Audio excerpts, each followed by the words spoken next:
Alright, so we're going to continue where we left off. I did make a change. I adjusted the transparency to high. A couple of people wanted me to do that, whether it be to see the sprites, or to just see bosoms. Whatever, man. I gotcha. It's a visual novel, so I understand you guys want to see titties, but you're trying to hide it. Oh, you're hiding the sprites. Uh-huh.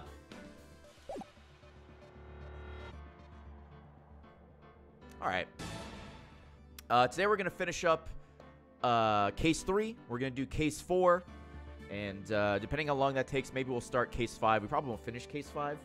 I've been told Case 5 is super long, so we might just do that tomorrow to finish off the game. But we're just going to continue where we left off. I want to see the sprites. They look good. Uh-huh. Sure you do, man. Whatever, buddy. Whatever, dude. All right, so I think I left off. We did the trial. Yeah, we took a break, and now we have... Okay, cool. Woo! What a day. This is no time for relaxing, Nick. Say, you think WP... Oop, hit A too quickly. WP something or other. I guess that really depends on the people we found out about in today's trial. The director and producer. Yeah, them. Well, what are we doing here, then? Let's get to the studio. Okay.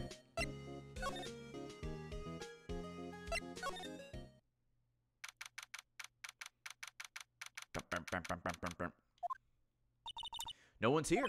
Hey, mister! Right now, they have Miss Oldbag in custody. I guess they don't have anyone else to replace her.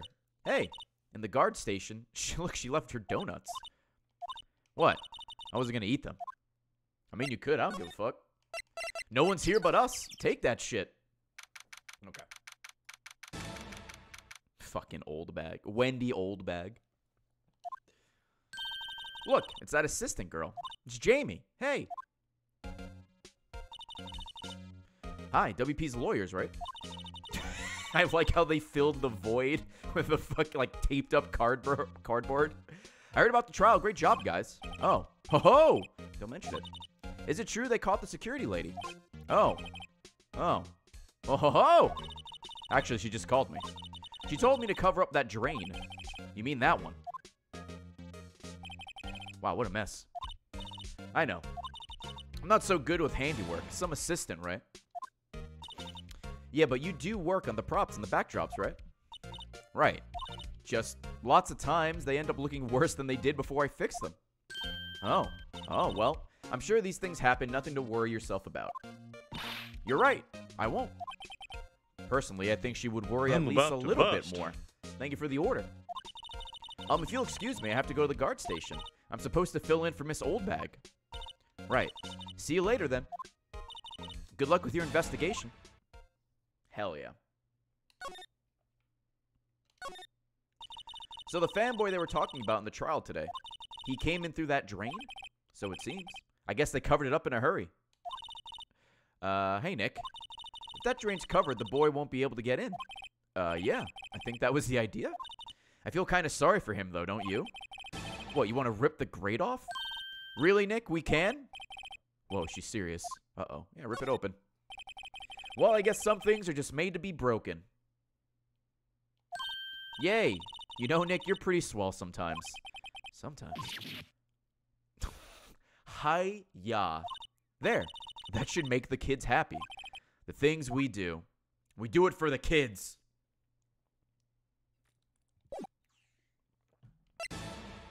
Alright. So now we have to go back to the main gate. Oh, hello. Ho-ho! You look a little out of place. It's the clothes, isn't it?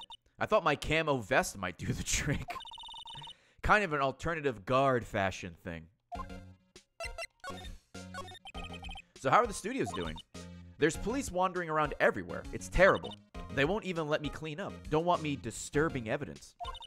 I haven't even cleaned up our lunch plates from the day of the murder. You mean those plates with the steak bones left over on them in the employee area? Yeah. Can you believe it? Well, yeah, I saw it. All I see are floating arms and a torso. Do kids sneak in here a lot? Well, I don't think there's that many of them, but I do see one in particular a bunch. He's always gawking at the sets or snapping pictures. You should see old Windbag's eyes flash when we see him. Or when she sees him. I don't. I've seen her eyes flash. They are terrifying. She has a bit of trouble catching him, though.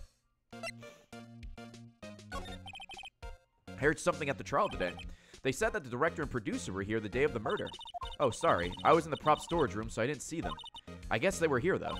The studio head seemed pretty eager to keep us quiet. Say they were trying to protect the director. More the producer, really. The producer's a real star here. She saved these studios from the brink of disaster and kept them running. I don't think we'd still be in business if it weren't for that producer. The producer, huh? Huh! Employer adjuster. Okay.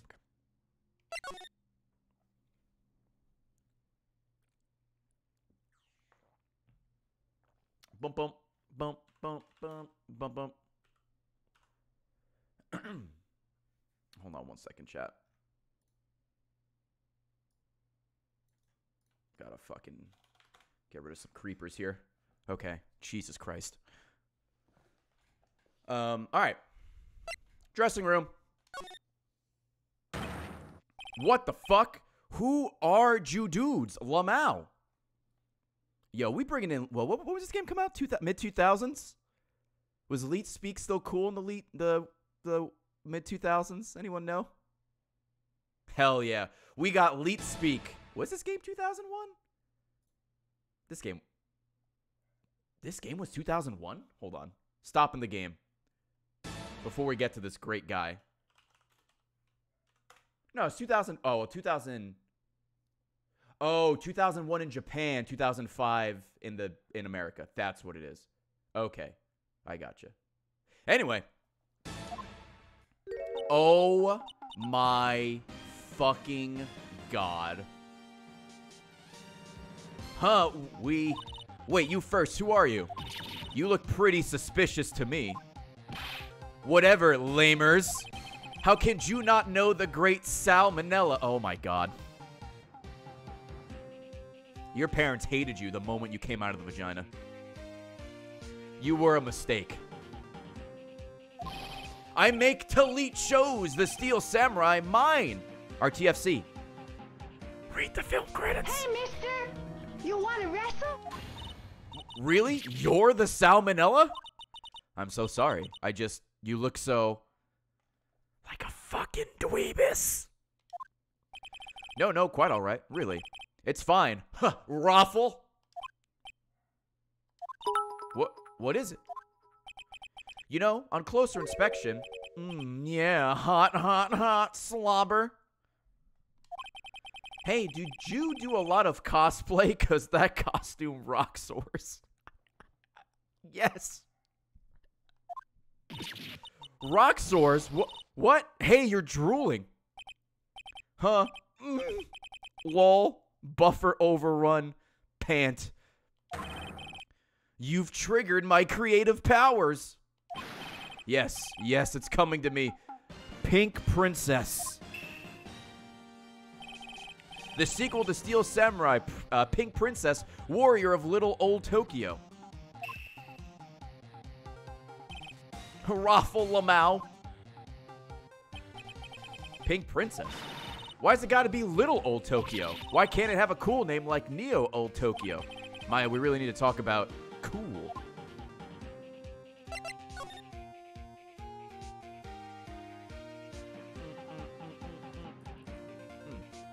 Oh, did I fuck up? Oh, no, I didn't. Okay. Did you notice anything unusual on the day of the murder? Oh, I know who you dudes are. That security lady told you about us, eh? That's right. It was a pretty regular day. We had a run-through for an action scene in the morning. Then a meeting from lunchtime in the Studio 2 trailer. Heh, I was so busy I didn't even get a chance to eat lunch. A T-bone steak, was it? Yeah, suck sores. I hate missing out on food. Nick, what does suck sores mean? No idea. Anyway, I was in a meeting from noon till after 4 with the producers and some bigwigs from the network. Mr. Hammer's time of death was estimated at 2:30 p.m. If he's telling the truth, that meeting gives him an alibi. About the producer who was at the meeting with you. Oh, you mean D. Vasquez? She's a genius. Mad skills all the way. Scary, though. Sweats. She brought these studios back from the brink of destruction. She's the one who made it possible for me to make the Steel Samurai. You had a meeting with her on the day of the murder, right? Yeah, we were together from noon to 4 the whole time. Who exactly are these bigwigs people keep mentioning? Oh, the boss over at the network and some sponsors. Also a few production guys. Alright, so this guy's... He can't speak normally. But why? Keep the lead speak going, man. Keep it going. They piled into a limousine and got out of here around noon. Or got here around noon, excuse me. Major tension. Sweats. Were all of them with you the entire time? Yeah, unfortunately. They're all gray-haired geezers. Sounds like they'd all be reliable witnesses. We gotta go to... Okay. Floor area. Main gates. Outside Studio 1. And then Studio 2.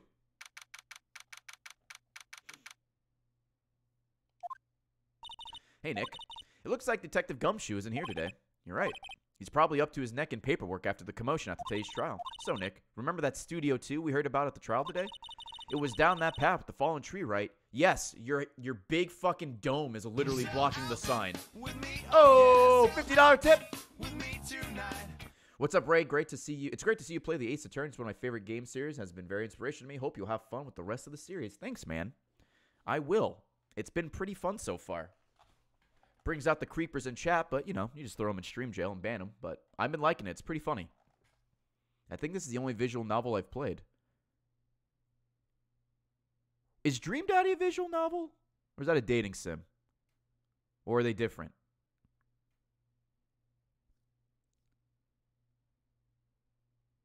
Dream Daddy counts. Second visual novel I've played. That first one doesn't count because I was in it. But anyway, it was down that path, the fallen tree, right? Yeah, I think that's what they said. Maybe the director and the rest of them are there today. Now's our chance, Nick. Let's check it out. Yeah, let's do it, bitch. Bump, bump.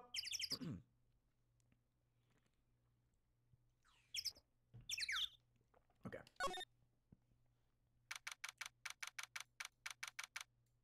Please? This place is deserted. Crash. Eek! Nick! What was that noise? It sounded like it came from inside the trailer. Someone must be inside. Hello? No answer. Pretty suspicious if you ask me, Nick. Let's go in. I'm not sure we should be barging in. Huh? It's locked. What? Don't we have a key? No, but there's probably one in the guard station at the main gate. Then what are we waiting for? Let's borrow it. If they'll let us. This music is so... like, terrifying. Ah, fuck me. Aha! You again. How rude, acting like you've seen a ghost. You certainly got back to your post quickly. Oh, the police took me away. They did. They pulled out a spare Steel Samurai costume. Told me to put it on. Can you imagine? How could I, a sweet little old lady, wear a giant suit like that? Mr. Powers is pretty tall. As soon as they saw there was no way I could wear it, they let me go. I guess that would rule out her being the murderer. Anyway, know this, whippersnapper. This old lady never forgets a slight or insult. And you won't get any information out of me. My lips are sealed. You sure are talking a lot for someone who's with sealed lips. Starting now. 1, 2, 3. This lady's too much. About that kid you said you saw. If I see him again, I'm taking him down. Nick, look at her eyes. She's serious. Yeah, her lack of pupils. I guess that means she's serious. About the director, the one who was here on the day of the murder. If I see him again, I'm taking him down. Nick, I think she's losing it.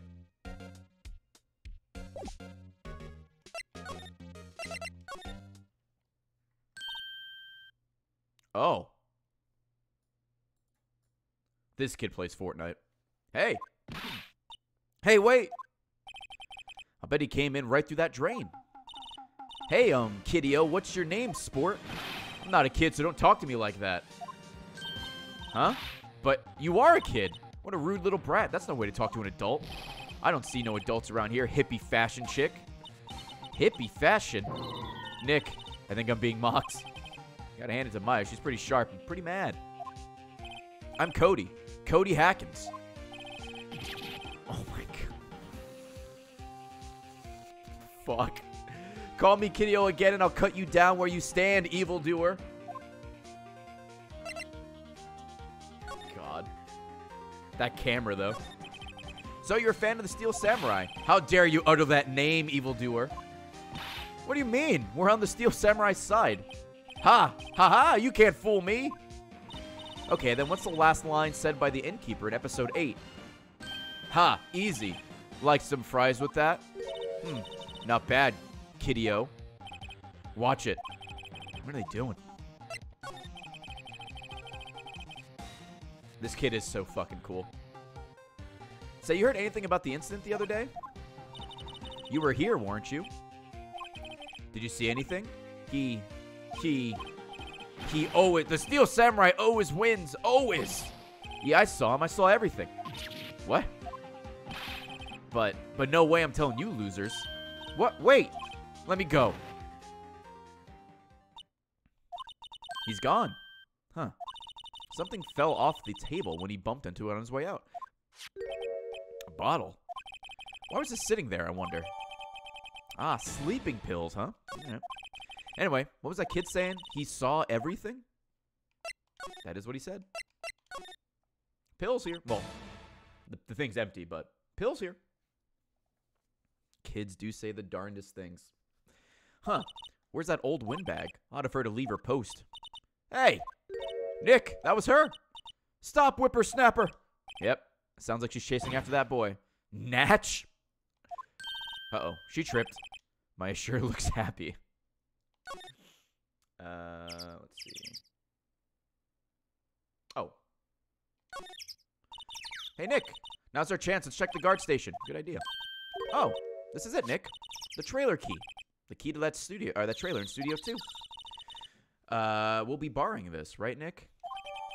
Liberal use of the word borrow. But I guess it's better than steal. Bum bum bum bum bum bum bum bum bum bum. Whoop.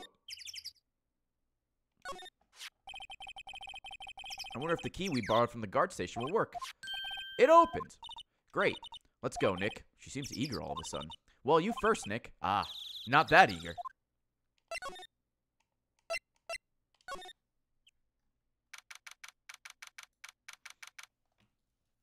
Ooh, the singing samurai. Samurai Summer and Dynamite Samurai. Hell yeah. Who the fuck? Oh, you're the producer, aren't you? Eek. Someone's in here. Names. Our names. We're WP's lawyers. And, let me see. And who might you... D. Vasquez, the producer. D. Vasquez. She's quite beautiful. I was wondering if you could tell me about the day of the murder. Miss Vasquez? Script. Excuse me? Script. I'm looking for a script. A script? The Steel Samurai episode 13. I need it. Could we ask you a bit about the day of the murder? I need to read it. We're getting nowhere fast. There's the music. I'm like, where the fuck's the music? We'd really like to ask you about the Steel Samurai. Miss Vasquez? It's on TV every week. That's all I have to say about that. Nick, she's telling us to go watch TV. The nerve of her. Hey, don't get mad at me. Yeah, she's a wealth of information. About the director, Salmonella, was it? What exactly is his role here? Perhaps I didn't make myself clear. I'm looking for a script. I can't be bothered with anything else. Nick, are all people in the entertainment business this weird? It's starting to look like it. Nick, let's get out of here. Isn't there someplace else we have to check? Yeah. Wait. Yes? If you see Manila, give him this. Why do we have to do your errands? I don't think I like her. Don't cry. She'll take it as a sign of weakness. All right. We'll give it to him if we see him. Alright, let's get the hell out of here. Alright, we need to go to the dressing room.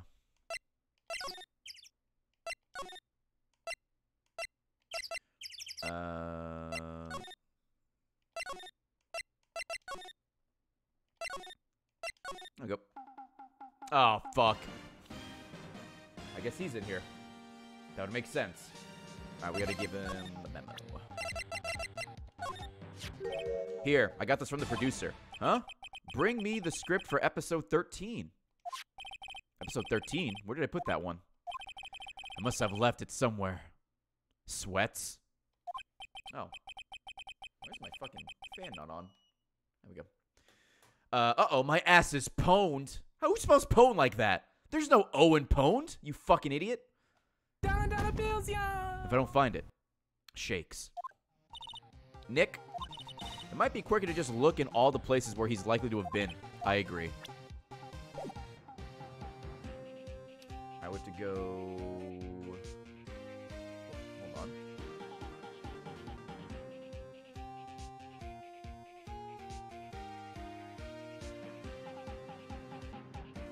Dude, early 2000s Elite was god tier. Alright. Oops. Oh, we gotta go inside Studio 1. Okay.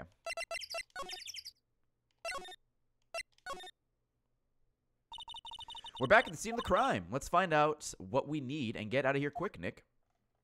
Examine the director's chair on the right. Hey, look, that's the chair the director sits in. I've always wanted to sit in one of these. The director. Maya, take a look around that chair for me, would you? Remember that script the director was talking about? Didn't he say he'd left it somewhere? Aha! Why is it all dirty? Ew! Found it, Nick. The script. Good work. Place it in my pocket. Alright, now we go to the trailer.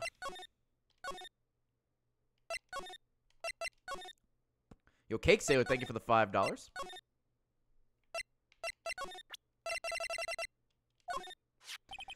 Here, we found it. Your script. Ah, script handed to D. Vasquez.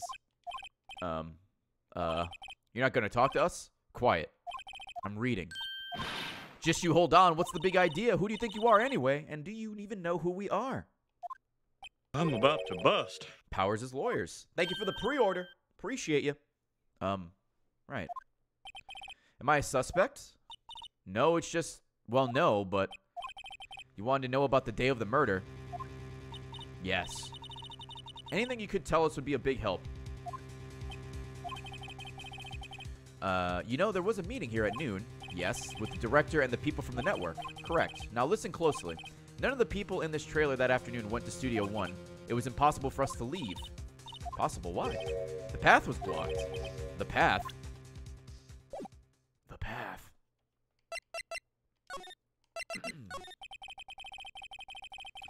On the day of the murder, the path that leads here was blocked. You saw Mr. Monkey on the way here, correct?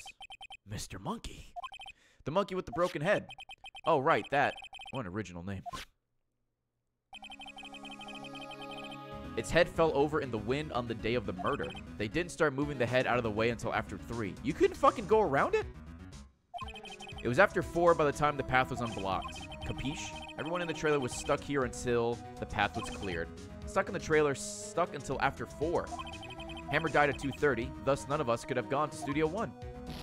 What? It's true. A crane came just after 3 to move the head. We called some people in to clear the way. I'm sure they'll corroborate this is my story. But wait, what if the head fell over after 2:30? Then you could have gone to Studio 1. 2:30, the time of death. Very well. Come. Oh, hey. That's Mr. Monkey. When it wasn't broken, it announced the time in ooks? 1 ook per hour. Ook, ook, ook. Always with the ooking. It is a monkey, after all. Check its head. The clock inside stopped when it broke. What's the deal with fucking clocks in this game?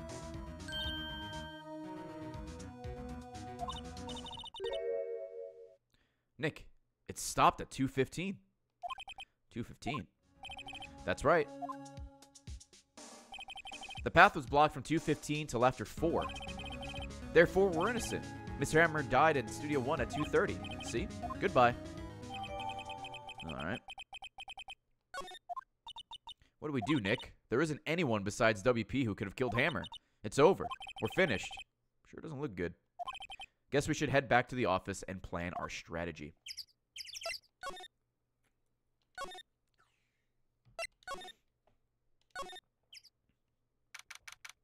Bump, bump, bump, bump, bump. Okay.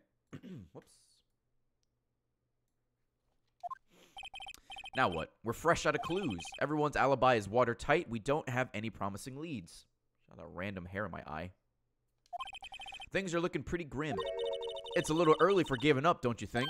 Huh? You've got one lead. Oh! Mia, it's you. What took you so long?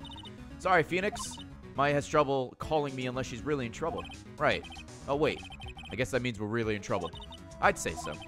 What did you mean we have one lead? The boy, of course. Yeah, I saw him. I saw everything. What? But no way am I telling you losers. I don't know. He didn't sound like he was going to help us at all. I'm sure you can find some way of bringing him over to your side. Either way, you should go back to the studio. That boy is our last hope, Phoenix. Thanks. Not more worried than I was before. Back to the studio! Oh, fuck off.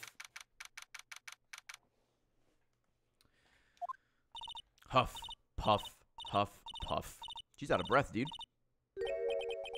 What's wrong? Huff, puff, huff, puff. Whippersnapper. She's been chasing that boy this whole time. I catch him. Sounds like she hasn't had any luck catching him. I got a hostage now, whippersnapper. A hostage?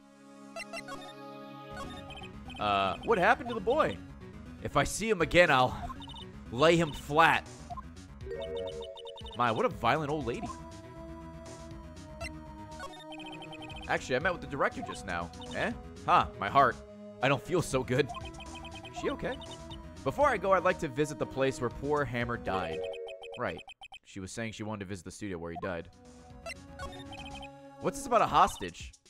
When that boy was running away, he dropped this and ran. He'll come back for this one. It's kind of hard to understand her with all this huffing and puffing. Phoenix, that hostage might be what we need. Cody might talk to us if we give him that. Good idea. Whoop. No. I'm catching that brat if it's the last thing I do. Phoenix, do you have anything you might trade with her? A trade? I wonder.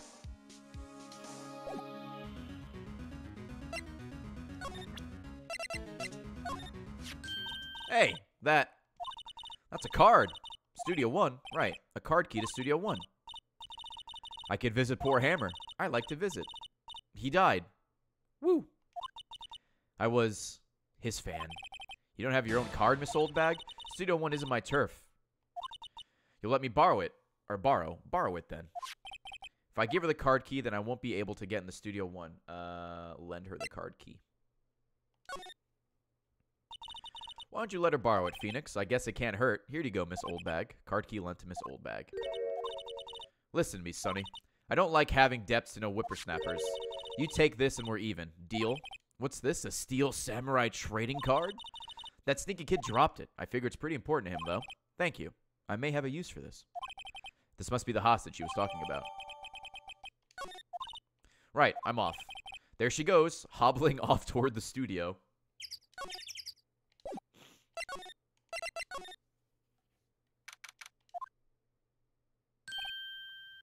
Hey. Hey, you. Wait a second.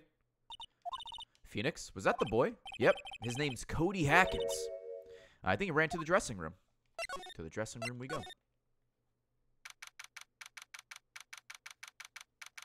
At least her pupils are back. Oh, old bag? Yeah, no shit. He's sure to be in here somewhere. Found you. Damn it, he's getting away. Come back. There, he's back. How did she... Hey there. Would you mind helping us out, please? I'm Cody. Hello, Cody. I'm Mia. Mia Fey. Nice to meet you. Same. Yo. And I'm Phoenix Wright. Who asked? Phoenix, you can take it from here. I'm not sure I'm qualified. I gotta give him the Steel Samurai card. Cody? This look familiar? Hey! Your? Huh? you are, you know, ultra rare. That card's really hard to get. Man, for a grown-up, you sure are dumb. I'll give you this if you help me. But that's my card. By offering me something I already own, you are, in effect... Okay. That's a word that I've never seen before. The very basics of our consumer society, namely the principle of fair trade. Eschewing? Is that it? Man, you're a grown-up. You sure are dumb. Man, first grown-up, you sure are dumb. Yeah, you are right, sir. What do they teach these kids in school these days? Quantum physics? Whatever. I don't need that card. Huh? I got a double. Just keep it. It's yours. What? After I went through all that trouble? If you want to trade, find me a really rare card. Really rare? You mean there's something rarer than ultra rare? Ultra rare premium cards are way rarer than plain ultra rare cards. Come on! Man, for a grown-up, you sure are dumb. Premium? Rare? Why do I feel like we're talking about steaks? Well, that didn't work out. Alright, we gotta go back to the trailer.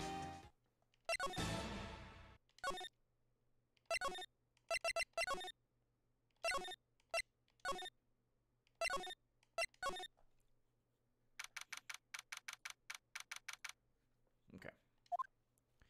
Oh, hey, Penny. Oh, hi. Hello. What brings you here? Oh, well, I had to arrange some stuff. Yes. The, girl with you, doesn't she seem a little different? Like, is she even the same person as before? Nope. She's the same as always. Same as always. Just, you know, taller, older, and bustier. Yeah, the same person. Okay. Whatever you say. Have you seen that boy since then? Nope. You missed it, though.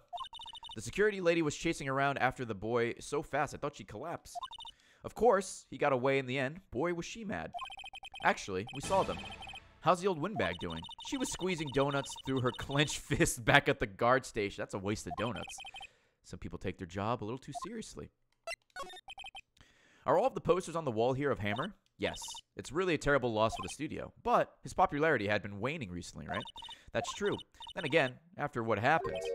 After what happened? You mean you don't know about Hammer? No, what? I'm sorry. I shouldn't have said anything. Bitch. What happened? Wait, now you have to tell me. What happened with Hammer? I'm sorry. I'm probably not the one who should tell you. Uh-oh. Why do I get feeling something's being covered up here? Alright, so we need to go... Oh, it presents a card. Do you know anything about this? Hey, that's a Steel Samurai trading card. I collect those, actually. I'm one card away from a complete set. A complete set? Yeah, a set of one of each card. Huh. Wait. Wait. That's it. That's the card I need. You don't know how long I've been looking for it. I don't care what kind of girl you might think I am. I need that card. What? Please, I beg of you, please trade with me. This is absolutely Jamie. Instead of Silver Samurai trading cards, it's the, God, those cards you get from the K-pop groups. I forgot what they're called. That's what I'm trading Jamie right now. Yeah, they're photo cards. Trade with you? Yeah, trade cards. Look, I'll even trade you an ultra rare premium card. Trade me a, huh? Yeah, she has like everyone else except, God, who is it? Was it Jason Derulo? I have the Jason Derulo card, and she needs it. Jamie, I will trade you this Jason Derulo card for, well, whatever the rarest card is in this situation. Yes, it's a good deal for your ultra rare. Please! Phoenix! Can't you see she's desperate? Yeah. What's everyone getting so excited about? Trade, yes. Okay. Really? Thanks! Then this is for you. This woman is Jamie. Yahoo! Alright, well, Jamie would never say Yahoo. It would be like, yeah, bitch! And then she'd throw out one of these. And there she goes. Doesn't doing things like that make you feel great? Yeah. Yeah, it does. Alright, so now we have to go back to the dressing room. Studio 1. Main gate. Toy area. And dressing room. What's up, bitch? See this card? Yeah, so wait. That's it. Yeah, bitch. I took your Jason Derulo and traded for a Hoshi. Do you need this? That's the last ultra rare premium card I need. Come on, give it to me, please. You gotta give it to me. I've never seen him so eager. Right. Okay. How about a trade? You're on. I'll give you a samurai spear and throw in an evil magistrate to boot. No. Not that kind of trade. I don't want cards. I want information. Huh? You sure? Fine by me. Okay, Phoenix, let's hear what he has to say. Why would we give him the card first? We fucked that up. He could just run. If he knows something that could help us, we can have him take the stand tomorrow. So you like the Steel Samurai? He's so cool. I guess. You're judging him by his looks. You have to look at his actions, at his life. I'm being lectured on life by a grade schooler. You like him too, don't you? Oh, me? Yeah, I, love the Steel Samurai. So tell me, what your favorite thing about the Steel Samurai is? Oh, boy. His fighting skills.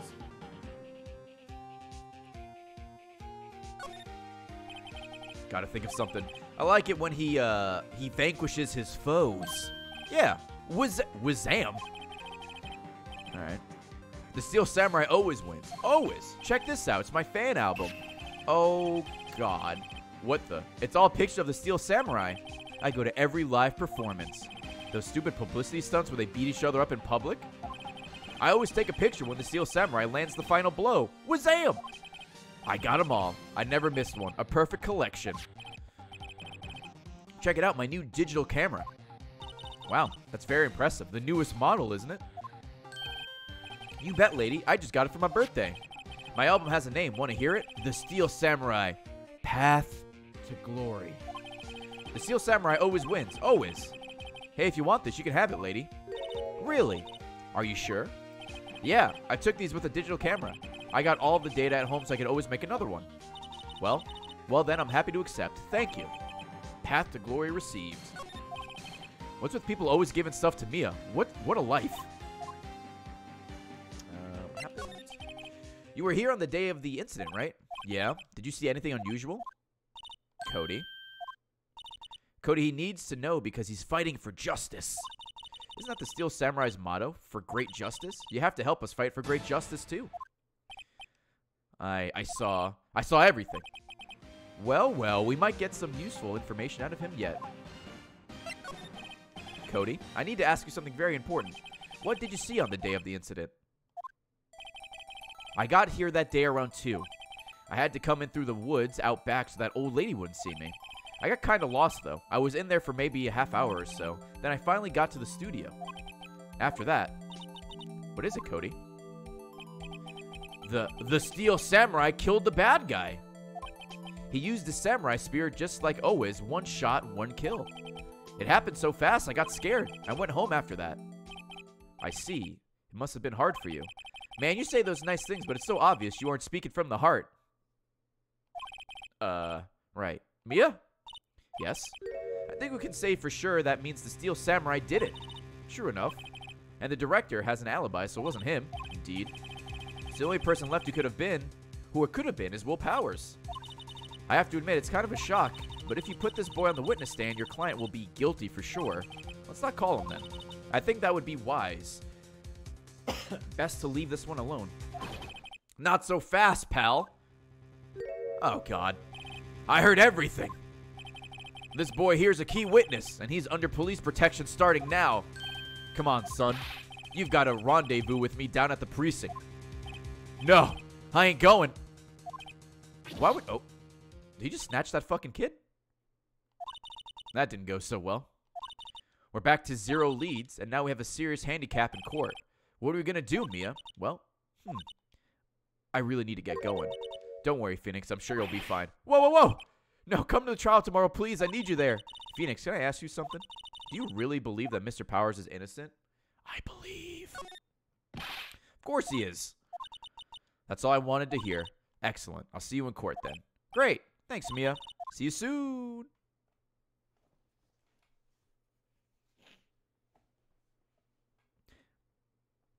Gumshoe's probably just carrying that kid from his back like a goddamn suitcase. Yo, Darth Blast Gaming, Prometheus, Faceless, Otaku, the J.O. Crystal. There's a J.O. Crystal, thank you. Undead, Dandy, Patrick, Nico, Darker Sparta, 65 Roses, Neon, excuse me, thank you. Cake Sailor, thank you for the $5. Trial day. All right, this is the last day, so we'll be finishing the case in probably the next hour. Cody is the I have the power of God in anime on my side vine. Oh, yeah. That is absolutely Cody. He's the kid in the vine. Hey, Will. Mr. Wright? Yes.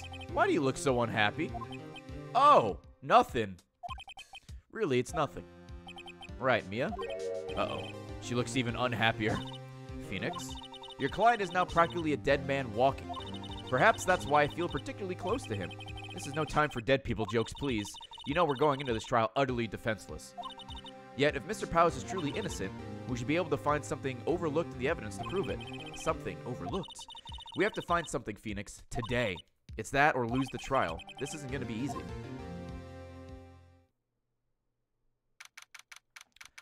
Oh boy.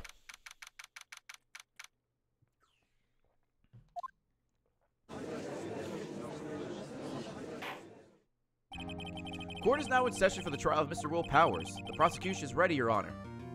The defense is ready, Your Honor. Very well. Mr. Edgeworth, your opening statement, please. An unexpected fact has come to the attention of the court. Yesterday, we learned that there were other people present at the studio. Today, I would like to show evidence proving they had nothing to do with the murder. Very well. You may call your first witness, Mr. Edgeworth. I wonder if it'll be that producer. The prosecution calls Mr. Salmonella to the stand. Or that director. Oh, God. He's so fucking drenched. Will the witness state his name and profession? How rude can you get? You don't know me? I'm the director. I make the Steel Samurai, noob, raffle.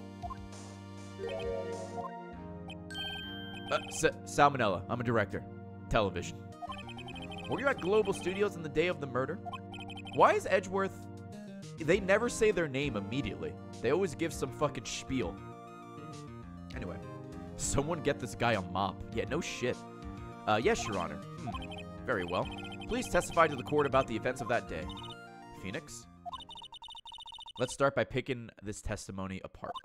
If Powers is innocent, you know what that means. Someone in the trailer on that day did it. Right. She doesn't waste any time putting on the pressure.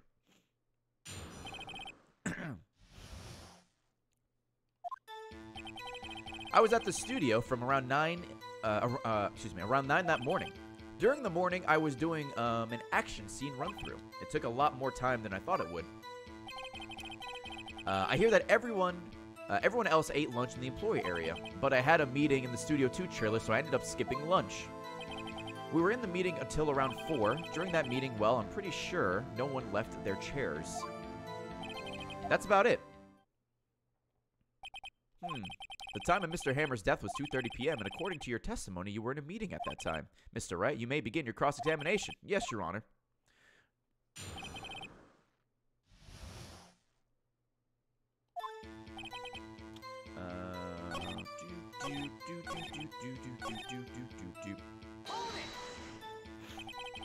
So in the end, you didn't get to eat.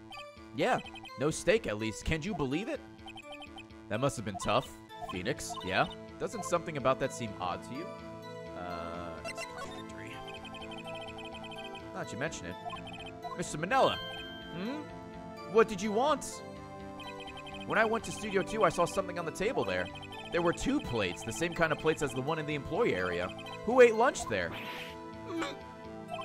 No, good call. Sweats. What is his hat? It's like a backwards cap with, I don't know what that's on top of it. I was embarrassed, so I didn't mention it. But I did eat. Oh my God, put your tongue in your mouth. Chat, we're all just gonna appreciate the tongue movements for a little bit.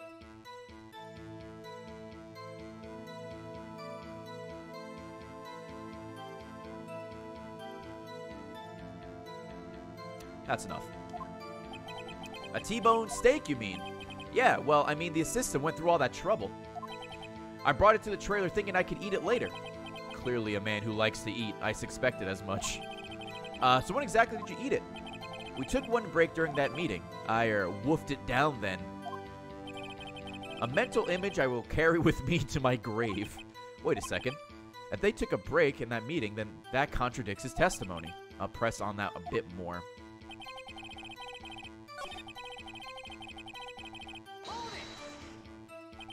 You didn't take a single break?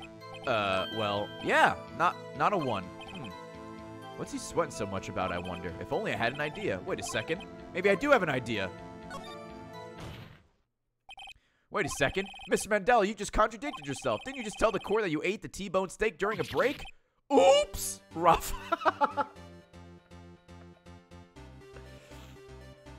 Oops, raffle. Well, Mr. Manila, what's this all about? Well, yeah, I guess we did take a little break. Phoenix, great job. If they took a break, one of them could have gone to the studio during that time. Your Honor, I call on the witness to testify to the court about this break. Very well. Mr. Manila, your testimony, please. Heh. Uh-oh. Edgeworth is laughing. The break. Oh, man. I don't know that. I'm going to look it up right now because I'm old. For what it's worth. Haha! Thank you, Google. Yeah, for what it's worth, we took a break. Rolling on floor laughing. But it was only 15 minutes. 15. That's only 13 in base 12. Alright. Fuck, virgin. Relax. Not enough time for someone to say, commit murder in Studio 1. Lol. That's only just enough time to eat a T-bone steak, if you ask me. Steams. I don't think it would even be enough time for that. But that's just me. Very well. You may begin the cross-examination.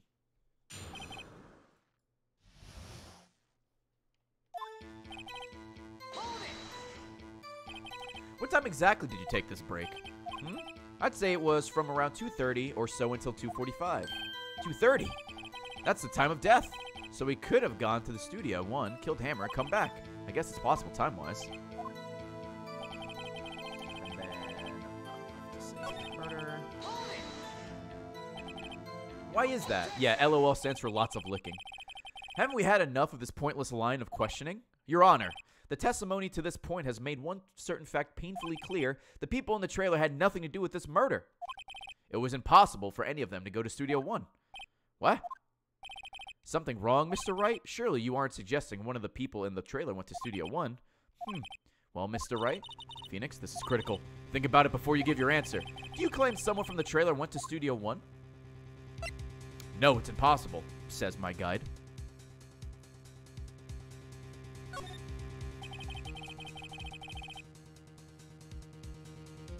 I don't want to write off so many possible suspects, but I can't keep claiming the impossible either. I agree that it was impossible for anyone in the trailer to go to the studio in that time. Aha! I thought you might be thoughtlessly treading on that thin ice again. It's because the monkey head fell at 2:15. They can't get over there. They were blocked in. But I see you had at least an inkling of the truth. What do you mean, Mr. Edgeworth? It's quite simple. True, the break of the trailer meeting came right at the time of death. However, the path from there to the scene of the crime was blocked. The fallen Miss Monkey Head. Whoa, is it Miss Monkey Head? Or those Miss? The fallen Monkey Head barred the way. At around 2:15, a strong gust of wind knocked off the studio mascot's head. Ergo, when the people in the trailer took a break at 2:30, the way to the studio was blocked. Blocked by Miss Monkey's severed head. It's actually Mr. Monkey. Ah, ha-ha! But Mr. Edgeworth has a point. And somehow I feel no desire to correct him. I believe we have seen enough evidence. I would like to relieve Mr. Manila from the stand. What? It's over? Oh, God. Look at that cake, dude. He's got a fucking trunk.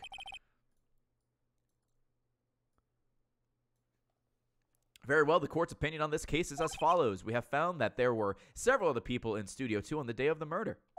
However, it is also clear that none of these people could have gone to Studio 1. They, therefore, have no relation to the case. Furthermore, with regard to this photo of the Steel Samurai, given the size of the costume, no one other than Mr. Powers could have worn it that day. All that is lacking is decisive evidence that he is the one who would do it. If he had that, I'm afraid I would have to find Mr. Powers guilty, Your Honor. The prosecution is pleased to announce that we have indeed have... Oh, God, it's the kid. Who is this witness, Mr. Edgeworth? My witness saw the very moment when the Steel Samurai skewered the victim. Order. I will have order. I see. The court will take a 10-minute recess, after which we will hear your witness. Court is adjourned for recess. Hey, we get to play in the backyard. Or the playground, rather.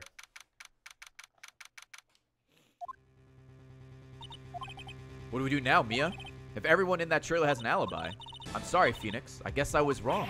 Mia, don't tell me you're giving up. If you give up, what hope do I have?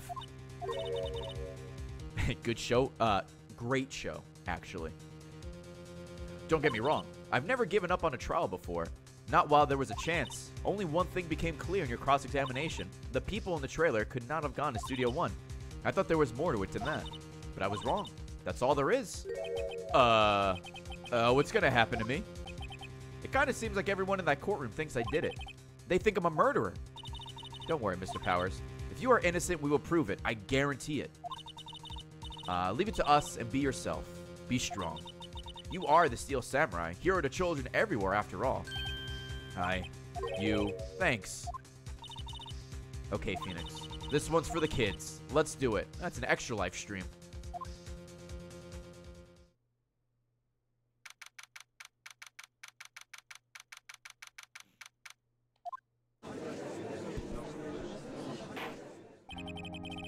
Court is back in session for the trial of Mr. Will Powers. The prosecution has a concern. As our witness is a grade schooler of tender years and this is a murder case, we worry that the defense might cause unnecessary trauma with his cruel questioning. I see Edgeworth taking the moral high ground. However, we have no choice. The prosecution calls Cody Hackins to the stand. You can't even fucking see his body! Your Honor, perhaps you could arrange a box for him to stand on. Oh, right. Guard, please bring him a box one of those donut crates should do. Glad he still has his camera. And sword. Will the witness state his name and grade in school? Witness! What? Just because you're all grown up and don't mean you can push me around. Cody? Answer his question, okay? Hey, it's you, the nice lady. I'm Cody Hackins. I'm in 2nd grade. I get the feeling that this is going to be a long, long day. Mr. Edgeworth, please remember that you're speaking to a child. Try to be gentle. Witness, Cody. He's having trouble with this gentle thing. You were present, you were at Global Studios on the day of the incident. You got a problem with that? Please tell us what you saw that day. What, Pops? You want me to tell you and Gramps with the beard over there? Just... Mr. Edgeworth will be fine. I prefer bearded gentlemen myself. A very long day. Incidentally, photographic equipment is strictly forbidden in this courtroom. My apologies, Your Honor. He said he couldn't testify. He wouldn't testify if he couldn't bring it. I'd like special permission if that's possible. Wait, so you're saying you had to bargain? You had to bargain terms with the kid and you lost? Hey, I just got the new camera. Don't really know how to use it all that good yet. But I bring it with me wherever I go. Phoenix, I wonder if he had the camera on the day of the murder. You'd better make a note of that in the court record. Very well, Cody. Please testify to the court about what you saw the day of the incident.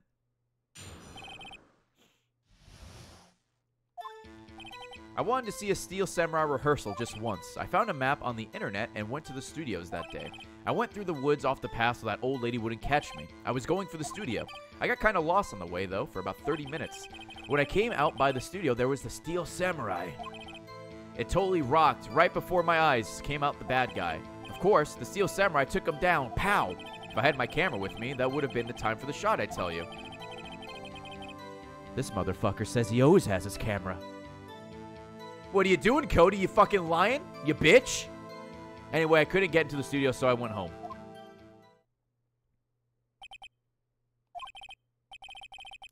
Thinking emoji? Well, the defense may begin its cross-examination. But be gentle. Remember, you're talking to a child. Man, fuck this kid. This kid is tougher than most adults we see in here, honestly.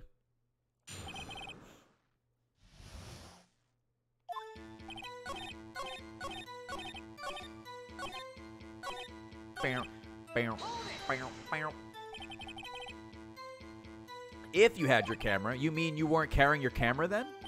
No, I wasn't. It's not like I have it all the time. Really? I guess seeing the killing freaked him out and he went home. Phoenix, remember he's a child. Use gentle words, but be firm. Easy for you to say. Yeah, you're not even alive.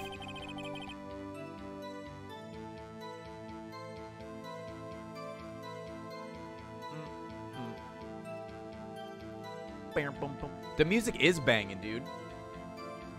Oh, let me save just in case the fucking game breaks. I haven't heard this game having any issues of crashing, but just to be safe.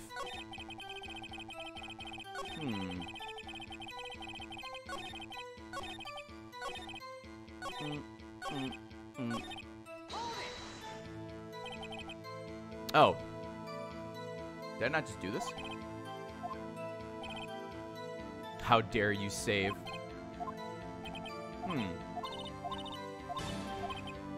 Okay, interesting. The god what? Oh my god, hello? Free Shrugs guy? The legend himself?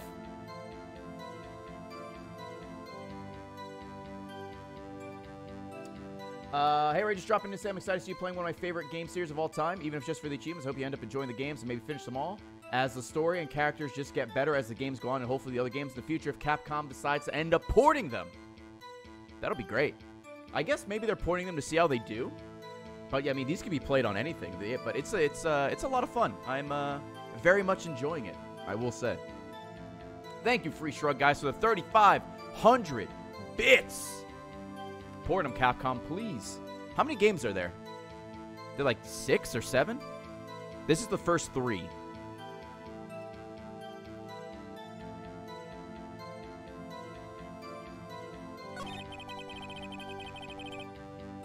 Oh, I guess, yeah, the Japanese exclusive one. How many came out in the States, I should say? I know there's the spin-off with Professor Layton and, isn't there one where you don't play as Phoenix Wright either? 6 mainline games, 1 side game. Let's see.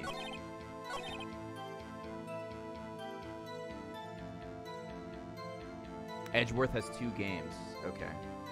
Yeah, you play as Apollo Justice.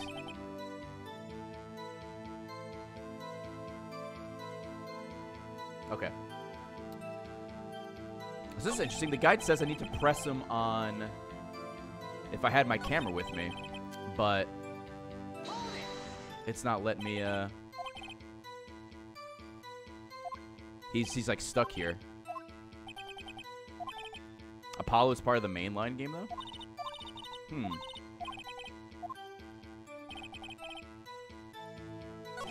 The second Edgeworth has a fan translation. I assume a lot of these have fan translations.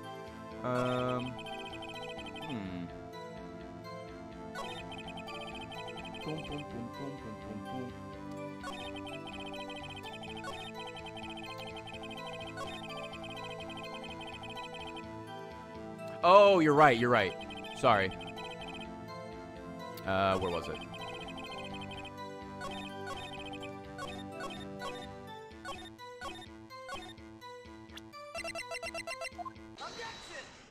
Thank you. Cody, what you just said seems a little strange. Didn't you say before that you always bring your camera wherever you go? You were quite clear about that. Huh? Wait, how do you get his camera back? Cody, you shouldn't lie here. You understand that, right? Oh, I guess we never took it from him. It's just a fact. All right. Mr. Wright, a word with you. Uh-oh. Was I putting the pressure on too much? What is this digital camera contraption you're talking about? Are you serious? It's a digital camera, Your Honor. It's kind of a new sort of camera. How do I explain that? I see. Anyway, Cody, I can't believe you wouldn't bring your camera on a trip to the studio. You did bring it, didn't you? Oh, fuck.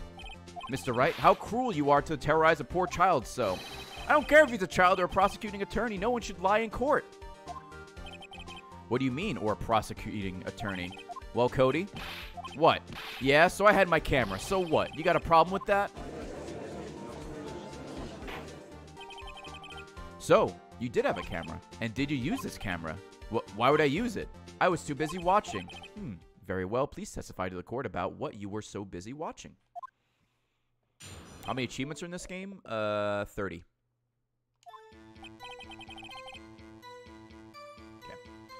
Yeah, I had my camera with me, but I was glued to the action. I couldn't take my eyes off of it.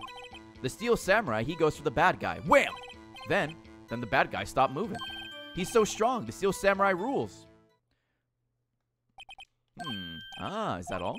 Well, that was brief. Mr. Wright, your cross-examination? This is the third episode of the first game, yeah. Alright, press him on the bad guy stopped moving. Why? Huh? What do you mean, why? Why wasn't the bad guy moving? Well, because the Steel Samurai brought him to justice. And how exactly did he do that? How did he do it? With a samurai kick and a samurai punch. Samurai chop, samurai slap. Something like that. He's still being vague about this. What? Don't give me that look, Pops. How should I play this? Press him harder. Cody. What? Something's bothering me. Before you said you couldn't take your eyes off the action. Yeah? So what? Yet you missed the most important part. What is the meaning of this? The witness has stated what he saw quite clearly. You know as well as I do that he's being vague. Tell me what kind of murderer uses a samurai slap. Oh shit, the music. My point is this. Cody, you may have seen some of the Steel Samurai's fights, but you missed the most important part, the killing blow. Order, order. Mr. Wright, how could this be? Can you explain how he might have missed something so vital? That's the thing. Phoenix, I believe you're on the right track with this. Think, why didn't Cody see the climax of the fight? I know you can figure this out. Mr. Wright, your answer. We have ascertained that this young boy is a great fan of Steel Samurai. Why wouldn't he watch the climax of the fight? Yo, Jazz Fox, thank you for the 500 bits. Won't stay long, so I'm watching part 1 on YouTube. Want to drop by and say, oh, do some Nut Daddy lawyer fan art while catching up. I met you on Twitter. Hope you like it. Have fun with the game. Oh, I'm going to look at it right now. Hold on, chat. This is very important. Oh, hell yeah. It's been retweeted. Alright. Your Honor, I have evidence. Evidence? Yes, Your Honor. Why did Cody look away from the fight? Here's my proof. What's that? The camera? The witness stated that he recently received this camera. Yes, I'm aware of that. He wasn't entirely familiar with its operation. I'm aware of that too. Ah, correct. Why would Cody be looking somewhere else at the critical moment? Because he was looking at his camera. He was trying to take a picture. Hey. Bullseye. What's your problem, Pops? You got a thing for picking on little kids? Pressing, not picking. Good job, Phoenix. Cody was lying clearly. Smart of you to realize there was no way he could just stand there watching his hero and not take a picture. Right, Cody. There was only one reason why you would have looked away from the fight, and that was because you wanted to take a picture. But having just received your camera, you weren't used to using it yet, so you missed the climax of the fight, correct? Yeah. Well, Phoenix, I'll bet you anything he's hiding more than that. Have him testify again. Right. Mia means business, Your Honor. The defense would like to request that Cody Hatkins testify once more. Very well. Cody, could you please tell us about your camera? And about why you didn't take a picture of the fight? Welcome to the real world, kid. Welcome to the real world, jackass.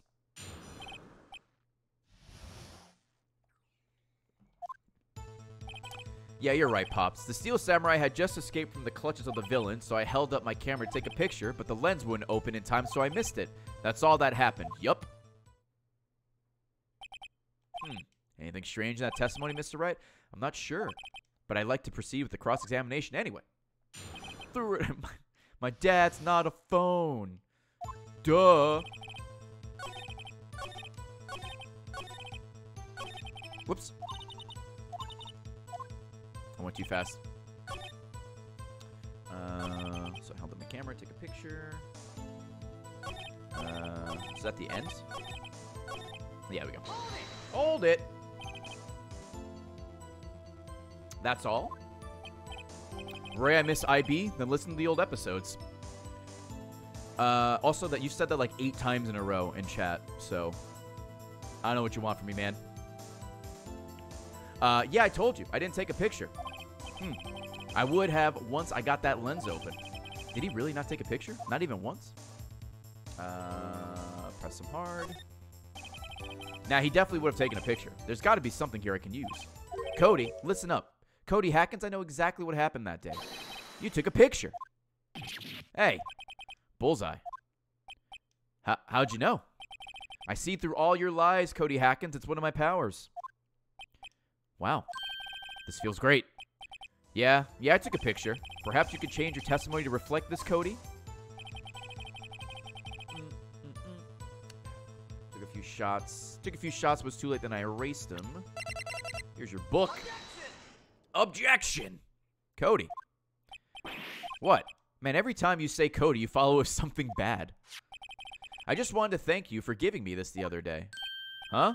Oh, right. What was it you told me then? I go to every live performance. I always take a picture when the Steel Samurai lands the final blow. Wazam! I got them all. I never missed one. A perfect collection. Cody, did you really get a picture of the Steel Samurai standing victorious over his foe? If you did, I find it hard to believe that you would just erase it.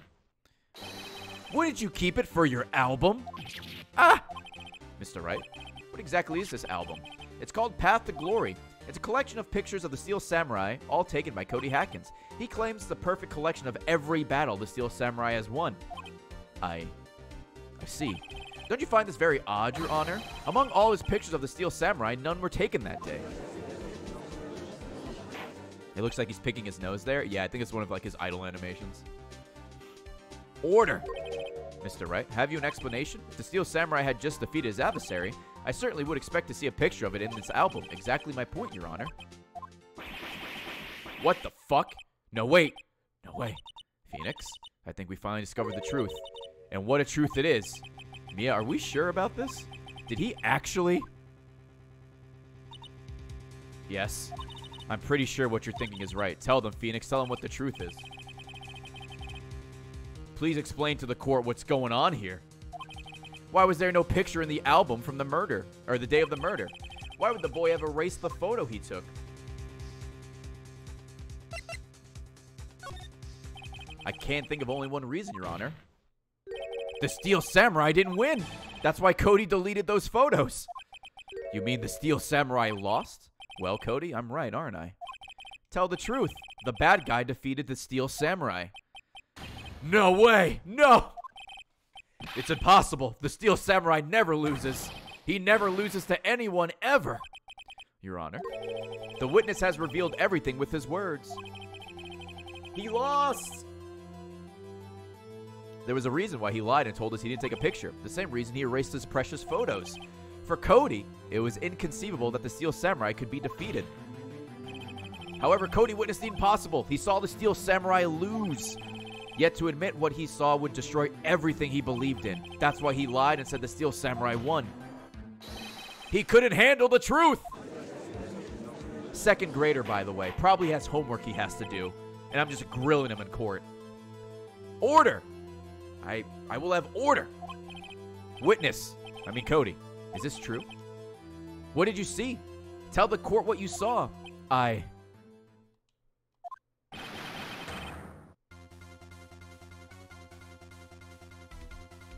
Banger alert. Cody, that day you saw the Steel Samurai lose a fight, right? Okay. You're right. The Steel Samurai fell down. Then he didn't move. Wah.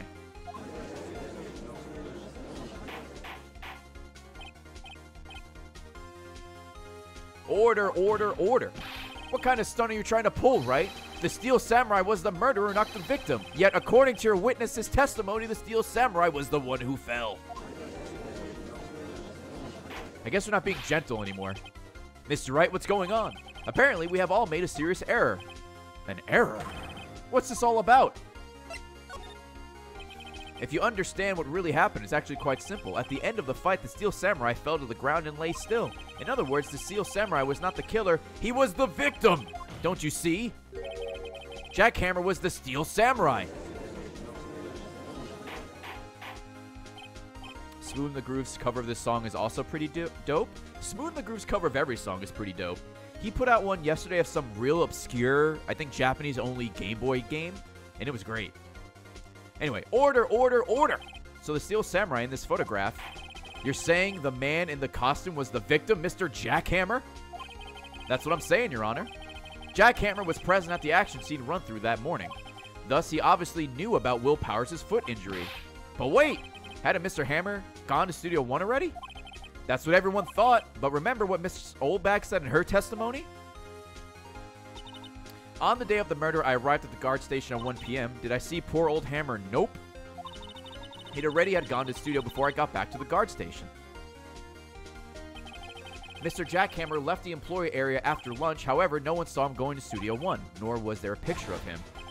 He waited for Mr. Powers to take a nap in his dressing room, then he snuck into the dressing room and stole the Steel Samurai costume.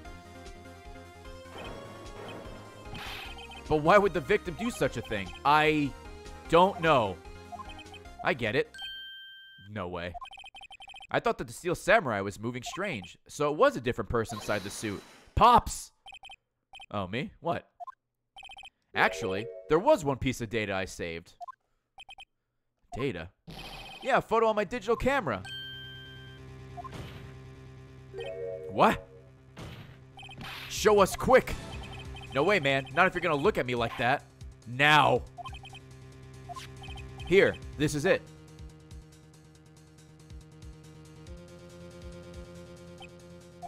Well, looking at this, it's still a little hard to say. I'm afraid that it could be anyone in that costume. Your opinion, Mr. Wright? I agree, Your Honor. This isn't a decisive evidence. I'm sorry, this doesn't look like it's the proof we need. I'll give it back. Wait, Phoenix. Mia? What? Look at that photo once more. That's it, Phoenix. That photo is all the evidence you need to win this trial. What? Your Honor, may I see that photo once more, please? Certainly. I don't see why not. Phoenix, show him! There's a glaring, decisive inconsistency with the facts as we know them in the photo. Find the inconsistency. Oh, is it the number 2?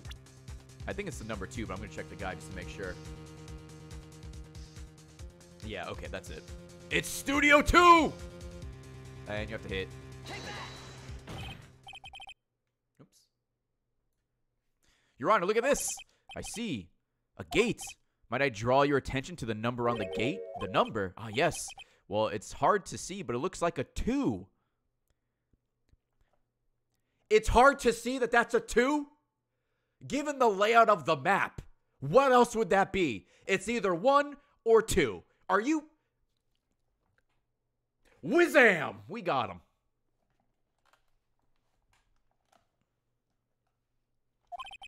Clearly not a 1, Your Honor, correct?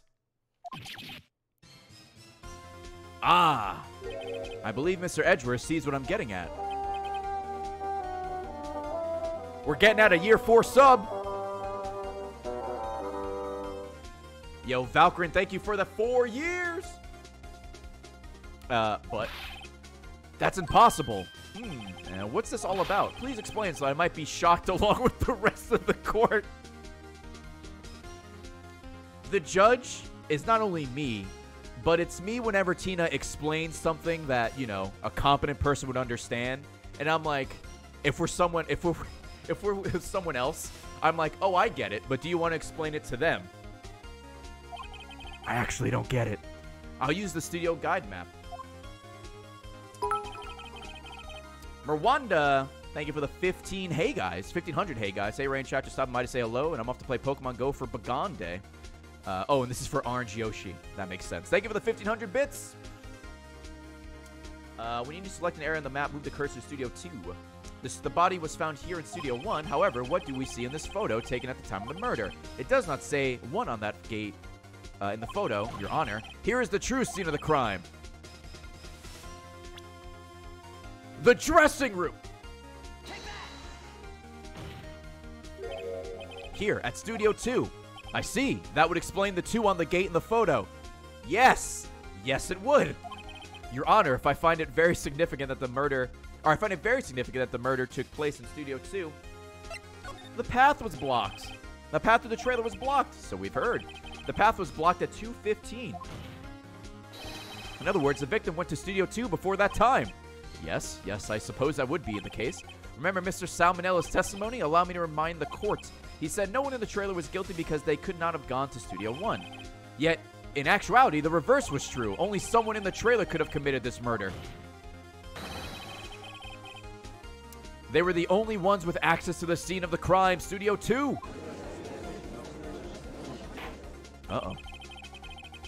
As you may recall, there was a trailer in Studio 2. Now, on that day, a meeting was held in that very trailer. There was a break in the meeting corresponding to the time of death.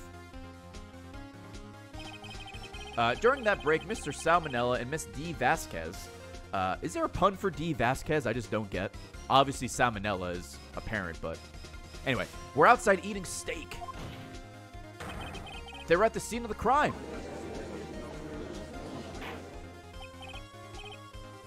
Order. Oh, diva. I get it. Okay. Order. The defense makes the following claims. The scene of the crime was Studio 2. The person that the security guard, Miss Oldbag, saw was the victim, Mr. Jackhammer. Mr. Hammer, for some reason, stole the Steel Samurai costume. Then he went to Studio 2. Oh, boy. This is madness. Jackhammer is the victim. The victim. Why would he steal a Steel Samurai costume? Are you suggesting he did so to cover up the details of his own murder? Well, no, of course not. Or do you have proof? Give me proof the victim Jackhammer stole the costume. I have proof. You do?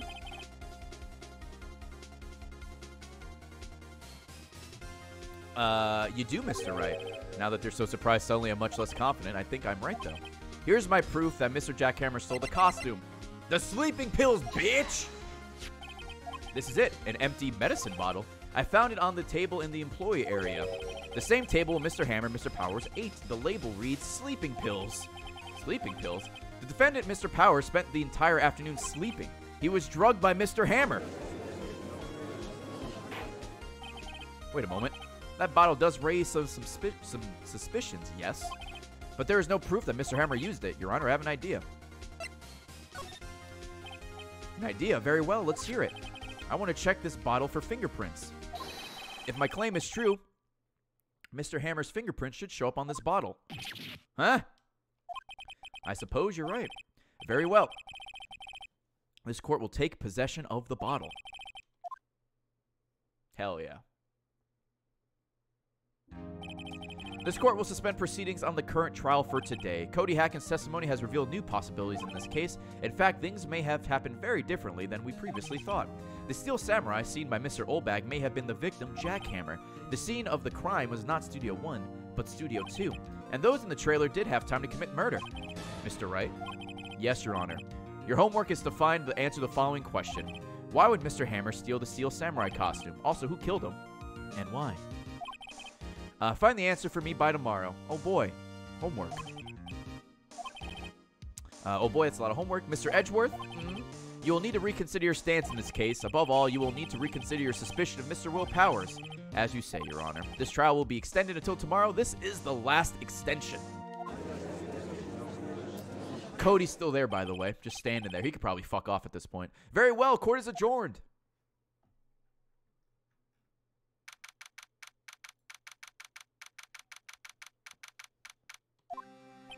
Woo! That was a close one. We were saved by a hair, but that's all that counts. I thought seriously about going home about 3 times during that trial. Me too. Really? You both seem so confident. Ha! Maybe I should take up a career in acting. I was ready to pronounce you dead about 3 times back there. Me too. Dead? Ho-ho! Of course, we're kidding. Are you sure? I wasn't kidding. Now, Mr. Powers, we have to go make our final investigation, but I promise you we'll find the true killer by tomorrow's trial. Right. Thanks. Sniff. Parsons Plays, thank you for the 500 bits. Yo, Devil, thank you for the 4-month resub. Gallades, Bubba, Northco, that nice black man, thank you for the resubs. Did I save? I think I did. I'll just save again because I'm me. Yeah, people can see Mia. It's odd, but yes, they can.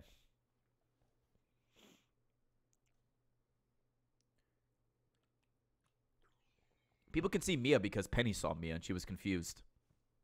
But actual Mia is dead. Maya is alive, her sister, but Maya's a spirit medium. And I guess she can summon Mia because, you know, anime.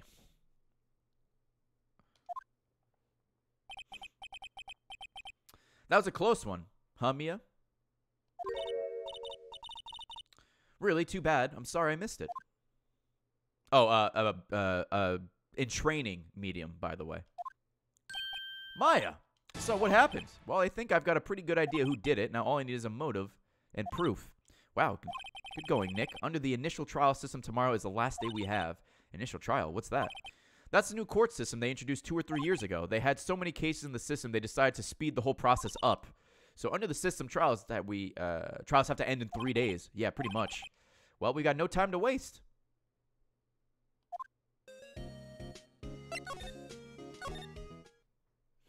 Hey, man. Mr. Wright, you did very well again today. Thank you. Oh, thanks. Could you not look like you're about to burst into tears? Free Shark Guy, thank you for the 1,000 bits. Gonna head out to a party, so I gotta get ready. I'll be rocking one of the new Brown Man shirts so you can pick up from FrameRateMerch.com when it goes back up, or the pre-order anniversary shirts. Don't worry, Ray, this one's free. Just like those shrugs. Shrug out. He did the thing. He shrugged on his way out. See you later, man. Thank you for the 1,000 bits. Have fun at the party. Take care. Wow, Nick, you must have really wowed him in there. And could you wipe that grin off your face? Hey, WP, only 1 day left. Let's make a count. Yes, though there's not really anything I can do to help. Ha-ha. Oh, ha-ha-ha. There was 3. I'm not really sure what I can do either. Please, this is no laughing matter. Yo, Nick Zed, thank you for the 3 years, man. Enjoy your Galaxy Crown. Now available at FrameRatePreorders.com. Could you tell me more about Miss Vasquez? Oh, the producer? She's very well respected in the industry. They say she's a genius. A genius? She's been at Global Studios for 5 years now. Right or wrong, no one dares tell her different these days. Why is that? Ever since she came on board, we've had nothing but hits. Global Studios was on its knees, but she picked it up and made it shine. Oh, and what? Nothing, forget it. I've only heard rumors anyhow. Can you tell me anything about Mr. Manila?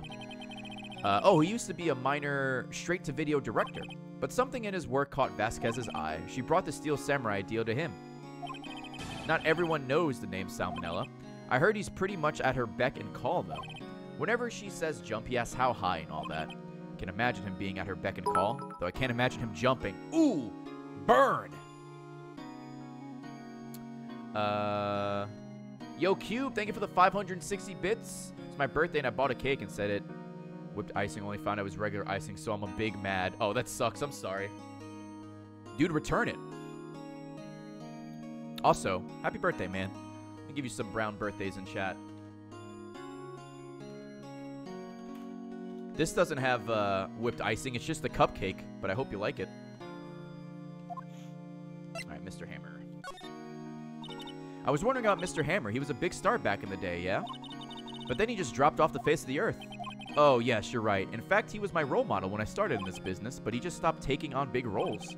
That's when he began appearing in little productions at Global. How could he do that? I was really looking forward to the sequel to Samurai Summer. He just gave up being a star 5 years ago. Actually, now that I think about it, that was right when Miss Vasquez came to Global. 5 years ago. Alright. We'll be back. Oh, boy. Oh, boy. The old windbag sure is quiet today. You know, this place is really peaceful like this. Nick? I think her guard's down. Yeah, I bet we could even eat those donuts in the guard station if we wanted. Yo, what's up, Leslie? You eat, you die. Woo! She's alive. Bump, bump. I was wondering about D. Vasquez. The producer. Yo, Rocker Dude, thank you for the 3 months. Oh, the studio bigwigs love her, so she always gets her way. She seems bitter. Do you not like the producer? Look, the studio people don't want me talking about her, so sorry. Dude, more bits. Dude, another Hey Guy bits. We never see those. Hey Ray, fun seeing you play these games. I do wonder how being a medium gives you supernatural body-changing abilities. Cheapest boob job ever. Dude, fucking anime. Anime. That's all you need to know. Can I ask you about Salmonella, the director? Sal? He's soft, a pushover, does whatever Vasquez tells him to. She treats him like dirt, but I think he likes it. Huh. Why would anyone like being treated like dirt? That doesn't make any sense, does it, Nick? No. No, it doesn't, Maya. I mean, some people are into that. About Mr. Hammer. Ugh! I heard about what you said today, cheeky whippersnapper. Poor old Hammer, you drag his star down from the sky and stomp on it, calling him a criminal, a thief. I won't forget this. Uh-oh. She's really pissed this time. You listen to me, whippersnapper. My poor old Hammer would never do such a thing. Why would he steal Power's costume so he could sneak by me? He would never stoop so low. It's impossible. Or would he?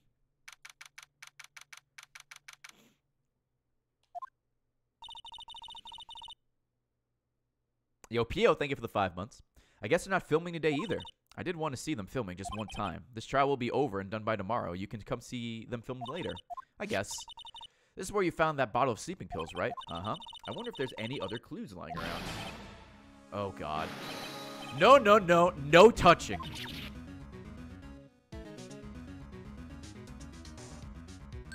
Oh, sorry, pal. Didn't mean to frighten you. Didn't mean? I almost had a heart attack. Heh. I guess I could be a little dramatic at times. I suppose it's the actor in me. Dramatique indeed. Ahem. Anyway, I made her examine the plate on that table. Wait, are you looking for sleeping pills? Yeah, pal. Traces thereof. So you're looking for traces of the sleeping pills. How? For a thorough examination, I gotta take the plate back to the precinct. But I have the capabilities to make a cursory examination right here. Our science guy gave me some testing solution. This reacts to those sleeping pills. See if there are traces, it changes color. Wow, neat. Well, Detective Gumshoe, what are you waiting for? Now, everything in due time, pal. Well, the testing solution on the plate changed color, all right. So the food on this plate had been laced with sleeping pills. Looks like it. Steak plate added to the court record. How goes your investigation? To tell the truth, it's a real mess, pal. Some people think we should pursue the case we already have against Powers, and some people think we should switch suspects. What do you think, Detective Gumshoe? Well, pal, I hate to admit it, but I'm not sure I buy the case against Mr. Powers anymore. I feel kind of bad for Mr. Edgeworth, though. How is Edgeworth doing anyway? Mr. Edgeworth is out of control. He was in the waiting room and he crushed this paper cup with hot coffee in it. Whoa. Talk about burns, pal. Wow. The fury of Edgeworth. Yeah, crushing paper cups. Cups? Bottles? Say, whatever happened with that empty bottle? Oh, the bottle of sleeping pills? Well, I got some good news for you about that. They found the victim Jack Hammer's prints on the bottle. So that means... Yep, it sounds like the one who put Powers to sleep was none other than the victim. So I was right. Alright, now we go to the dressing room. What's up, Rowan? Oh, hello. Hi, Jamie. What are you doing here? Oh, I was just cleaning up the dressing room. I guess WP won't be using it anymore, so... What? Why? But WP's innocent. Yes, and I'm really grateful for all you've done, but this week is the last episode of Steel Samurai. What? No!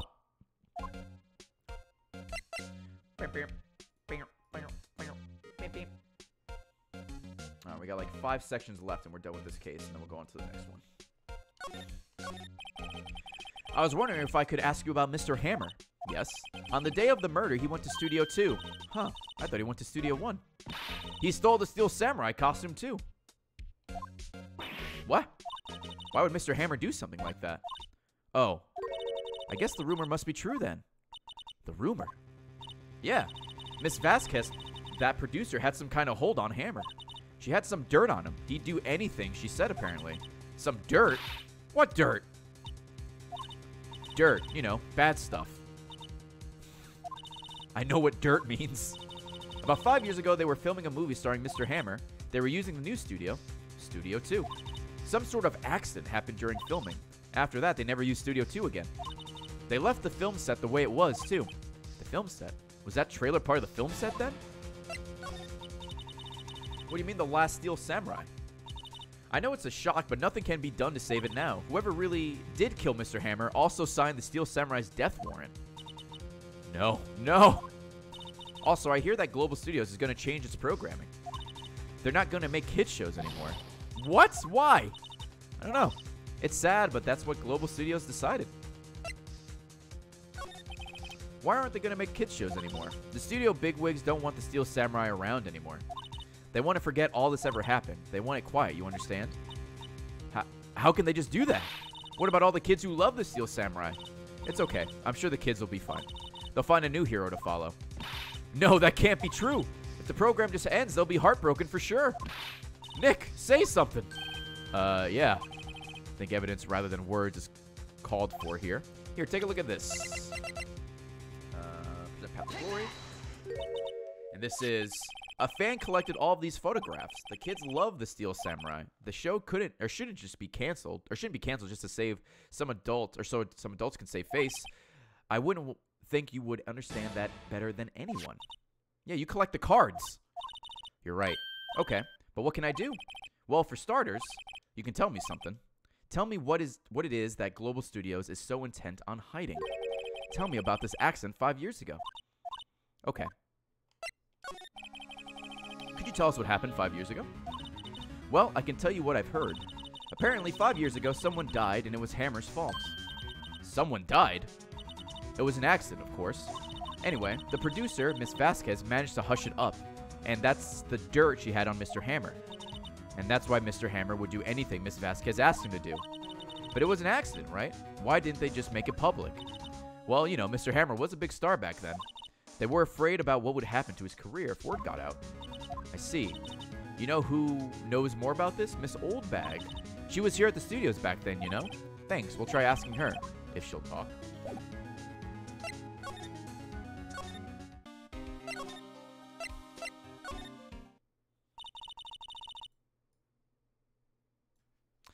What, you're still slinking around? If you like the place so much, why don't you take over for me? The old windbag doesn't look so good. Everyone's doing their darndest to forget Hammer. Who do they think made Global Studios what it is today? Hammer. It's all due to Hammer. She's starting to froth at the mouth, Nick. Maybe we should keep a safe distance. I wanted to ask you about 5 years ago. Who told? Who did you hear that from? Nicholas. Nichols? Nick? Oh my god, is her name Penny Nichols?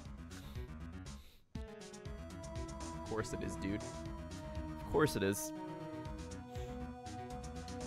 Penny Nichols, that assistant we talked to. Oh, right. Anyway, we heard about the accident. It was during filming with Jackhammer. He killed a man, didn't he? Whippersnappers dredging up dirt on someone's past like that. And the recent departed, no less. I suppose you think this is fun. No, I'm just doing my job to protect Mr. Powers, and you claim that Hammer stole Powers' costume. You expect me to believe that rubbish? Or do you have some kind of proof? Proof that Hammer stole the costume? I have proof.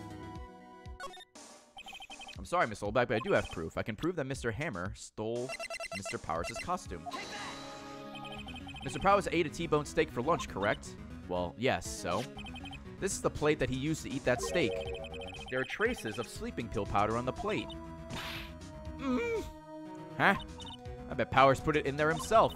Even a lightweight like him must have trouble sleeping sometimes. Except I have proof that Mr. Hammer put the pills in. That bottle contained sleeping pills. Mr. Hammer's fingerprints were found on the bottle. I see. Poor, poor Hammer. You did wrong, Hammer. Rest your soul. Miss Oldbag? Okay. You win. I'll talk. I'm tired, see? Tired of holding it all in. Miss Oldbag? You're right. 5 years ago, there was an accident. A fatal accident. What's worse, a paparazzi took a photo of it. That photo, well, it caused quite a stir. And guess who made it all better? Vasquez.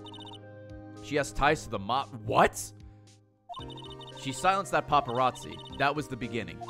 After that, she became a force to be reckoned with here at the studio. I see. But you have to understand, poor old Hammer never meant any harm to anyone. Miss Oldbag? Hold on a minute. Poor Miss Oldbag. Here, take this. A photograph.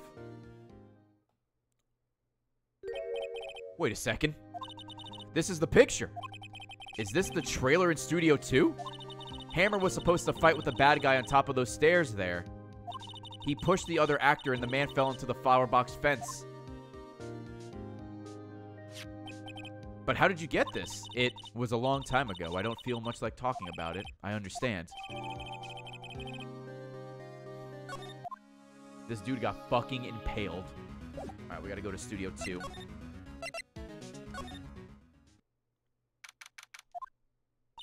Think back, Nick, to the day of the murder. Mr. Hammer put on the Steel Samurai costume, then he left from here to go to Studio 2. Right. But why? I wonder if someone called him, like the director or the producer.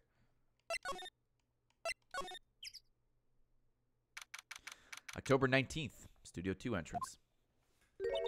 Hey, Nick, it's Miss Vasquez. Hello? H-E-L-L-O.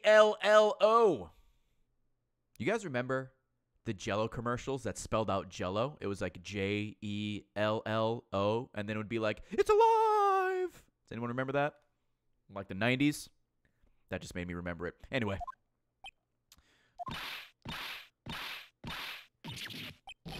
Maya, you should at least try to be polite. I'm watching the clouds. Kevin, why'd you type out bye? Anyway, I'm watching the clouds. That's all she had to say, apparently. Let's present. Let's see. Yeah, we gotta give her the photo.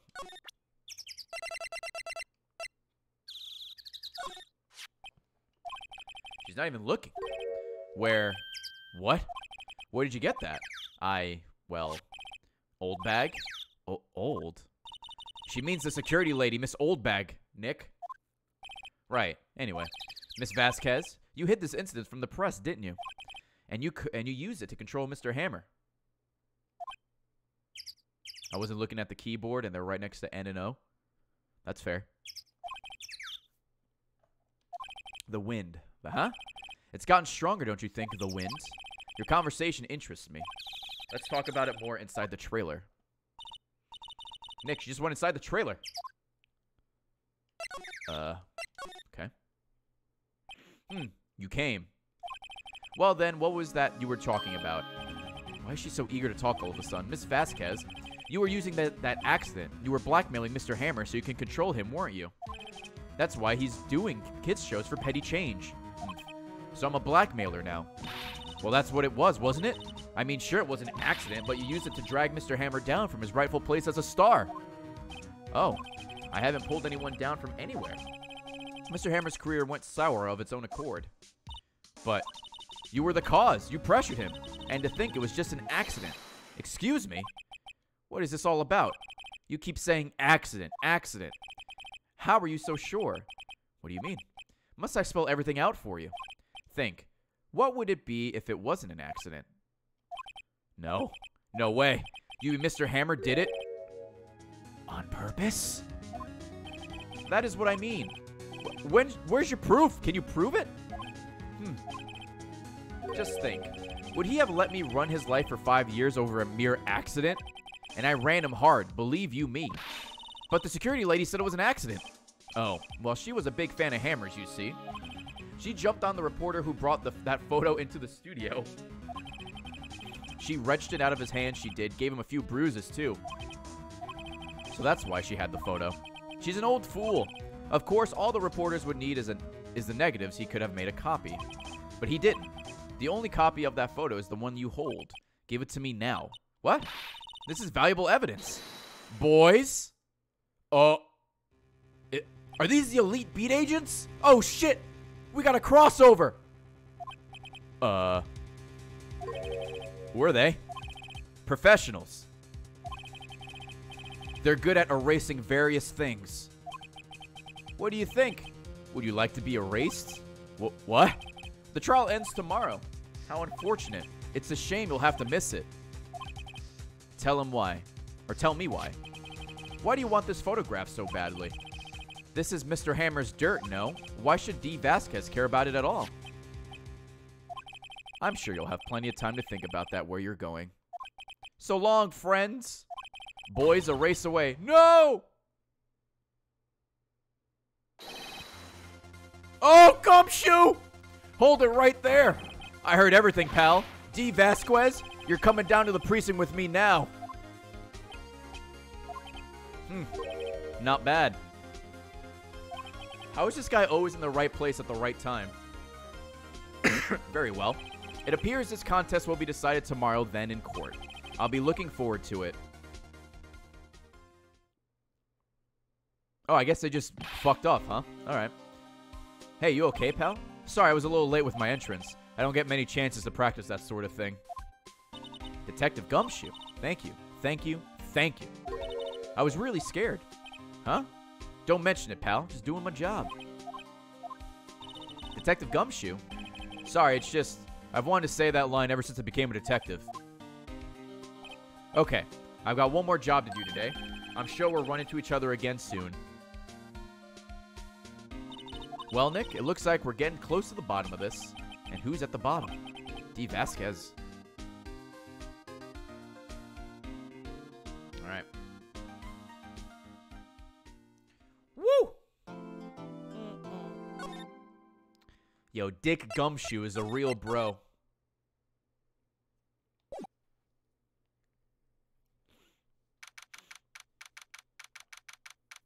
What's up, Greenie?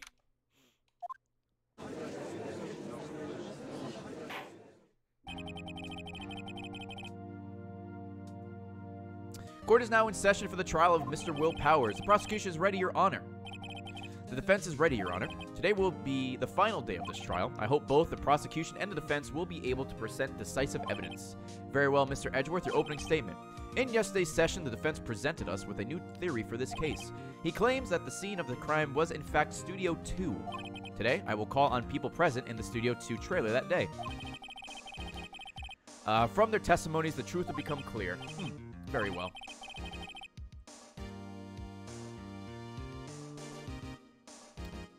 Edgeworth seems a bit on edge today. Yeah, we're 2 hours in and we're still, or almost 2 hours in, and we're just about to finish this case, which we started yesterday. So, yeah. Maybe we won't finish case 4 today. We'll see.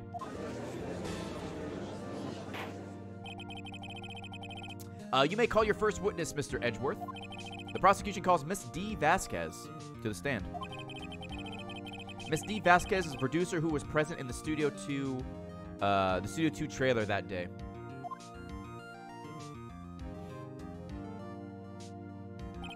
Will the witness state her name and occupation? D. Vasquez, I'm producer for Global Studios. On the day of the murder, you were in the trailer in Studio 2. As everyone here knows, yes.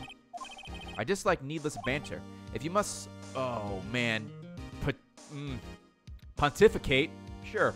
Do it when I'm not here. Very well, Miss Vasquez. Please give the court your testimony concerning the day of the murder. Nick, I know she did it. Make her pay. Right. She's guilty. I'll catch her with her pants down, so to speak. Because I'm gonna pants her. I entered the trailer, a little before noon. Thank you for the 2-year sub, Hicksoon. The meeting began at 12 sharp and ended at 4. There was to be a rehearsal afterwards, so we went to Studio 1. I was fatigued, so I had Sal take me. At 2:30, we took a 15-minute break in the meeting. Sal and I ate T-bone steaks on the table in front of the trailer. We found Hammer's body later when we all went to Studio 1. That's all. I have a question. I have a question about one part of your testimony. You were fatigued, so you had Sal take you? The van. There's a van at Studio 2. I had him take me in that. I thought it might be risky to walk, what with that monkey's head toppling over. Oh, the van, okay. I see. Very well. Mr. Wright, your cross-examination. This is the final battle, Nick. Let's do it.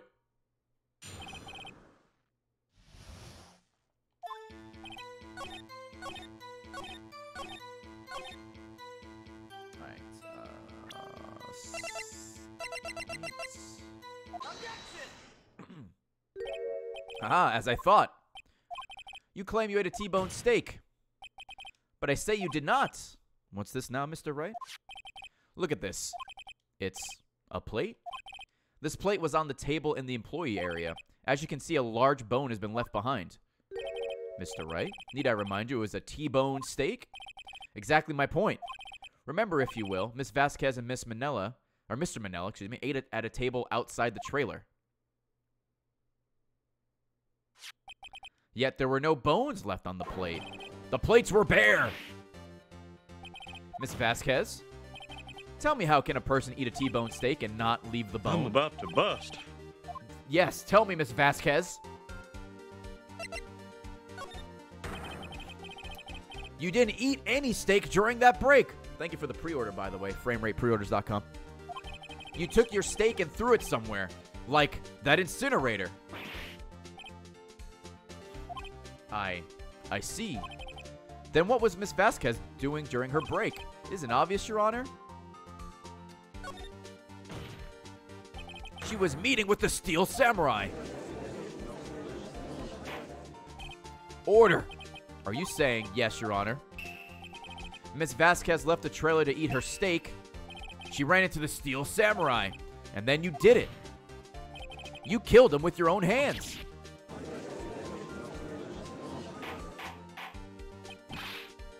Mr. Wright, isn't that a little presumptuous?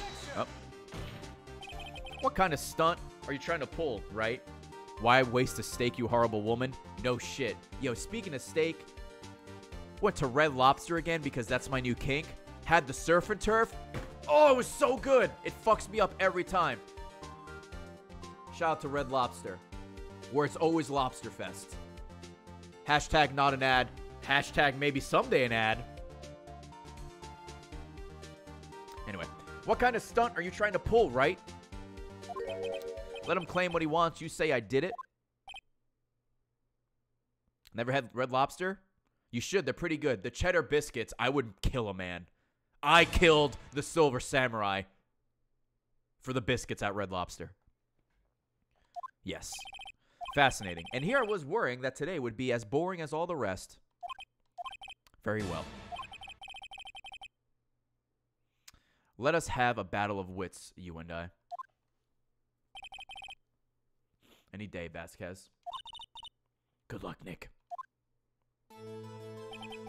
Oh, did I say Silver? Isn't Silver Samurai the fucking Marvel villain? Yeah, see? No, I didn't kill this guy. I killed Silver Samurai. You can't put me in jail for this one. I killed the Marvel villain. Isn't that who Wolverine fought in that movie?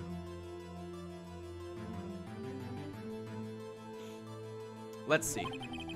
What was that murder weapon again? Oh, yes, the samurai spear. Yes. I am, as you can see, a woman of petite stature. How could I possibly use that heavy spear as a weapon? You couldn't, could you? I think you would have a great deal of difficulty using that weapon. Pretty much anyone would.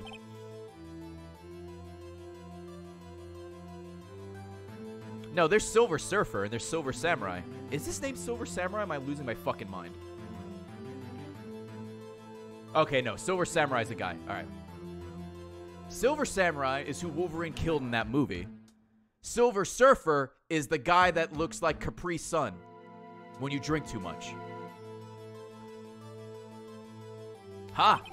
You see? Yes. However, that has no bearing on this case. Meaning, the samurai spear was not the murder weapon. What? What is the meaning of this? The spear was found lying next to the victim's body. I have proof, Your Honor. I can prove that the samurai spear was not used as the murder weapon. I present my proof, the so-called murder weapon. But that is the murder weapon. Not so fast. Remember that this spear broke during the morning action scene run-through? But someone fixed the spear. It was the security It was the security lady. She fixed it with duct tape. Now tell me, how is it possible for someone to stab a man who is wearing a thick costume with this through the chest?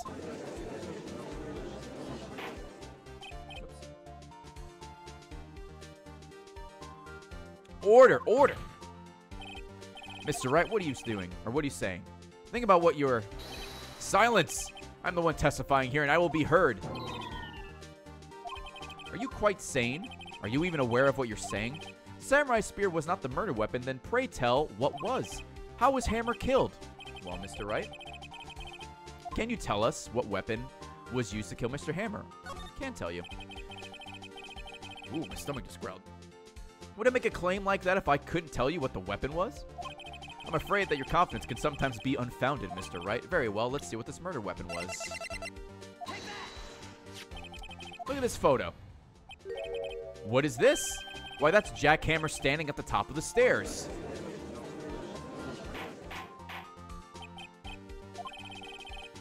Order, order. If I cannot have order, this trial will be suspended. Mr. Wright, what is this all about? This photograph is from 5 years ago. There was an unfortunate accident at Global Studios. This is a photo of that accident. Not a word of this was leaked to the outside. It was a close-kept secret at the studio. What does this have to do with the current case? Mr. Edgeworth, you still can't see it? See the fallen man in this photo? See how the fence post pierced him through the chest? What? What? Are you saying yes? What happened 5 years ago?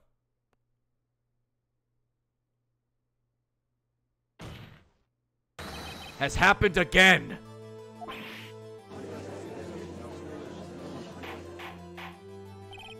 Mr. Wright, continue. It's 2:30 p.m. on the day of the murder. Miss D. Vasquez meets Jack Hammer outside the Studio 2 trailer. Then she did it. She pushed Mr. Hammer off the stairs onto the fence. Just like Mr. Hammer had himself done 5 years ago. Though whether she did it on purpose or by accident, I cannot say. In other words, the victim, Mr. Hammer, he died in the same way that he caused another man to die? 5 years ago? They really need to replace those fence posts? Yes, they do. Why would they not do it immediately? Or maybe put, like, caps on them? Something to cover them? You know how, like, in school you would cut a tennis ball in half? To, like, put at the bottom of the desk so it doesn't squeak? Just get a couple of tennis balls, man. Cut them open, put them on the fence. It won't look good, but no one will fucking die. Precisely. Ironic, isn't it? Ho-ho, very creative, Mr. Wright. I could use a man like you on my script writing staff. You deny that what I say is true? Tennis balls can stop death? They can't. Mr. Wright, let's say for the sake of argument that Hammer died at the trailer, as you say. Yet the body was found in Studio 1, was it not? And in the evil magistrate's costume, no less. Are you then claiming that I carried the body to Studio 1 and returned to the trailer all in the space of a 15-minute break? How could I have disposed of the body? The break in the meeting at the trailer lasted... Oh, the van.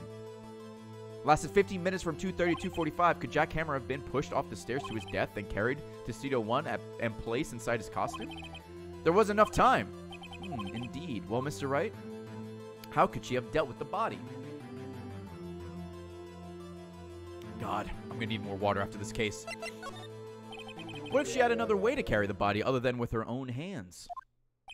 For instance, actually, for that matter, there was no need for her to do the deed in 15 minutes. And there was a way for you to carry that body. Interesting, let's hear it then. Mr. Wright, please show us how she carried the body. The van, bitch! This game does have achievements. Miss Vasquez, you carried the body to Studio 1. And you used the studio van to do it!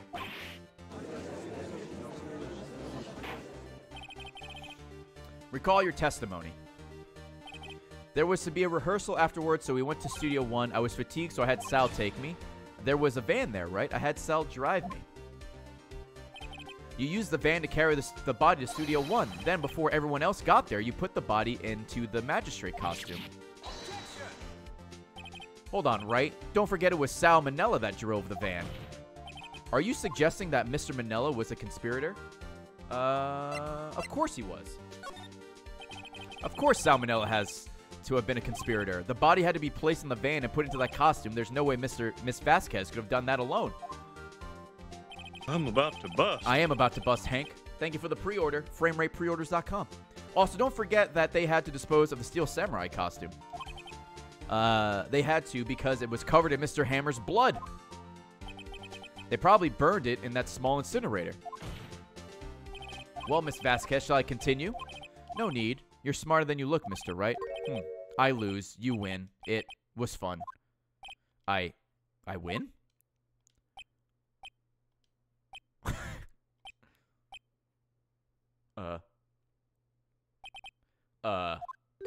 So, what happens next?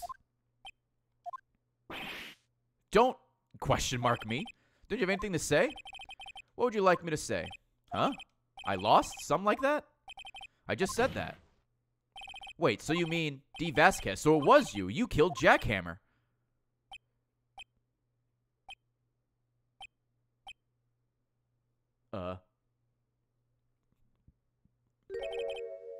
Who can say? Huh? Are you sure I did, Mr. Wright? We just engaged in a battle of wits, and the result of that battle, you proved the possibility that I murdered Hammer. Right. But that is only a possibility. Proof is another thing altogether. You lack decisive proof, Mr. Wright. What? What? Order. Mr. Edgeworth, your thoughts? Of course, it's as the witness says. Certainly, it does seem very likely she did it, but, there's no proof. Edgeworth isn't sure. Well, I came here as a witness today. If you have no more questions, I'll be leaving. What do I do now? You did it, Vasquez. Miss Vasquez, you did it. That wasn't a question. Did you do it? No. Mr. Wright? Yes, Your Honor. I'm not sure that question helped this court get any closer to a verdict. What's up, Jade? Testify again. I'd like you to testify again. Testify again? No one to give up, Mr. Wright. Think about it. Even if it were to testify again, what's the point? I can only say what I've said before, the truth, Mr. Wright. I've already said all there is to say. What would happen if I said it again? You'd ask the same questions, get the same answers. A waste of time. Damn. Damn. To come so far only to fail. As it seems there are no further questions, I would like to end the cross-examination of the witness, Miss Vasquez. Yes, Mr. Edgeworth? I was hoping to come up with a question while I was objecting, Your Honor. I didn't. I see. Very well. Your Honor, I request that the witness testify again. You are the prosecutor, are you not? Why are you badgering me? I'm your witness. I just want to hear your testimony again. Does this make any sense to you, Your Honor? I don't see that we have anything to gain by repeating the last several minutes. Mr. Edgeworth, I too see little point in making Miss Vasquez repeat herself. What exactly did you want her to testify about? Well, yes, indeed. Verily I say, ergo. I want to hear about what happened after they found the body. After they found the body. Very well. The witness will testify to the court concerning this matter. Nick, why did Edgeworth... Who knows? He probably realized she did it too. But wasn't he the one that said he always gets a guilty verdict? After all that, Edgeworth.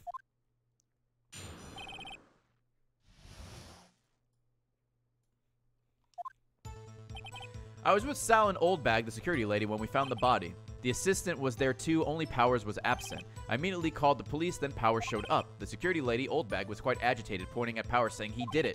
I asked to be left out of the proceedings. I went back to the trailer to get my script and direction notes. Then I went home.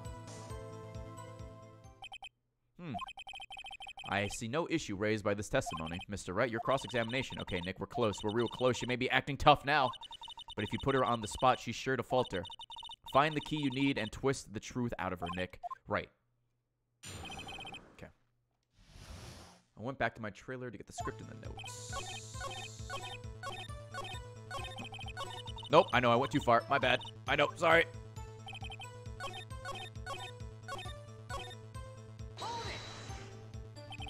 The script and your direction notes, yes, they're quite valuable. It wouldn't do to have them stolen. No, I guess not. Wait a second. I thought you came to Studio 1 for a rehearsal. Why didn't you bring your script and notes? Well, I was under the impression that we wouldn't be able to rehearse anything. Why? There was a murder after all. Who could think of rehearsing after that? Oh, yeah, I guess. Very well. Miss Vasquez, please continue. Oh.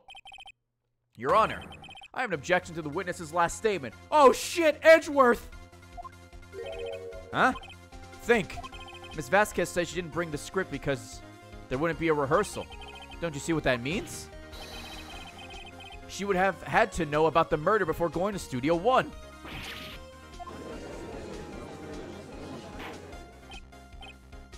Order, Mr. Edgeworth. What you have just said is a reasonable observation. Thank you, purred happily. However, I find it hard to understand why the prosecution would make such a move. Or are you thinking of a career change to defense? I appreciate the concern, Your Honor. I will stand by my statement, however, regardless of how the court sees my role here. Now, Miss Vasquez, do you have an explanation? I can't believe Edgeworth is helping me. So the prosecution is in cahoots with the defense. What kind of court is this? You know, I have no idea, Vasquez. No matter. I think you misunderstood me. I had a perfectly good reason to believe there would be no rehearsal. Very well. The witness will change her testimony to reflect this reason. I knew that Hammer was injured and couldn't do any action scenes, so I left them behind. Okay.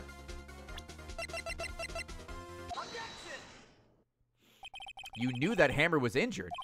Don't you think that's a little funny? I mean, it was the Steel Samurai who was injured. It was Will Powers. What?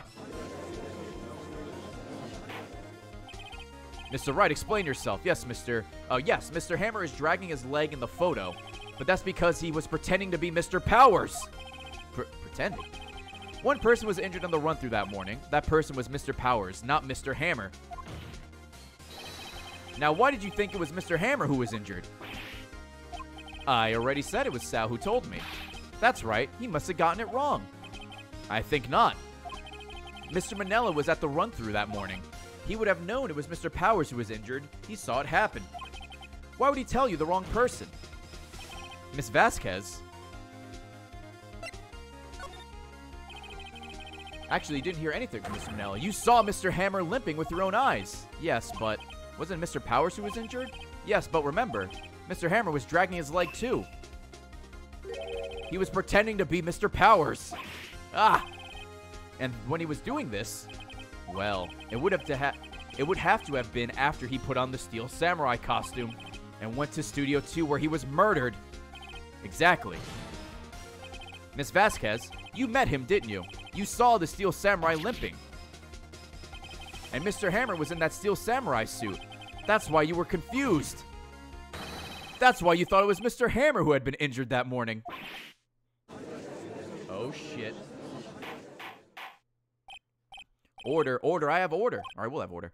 Witness, can you refute this claim? Yeah, let's see you sneak out of this one, Vasquez. Very well. I have a question for you. Why are the real killers always so persistent? Why in the world do I want Mr. Hammer dead? Yes, he'd fallen in hard times, but he was a star. I had nothing to gain from his death. Nothing. Yes, she would need a motive. Why would she have killed the victim? There's a reason. It's unclear to this court. Does the defense have anything to say on the matter? In other words, can you prove she had a motive? Of course I can prove it. Okay. I have proof, and I'll show you. I present to the court evidence as to Miss Vasquez's motive on the court. Here you go. This is my proof. This is the photo from before. This photo reveals the motive in this murder. I'm right, aren't I, Miss Vasquez? 5 years ago, Mr. Hammer was at the height of his fame. With D. Vasquez's help, a terrible accident was swept under the carpet. Ladies and gentlemen, the case currently up for trial. It began on that day 5 years ago. Ironically enough, that accident precipitated Mr. Hammer's fall. His fall from stardom. His guilt weighed him down, no doubt. However, you, D. Vasquez, used Mr. Hammer. You made him work for you for petty change. Bringing us to the present day and Mr. Hammer's last role as the evil magistrate. Yes, undoubtedly, it was a constant source of shame for the ex-star. One moment, Mr. Wright. We are talking about motives here, yet you only have talked about Mr. Hammer. It is almost as if it was Mr. Hammer who had killed D. Vasquez, not the other way around. What motive would Miss Vasquez have? Yes, that's right. According to what you say, I would have had no reason to kill Hammer. He was a good source of income for me. And I never get rid of useful men. It's a policy of mine. Oh, same. Same, girl. We share that policy. Always keep useful men around. Mr. Wright, please explain Mr. Vasquez's motive for murder. She had no motive. She had no motive, Your Honor. What's that now? It was Mr. Hammer who was out for blood. All Miss Vasquez did was push him off the stairs in self-defense. What's that now? It's simple. Mr. Hammer was intending to kill Miss Vasquez. Oh, shit. What? What? Your Honor, Jack Hammer drugged Mr. Powers with sleeping pills. Jack Hammer snuck into the dressing room and stole the Steel Samurai costume. Jack Hammer wore the costume to fool a security lady into thinking he was Powers. Then Jack Hammer made his way to the trailer. And for what purpose, you ask? To kill Dee Vasquez, who had so cruelly taken advantage of him all those years. Wait, why are you upset? Oh, no.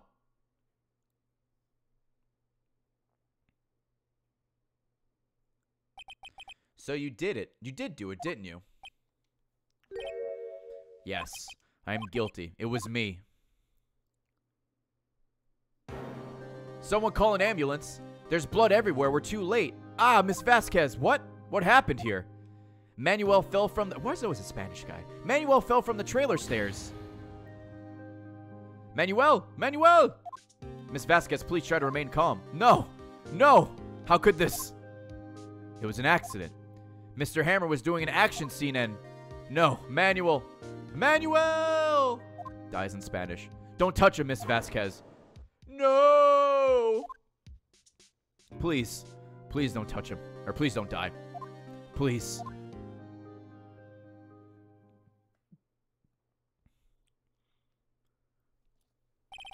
Congratulations, Mr. Wright. I lose. Again.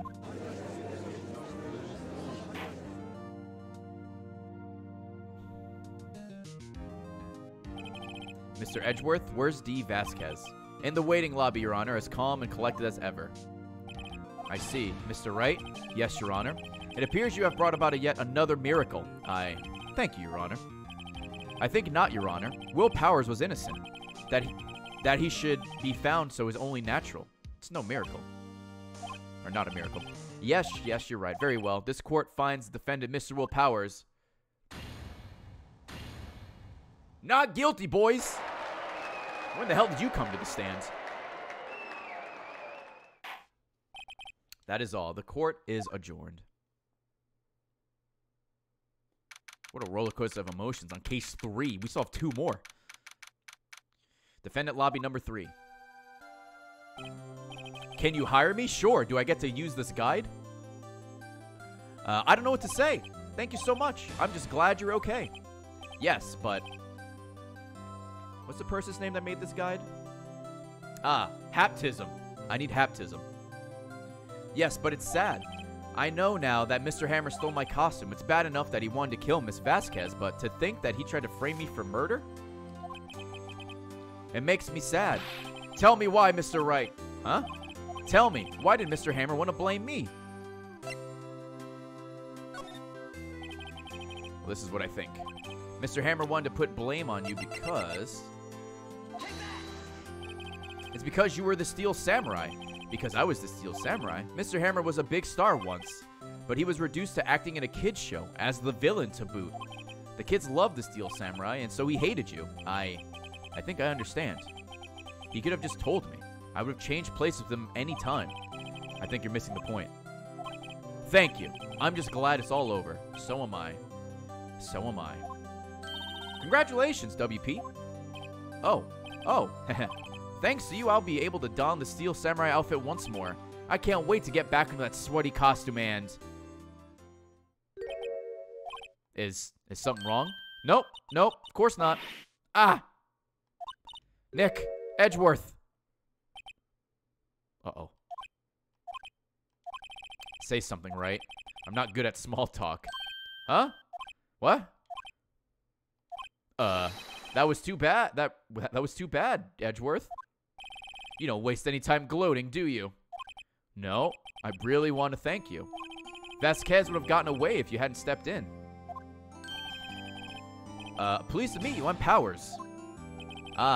Edgeworth. I'm a big fan of your work, Mr. Powers. Liar. Right? I must say I hadn't expected to meet you again after all these years. Meet again. Wait, meet again? However, in retrospect, it would have been better had we not met.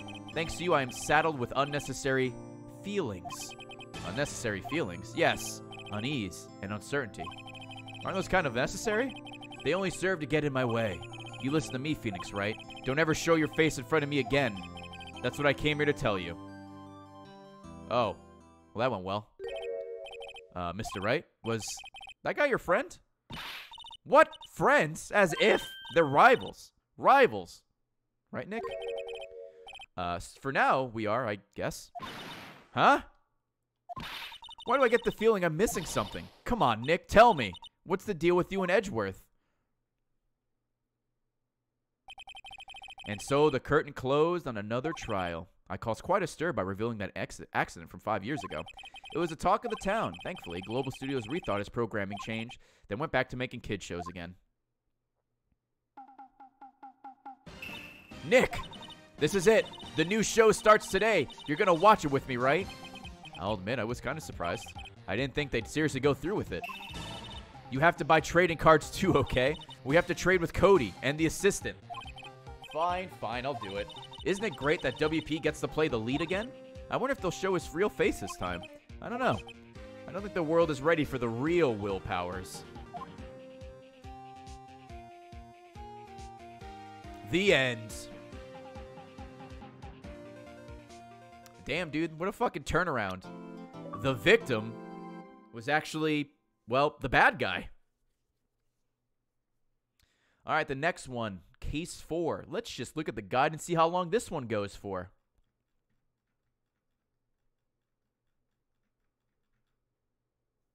A long time.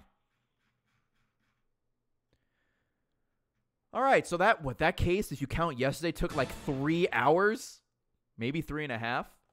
Oh boy. Oh my God, I just noticed there's a bird. Oh, there's a bird in this one. All right, gang. I'm going to get some water, get a snack, and we're going to strap in. I'll be right back.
All right, that was a disaster. So, I, like, scarfed down some food. Like a bag of chips. And then we had, like, a case of Diet Dr. Pepper. But not, like, in the packaging. It was, like, from Costco or something. So it's just kind of like all the cans are just on, like, a piece of cardboard with plastic over it. So I went to go open it with a knife. Boy, howdy, did I stab a fucking can. And it just fucking sprayed everywhere. So I had to clean that up. Hopefully Charlie likes the taste of Diet Dr. Pepper.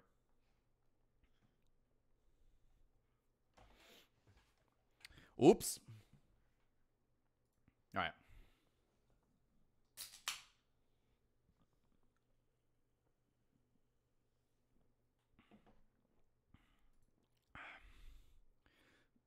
All right.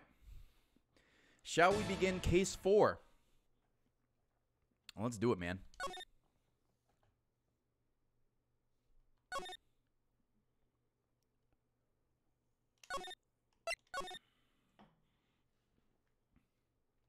All right.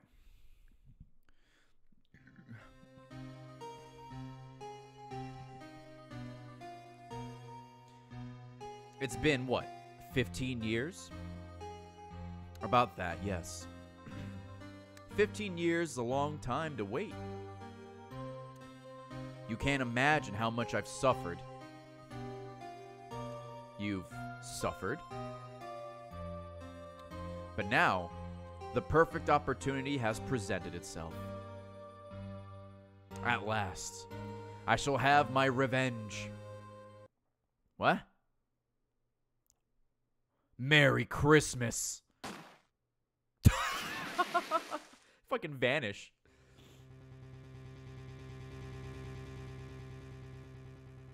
Oh. Monk Omega.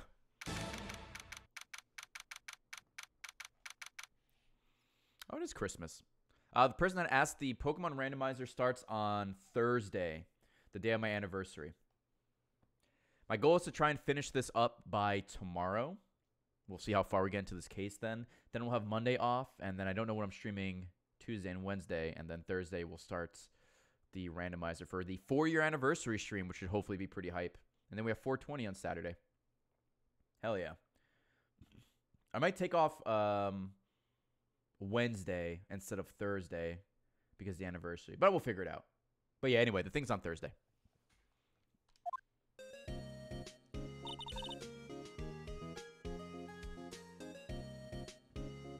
The randomizer will be for Pokemon Soul Silver.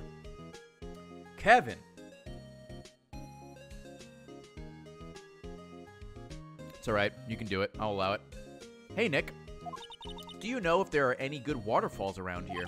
Waterfalls? Dare I ask why? Duh, Nick. Isn't it obvious? I need a waterfall to stand under, preferably a freezing one. Oh. Is that part of your spirit medium training? Of course! Except I've been slacking off lately. I need to brave the elements and be forged anew under the rushing spring waters. Okay. I don't know about any falls per se, but Gourd Lake is pretty close. Oh, darn. Sorry, but them's the breaks. Couldn't you just take a cold shower or something? Good idea. So much for rushing spring waters. Next in the news, a large unidentified animal was sighted at Gourd Lake. The town is buzzing with excitement. Locals are calling it Gordy. And a tip of the hat to Nessie, the Loch Ness Monster. Though its namesake, Nessie, proved to be a hoax, locals are confident their Gordy's the real deal. Yawn. Boring! Can't they show real news for a change? Nick? The water pressure's kind of low in that shower.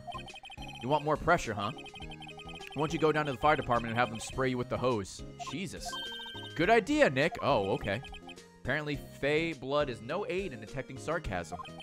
We interrupt this program to bring you a special news bulletin. Strange occurrences continue at Gourd Lake, but this time it's murder. Gourd Lake again. The body of a man was found in the lake early this morning. A suspect was apprehended. Sources inside the police department revealed that the suspect's name is Miles Edgeworth, age 24. Edgeworth was an up-and-coming prosecutor known for his skill and connections. He was guaranteed a long and rewarding career. Has he thrown it all away? Edgeworth? What's going on? Edgeworth would never do something like... Yipes! Maya. The firemen yelled at me when I called them. We've got bigger things to worry about than that. They arrested Edgeworth. What? You mean the prosecutor? Yeah, he's a suspect in a murder. What? When? Where? Whom? Why? How? I don't know. Let's go find out, Nick. Let's go.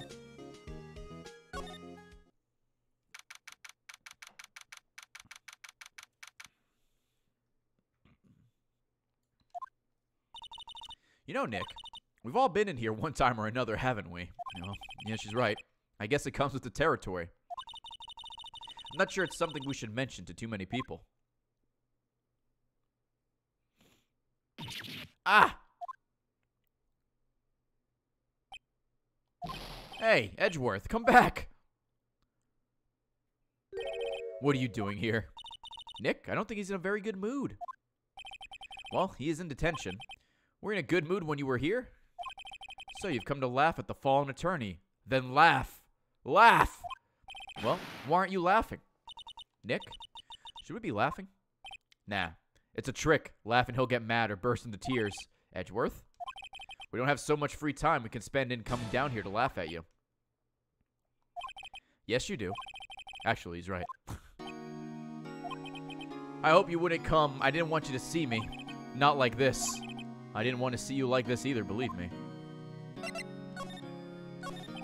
Edgeworth, tell me what happened. Why should I? What are you going to do about it? Duh. We're going to help you, that's what. Help me? You? Don't be ridiculous. Sorry? You're a novice. You've only been in 3 trials. Hey, sure you've got lucky and won all 3, but your luck's bound to run out someday. You need real skill, right? Experience. Nick, he's insulting you. Nick? Why am I always the one who has to get angry?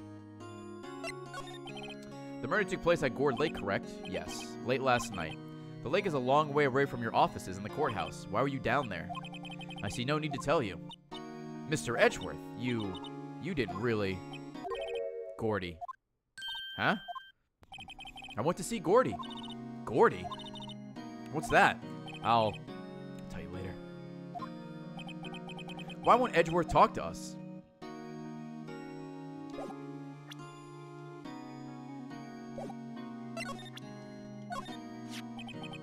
Your attorney badge. Edgeworth? Let me defend you. Ha! Ha ha! Good one, Wright. But I'm not that hard up, not yet. What do you mean by that? Me? Trust a wet behind-the-ears lawyer with only 3 trials under his belt? Haven't I beat him twice? What a dick!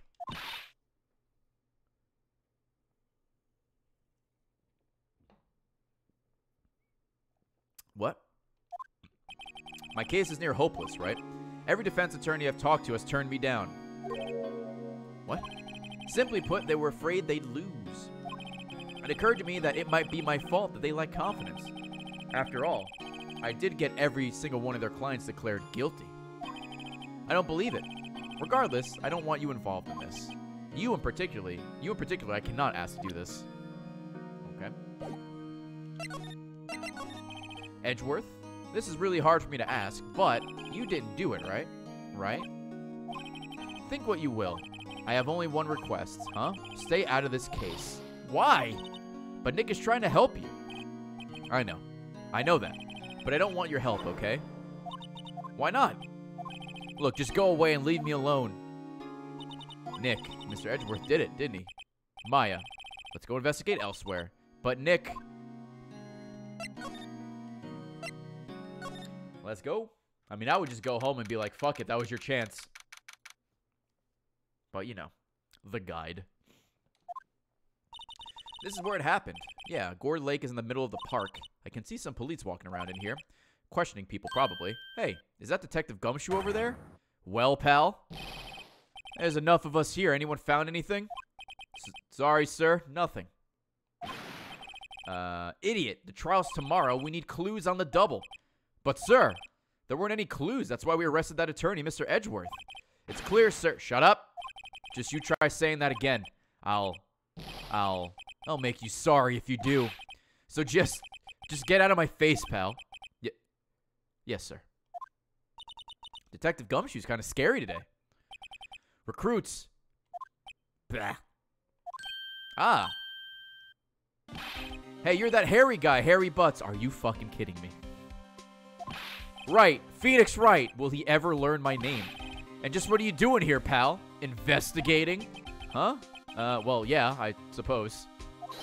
Well, I'm here to help. Ask me anything you want. Bring it! He seems different than usual. I wonder what's up. Mr. Edgeworth hasn't actually asked us to defend him yet. Huh? Oh. You don't say. I'm about to bust. You don't say. I'm about to bust. Hank, you know it, man. Thank you very much for the pre-order. FrameRatePreorders.com. Thank you. Also, Firefang, Haseo Panda, Hurt Shadow Man, Demon Ellie, Wings of Ash, Roxor, Baza, Quicksilver, Master, or the U-Master, Hooven, Kazuto, Vectro, Doomgal, thank you. I probably butchered all your names. I'm sorry. And James, thank you for the bits. Okay. Let's go down the list. Detective Gumshoe, do you know what happened here? Huh? You don't know, pal? No. Well, okay. Mr. Head in the Fluffy Pink Clouds lawyer. Head in the... What? Never mind, I'll tell you. It happened last night about 15 minutes after midnight. There was a boat out on Gourd Lake. In that boat were two men. One of those men shot the other with a pistol. And the shooter was Mr. Edgeworth. And the shooter was Mr. Edgeworth?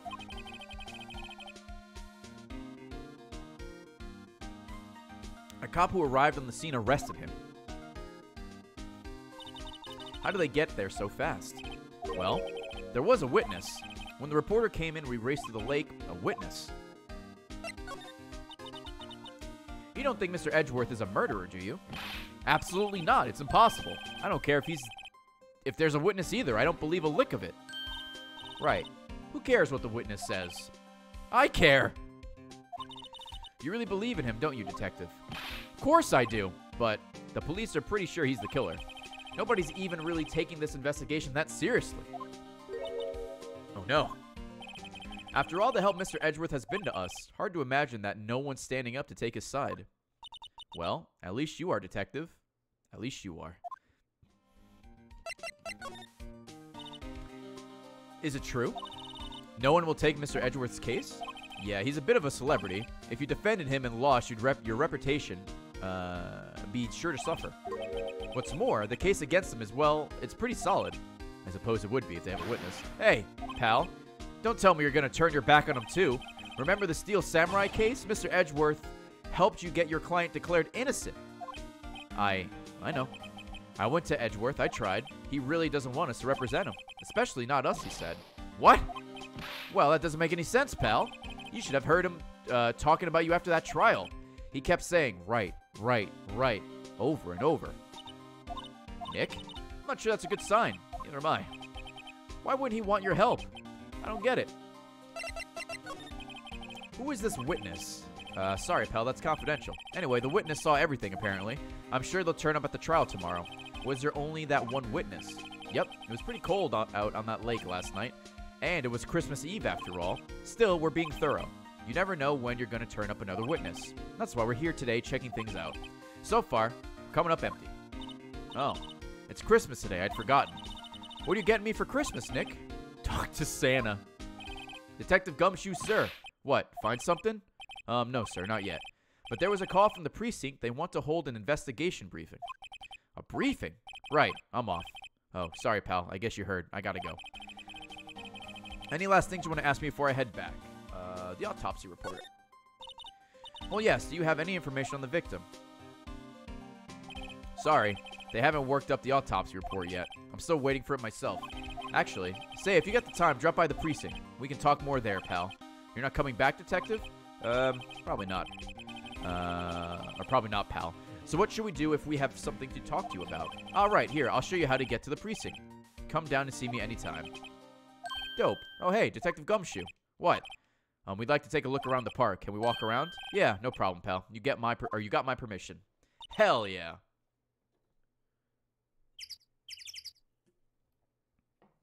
Did you say get her a new sister for Christmas? Yo, Thomas, what's up? You know, Nick, I think there's something to be said for talking to people when they're busy. Yeah, they don't have time to think about not giving you information. Right. Now let's get investigating.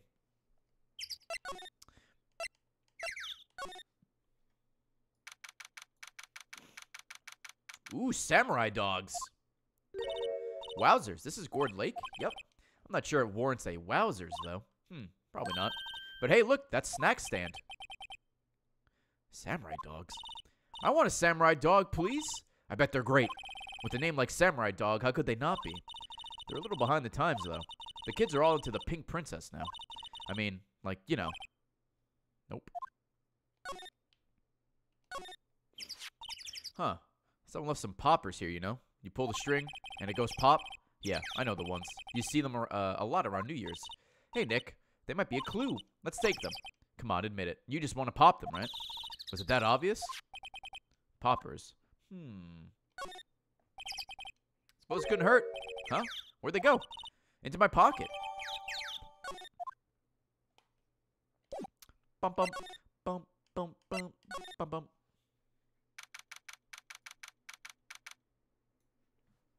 Ooh. I like it here, Nick. Look, someone's camping. They've got guts camping at the scene of a murder. Or hey, Nick. If they were camping here last night, they might know something about the murder. That's true. Good call, Maya. Let's go talk to them. Slide to the left.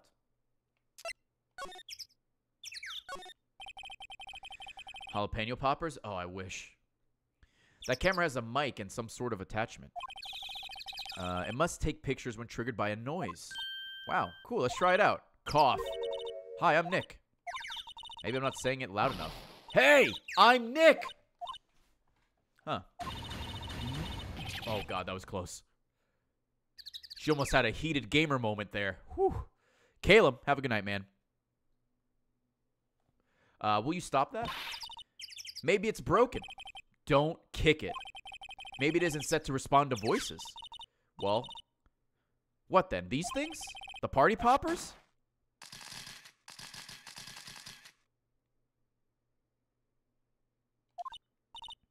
Well, they responded. Yo! Oh, nice fucking fro, dude.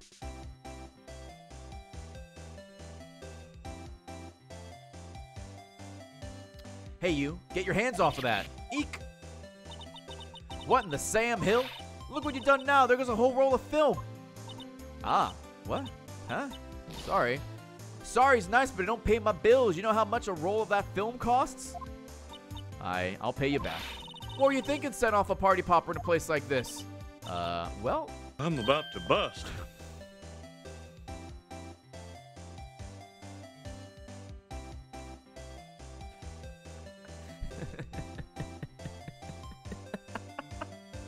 What? Thank you for the pre-order. Don't try to play stupid with me. Just because you thought I'm some country bumpkin. Not to be never mind, fucked it up. Yeah, I know how y'all Yanks think. Oh, man. K-Kona, sister. I say, those southern folks talk with that exaggerated drawl. Why must they be so dumb? Well, let me tell you, just because I might be dumb, don't mean we all are. Nick, help.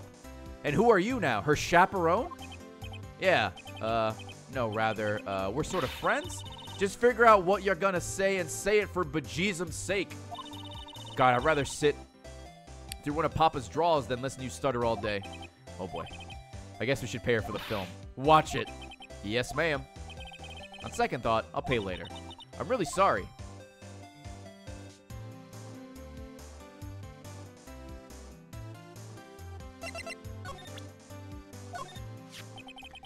This is my badge. Huh? Aren't badges supposed to be all shiny and impressive? You a cop or something? I'm a lawyer. What? You only gonna try and pull one of them lawsuits on me over that film now?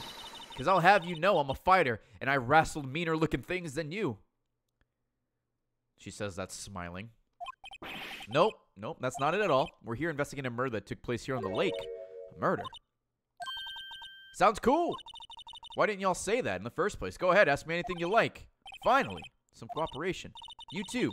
Y'all can come out of hiding now. I won't bite. Hard. Come to think of it, where did Maya get to? Sorry. I was feeling a little overwhelmed. The culture gap and all. Never you mind, honey. I can talk Yank for you if if it pleases you. Thanks. I think I'll be okay.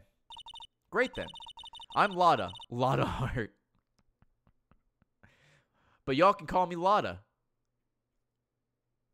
So we can call you your first... Alright.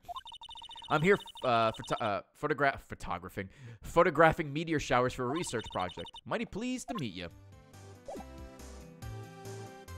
More like Lotta Fart. Got him. Oh yeah, when was that murder anyway? I ain't seen much television lately. It happened late in the night on Christmas Eve. That's so, Christmas Eve. A man on a boat was shot. Did you see anything? Well, let me see. A boat, you say? I reckon I might have seen one, not sure though. You gotta remember, I've been watching this here lake for a good 3 days now. I seen enough boats to choke a mule. What? Kinda hard to remember which I seen when. EU is garbage. What a name. Thank you for the Twitch Prime sub.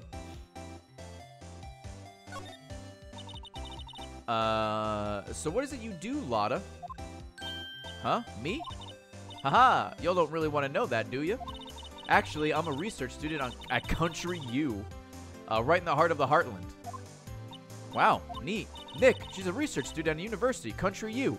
Maya, I heard the same thing you did. But thank you.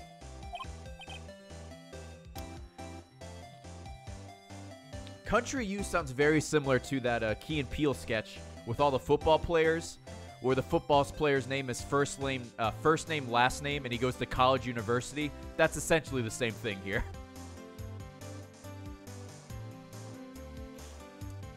So I hear.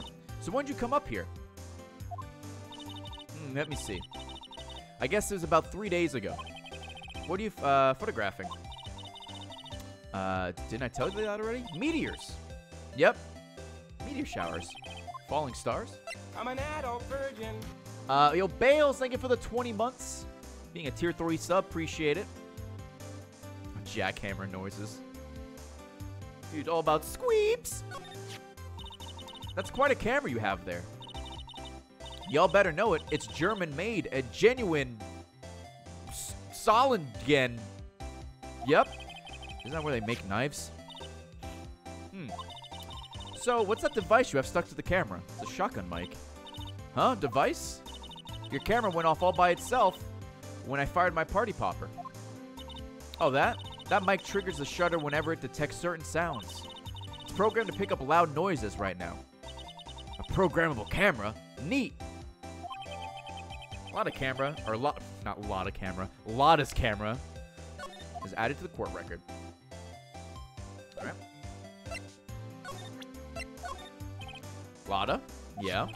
So your camera, it triggers on loud explosion noises? Yep. Actually, the victim in the case we're researching, he was shot with a pistol. Pistol? Right. Now, wouldn't a gunshot make a similar noise to our party popper? I guess it would. Your camera didn't get a picture of the murder, did it? Hey! Y'all are pretty bright. Huh? I see what you're saying. Tell you what, I'll have a look-see at my film. It would have been a photo taken late last night. I checked them once, don't remember if there was anything on them though. But what if I got some? I could be witness to a genuine murder. Yeehaw!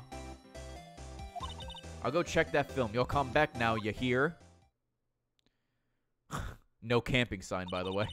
She went inside her SUV. I guess we should come back later. Then we're going to move to Criminal Affairs Department.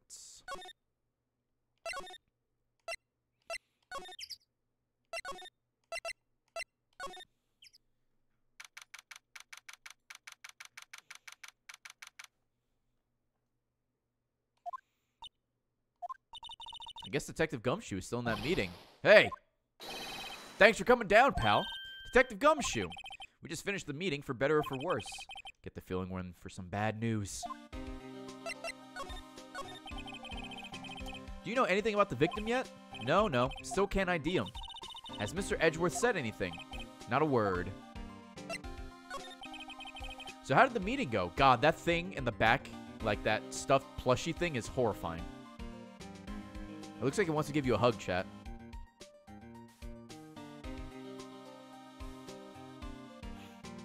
So how'd the meetings go? I can't tell you, pal. You're a lawyer. True. You know, I don't know what to believe anymore. Sure, Mr. Edgeworth's human like you and me, you or me. Still, I get the feeling that he'd done something wrong. He wouldn't go hiding it. That's just the kind of guy he is. Why can't anyone else see that? So they think that Mr. Edgeworth did it. Well, the trial's starting tomorrow as scheduled. I see. Hey, in the end, you did tell us about the meeting. Don't go telling everyone else, pal. Yes, sir. And, do me a favor. Stand by Mr. Edgeworth. He needs help, and you're the ones to help him. I'm sure he's got some reasons why he won't talk to us. Thanks, Detective Gumshoe. Detective Gumshoe, how come you trust Mr. Edgeworth so much? Well, I think that was obvious. We got a strong working relationship, us two. We trust each other, and that's how it works. A working relationship? See, Mr. Edgeworth always gets his defendant declared guilty every time. Yeah, his methods might be a little extreme at times, and illegal, but there's a reason. He trusts our investigation, see? He trusts us to get the right man. That's why I work extra hard, pal. We've got to earn that trust he places in us. I see. Mr. Edgeworth is a man you can trust, and you have my word on that. Yeah, Mr. Fitz, thank you for the 260 bits. Oh, the autopsy report. I was wondering, did you ever get that autopsy report? Oh, that. Yeah, I made a copy for you. Oh, thanks, man. Thank you. Nick? Huh? Can you show me the photo of the victim? That face. Someone you know? I don't know. I just have this feeling that I met him somewhere a long time ago. Alright, now we have to go back to the woods.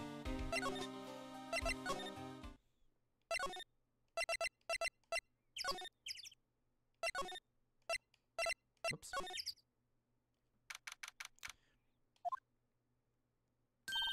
Hey, y'all. Scott here.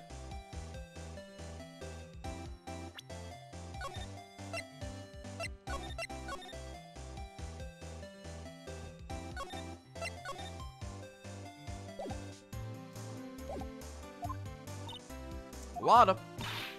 Wait up a sec. We got bingo? Bingo. My automatic camera took 2 pictures last night. Hey. This is them. Take a look. Wait, see? See, he's shooting him with that pistol. It looks like that, yes, but you can't really tell who that is shooting. Yeah, well, there was enough fog out there last night to strangle a bullfrog. But, you know, seeing these photos reminded me of something. What? I saw the murder happen. I'm a witness. What? Are you serious? Of course. How do you forget? Never mind. Y'all reckon I should tell the cops? Let's see.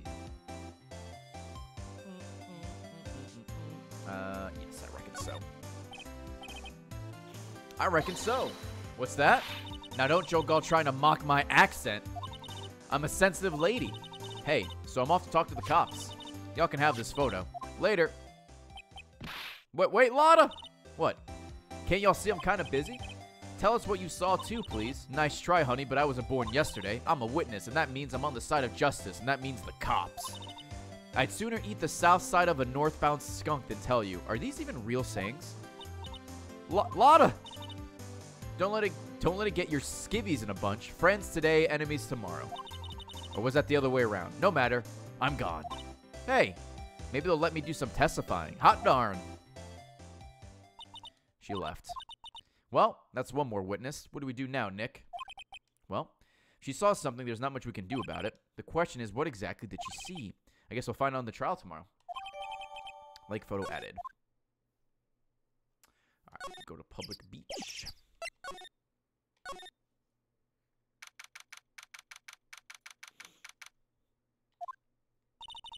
Looks like the police have given up their interviewing. Hey!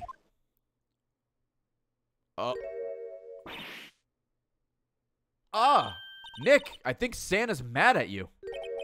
Long time no see, Nick. Nick, you know Santa? Wow. Nick and Saint Nick. Hey, I see the connection. Don't be ridiculous. Dude, it's me. Oh, it's Larry. What are you doing here? Isn't it obvious? I'm working my day job. I sell samurai dogs. Want one? Gotta make money for dates, you know. What? My girl Kyance? What? How do you pronounce that name? My girl Katie deserves the best. Beyonce? Yeah, do you say like Beyonce with a K?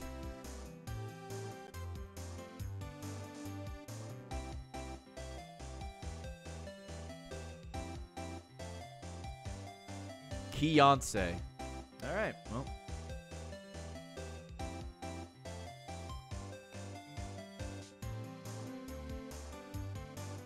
Sure. I'm gonna call her Kaya. She deserves the best. Beyonce. Not another model, I hope. Oh, Kaya's a fine, fine woman, Nick. It was her idea that I wear this costume. She was all, you go, girlfriend, you know? She bought me this costume. She bought this costume for me. That's great, Larry.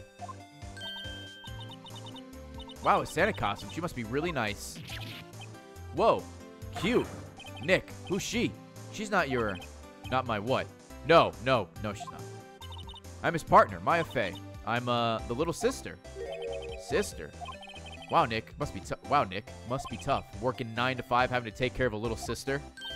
No, I'm not Nick's sister. I'm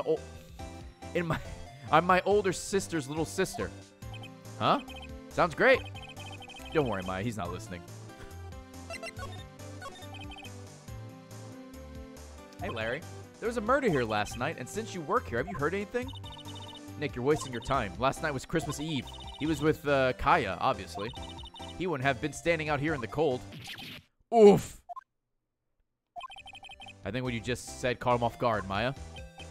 No, it's just Kaya's not in town right now. She's in Hawaii on a photo shoot. A model. I knew it.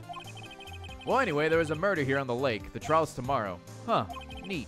The defendant is Edgeworth. Miles Edgeworth. Nick? Why would Larry know Edgeworth?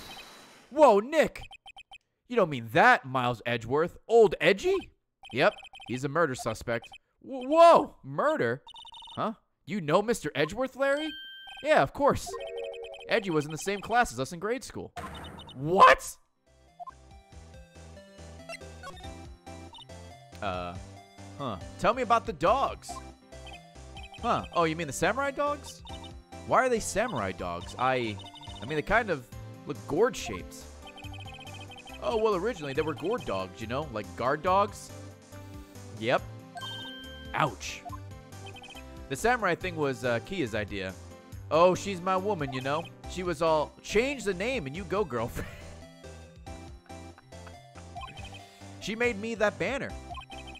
Man, the kids can't get enough of those samurai dogs. Something about that just seems wrong. Oh, and guess what? We're getting a ton of customers here at the lake with the big news. The big news? Yeah, Gordy. Gordy? So, Mr. Edgeworth was your classmate, Larry.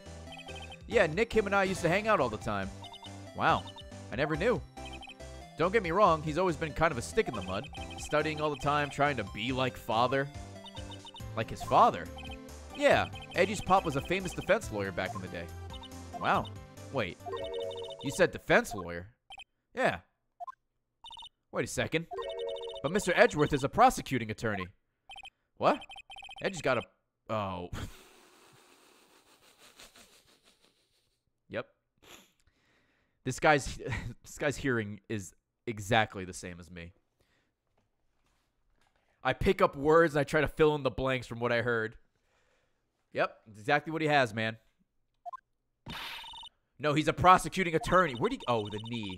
Okay. That's like the total opposite of a defense lawyer. Huh. Go figure. He's always used to talk about defending the weak who were unable to defend themselves. Man, he used to go on and out about man's duty to society and all that. What a bore. I wonder what changed his mind, though. Do you know Nick? Nick? Sure don't. What's Gordy? You mean you don't know? It's here in this very lake, a giant mysterious monster, Gordy. A monster? Yeah. Check it out. This is an article from yesterday's newspaper. There's a photo. Wow. It's really real. That looks like someone who has a sock on their hand. It looks like a sock puppet. Looks like Mr. Socko, but painted like black. Nick, a monster. A real monster. Yeah. It's probably just a log or something, right? Hey, there's a quote here from the person who took the photo. What's this? I set the camera to automatic, and when we got it in the frame, I heard a loud bang like an explosion, followed by the sound of something slipping into the water. I wish you could have seen it. Why would there be a sound like an explosion? Larry, can I borrow this article from you? Sure, no problem. That'll be $1 million. $1 million? Grow up, Larry. Alright, we are going back to our office now. Oops, wrong way. Pay the man.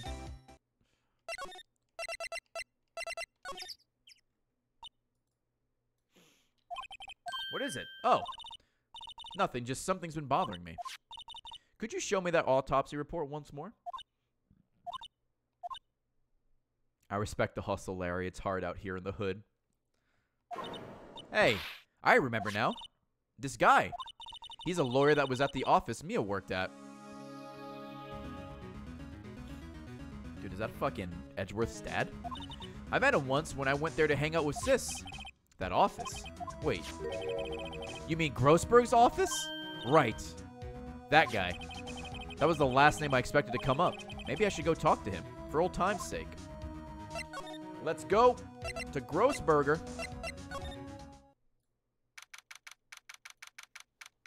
The painting's still not there, I see. Ahem! Ah, that old familiar clearing of the throat. Aha, you're Mia's something, are you not? I was her understudy, yes, Phoenix Wright. Aha! And you're Mia's something too, are you not? Her little sister, yes. You've grown. You've come to look a lot like your sister, you know? It takes me back. Ah, the day of my youth, like the scent of fresh lemon, you see. Mr. Grossberg, sir. Ah, yes. I beg your pardon. Of course you came here to discuss something. What is it? Something the matter? Oh, I gotta present the autopsy report. Yes. Strange. I feel as though I've seen this man somewhere before. Ah! Did you remember? He was a lawyer here in my office. That's Hammond. Robert Hammond. Robert Hammond. And you say this is the man Miles Edgeworth shot? There was a murder last night. A murder? You haven't heard? I just got up, you see. Well, Miles Edgeworth shot someone with a pistol. Edgeworth? What? Who did he shoot? Well, the identity of the victim is still unknown.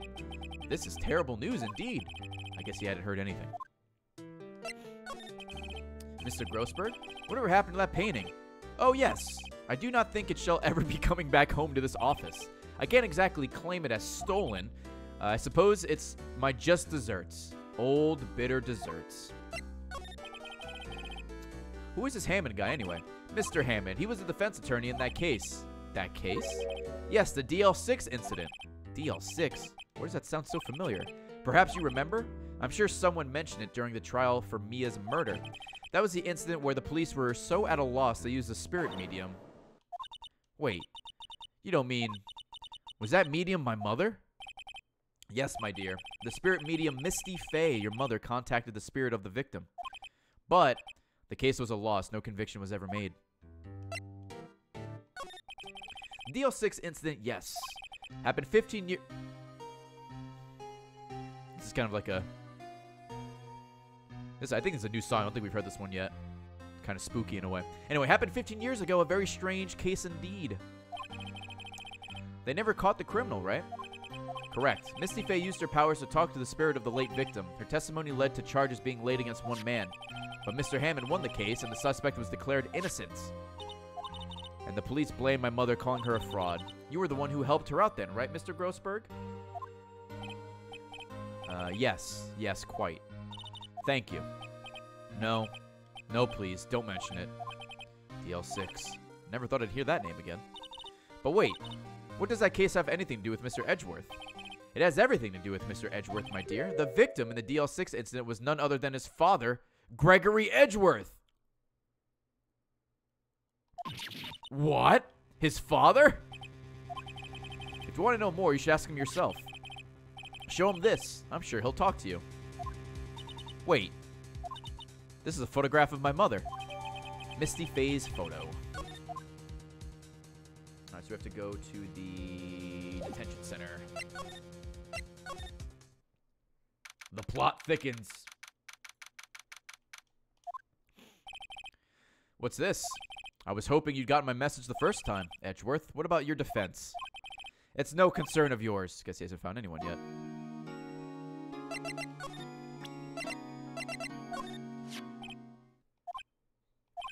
Edgeworth, it's only been a matter of hours since you last visited, yet you've made incredible progress in your investigation.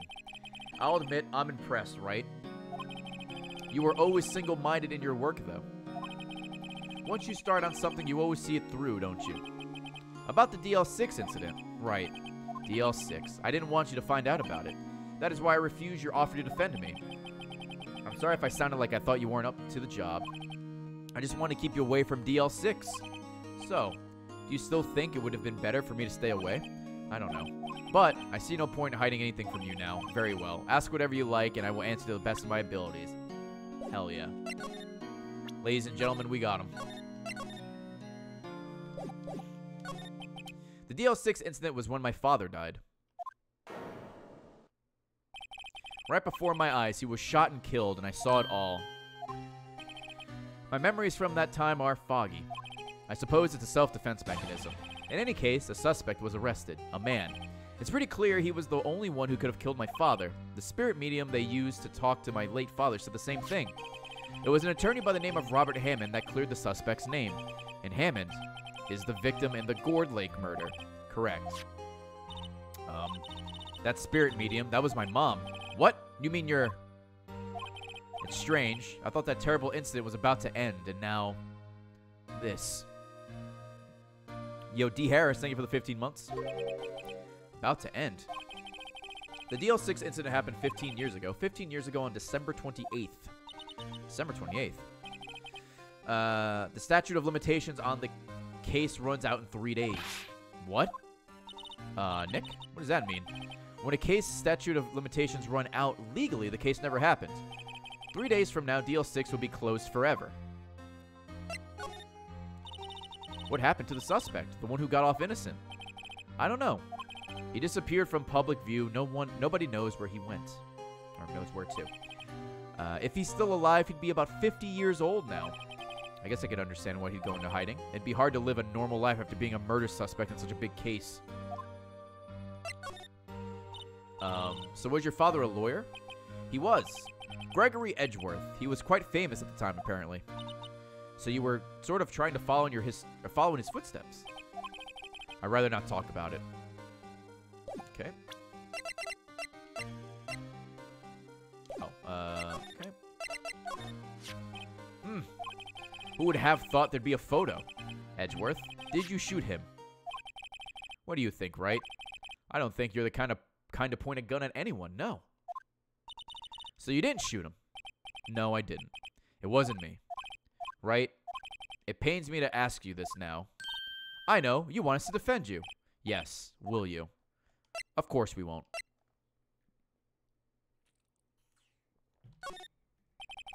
Who could have guessed this day would come? Not me. This is my chance to finally pay you back. Pay him back? Pay me back? For what? I don't remember even doing it or ever doing anything for you. Never mind. I guess you don't really need to know. Huh? My letter of request. Please give it to Detective Gumshoe. Well, I guess we should... What's that? Earthquake! Nick! It's a big one! Wah! Oh, it's calming down. Whew, that was scary. Huh? Where's Edgeworth? There! He's on the floor and the ball's shivering.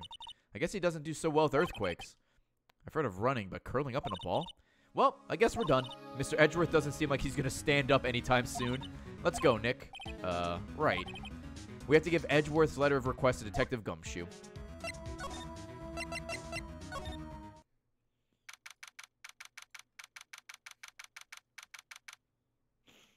Yeah, where would he run?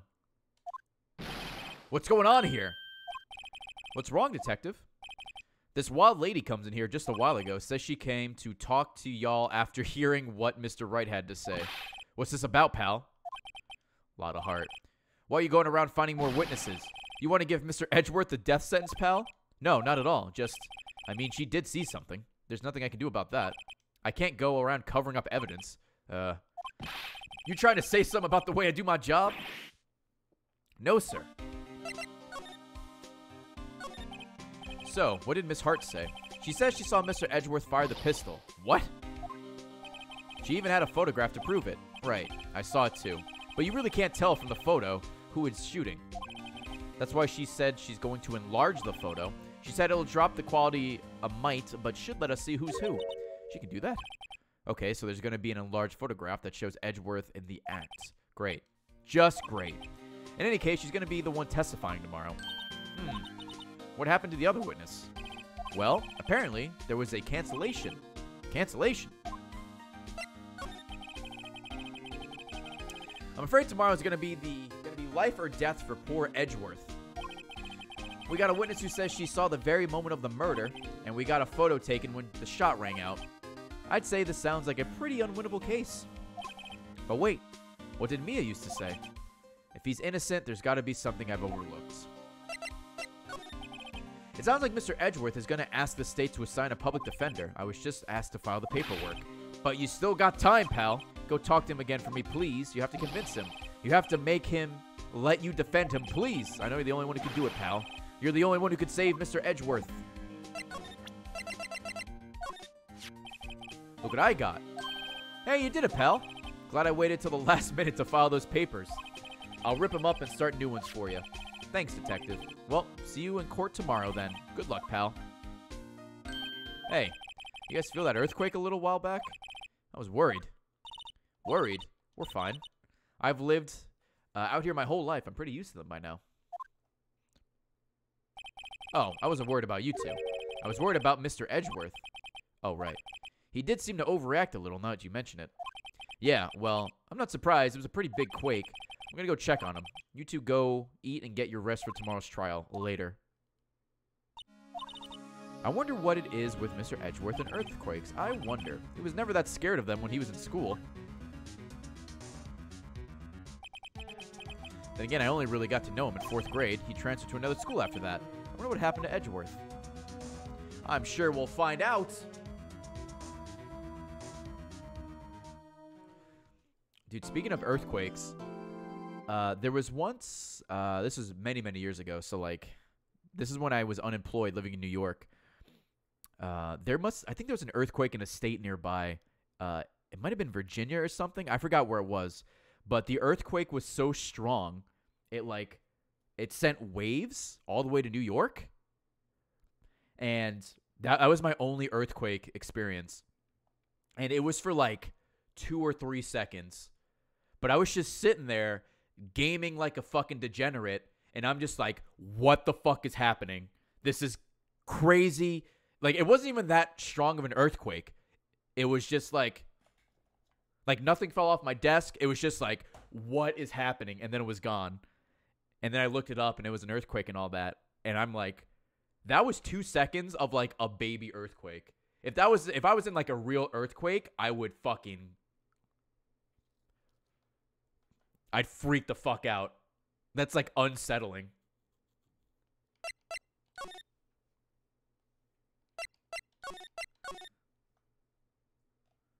I'm like, what the fuck? Yeah, I would Edgeworth it.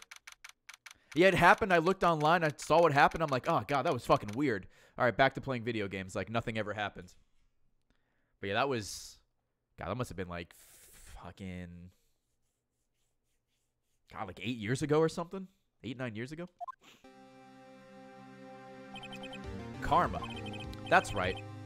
Manfred von Karma. He's the best prosecutor there is. Manfred? Fucking Manfred. He hasn't lost a case in his 40-year career. He's a god of prosecution, right? A god. Not a single case? He'll do anything to get a guilty verdict. Anything. Sounds like someone else I know, Edgeworth. You don't understand. I mean, he'll really do anything. Manfred von Karma is a man to be feared.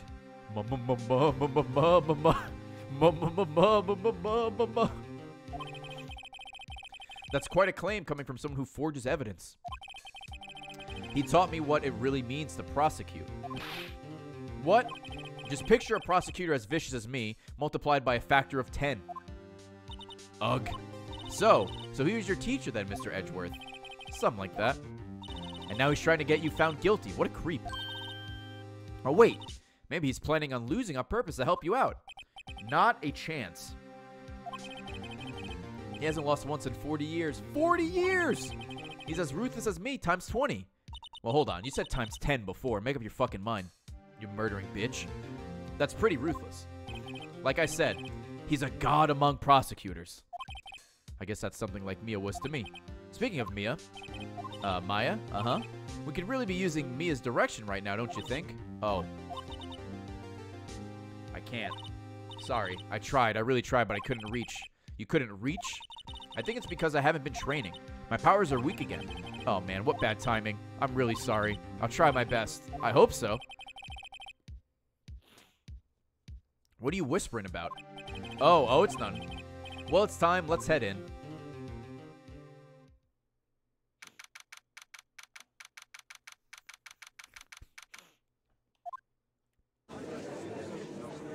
Oh, this guy looks like an asshole just from his silhouette. Court is now in session for the trial of Mr. Miles Edgeworth. The defense is ready, Your Honor. I'm about to bust. Oh my god. Look at this fucking guy. He looks like a Castlevania character. He looks like a Belmont. All he needs is a whip. Also, thank you for the order. And busting all over the courtroom. Mr. Von Karma, is the prosecution ready? Fool. Do you seriously think that I would stand here were I not completely prepared? Right. My apologies. He's even got the judge scared. Very well. Your opening statement, please. Decisive evidence, a decisive witness. What else could possibly be required? Nothing, of course. This should be fine. The prosecution may call its first witness. What's with this guy? Is he royalty or something? How am I supposed to fight against this? I called the detective in charge of this case, Detective Dick Gumshoe. What's up, Justin? Okay, Gumshoe first. Let's see how this goes. Describe the incident now. Yes, sir. Detective Gumshoe looks nervous. Please take a look at this map. The murder happened late Christmas Eve around midnight. There was one boat in the very middle of the lake. There were two men on that boat. Now, there happened to be a woman camping here at the edge of the lake. At 12:10 a.m., she heard two pistol shots. Two pistol shots. Then the boat started to move and went toward the boat rental shop. Overhead map. Testify to the court about the arrest. Now. What? Wait, what? Wait, Mr. Von Karma. Yes, actually, I'm the one that's supposed to be handling these proceedings. Oh, the finger wag. Wrong. There's only one thing you need to do here. You will slam down your gavel and say the word guilty. That is your role. Yes, of course. You're quite right. No, he's not.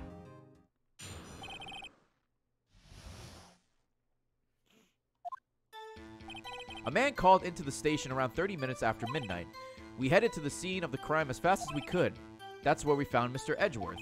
Now, I didn't suspect him of anything at all, but the next morning a body was found in the lake, so we had to arrest Mr. Edgeworth. I see, very well. Begin your cross-examination, attorney, now. Alright, but the next morning...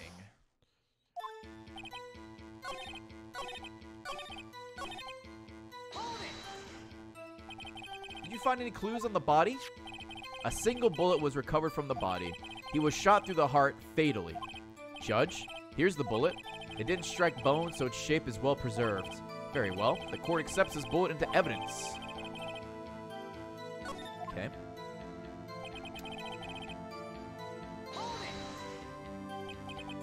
Why is that? Well, we found the murder weapon in the boat. The murder weapon? A pistol. Detective Gumshoe? That is a vital piece of information. Please revise your testimony. Right. Sorry, Your Honor. How are you forgetting shit? What's up, Glasses? What about the pistol made it decisive evidence? Tisk, tisk, tisk. He has the same evil laugh as Edgeworth, excuse me. There were fingerprints on the pistol found in the boat. They were clear prints from Mr. Edgeworth's right hand. What? Order, order. So Mr. Edgeworth's fingerprints were found on the murder weapon. Yes, Your Honor. Judge, this is the weapon in question. Accepted into evidence. Members of the court, we now have the pistol used in the murder and the bullet found in the body. Detective. Yes, sir. Was the bullet found in the body fired from this pistol? Yes. The ballistic markings on the bullet match the pistol. Hey, Nick. What does he mean, ballistic markings? Shocking to imagine someone here does not know something as basic as ballistic markings. Nick? He's glaring at me. Tisk. Very well, I'll explain. Actually, Judge, you do it. Me?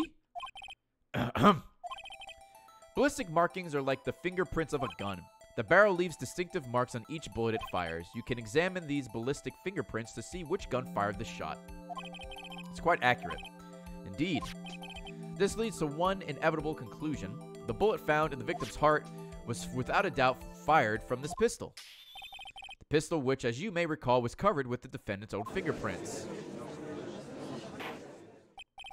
Order! Order! This is bad. This makes it look like Edgeworth did it. Well, Judge, I'd say it's almost decisive. Yes, honestly, I could declare a verdict at this point. However, you wish to hear the witness speak, no doubt. Very well, I'm somewhat fatigued, and so I will take a brief break. I will call my witness after the recess, which will last 10 minutes. Judge? Yes? What are you doing? A 10-minute recess now? But wait, just bang your flimsy gavel and get it on with, man. Or get on with it, man. Ahem. This court will take a 10-minute recess. Who's running this court anyway? This guy's an asshole. Yo, Avedonia, thank you for the 21 months. Edgeworth, what's going on here? Your fingerprints were on the murder weapon? And that foggy photo makes one thing clear. The only one who could have shot that man was the person in the photo. True. Was that you in the boat? Yes. Yes, it was me. What? But you must believe me, I didn't shoot him. Then who did? I don't know. You don't know. Weren't you right there? I heard a gunshot from very close by. Then the other man fell from the boat. I can't say why, but I thought at the time that he had shot himself. You mean it was a suicide?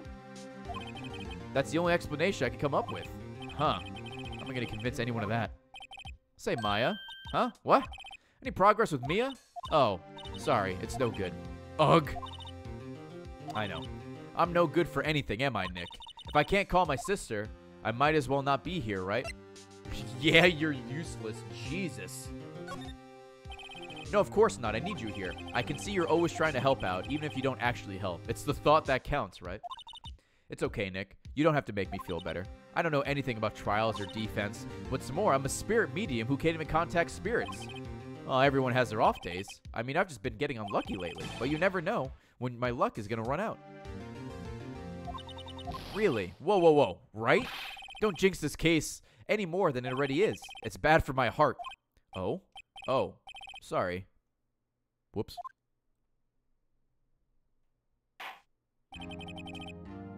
Court is back in session. Mr. Von Karma, call your witness. Yes.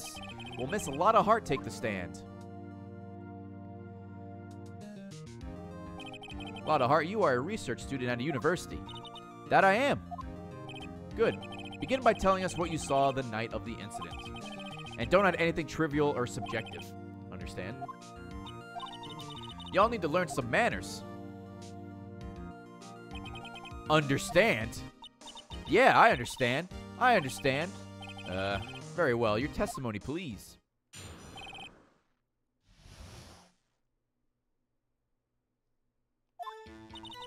It was Christmas Eve just after midnight, I reckon. I was in my car. I heard this bang come up from the lake. When I looked out the window, I saw two gents in a boat. Then there was another bang.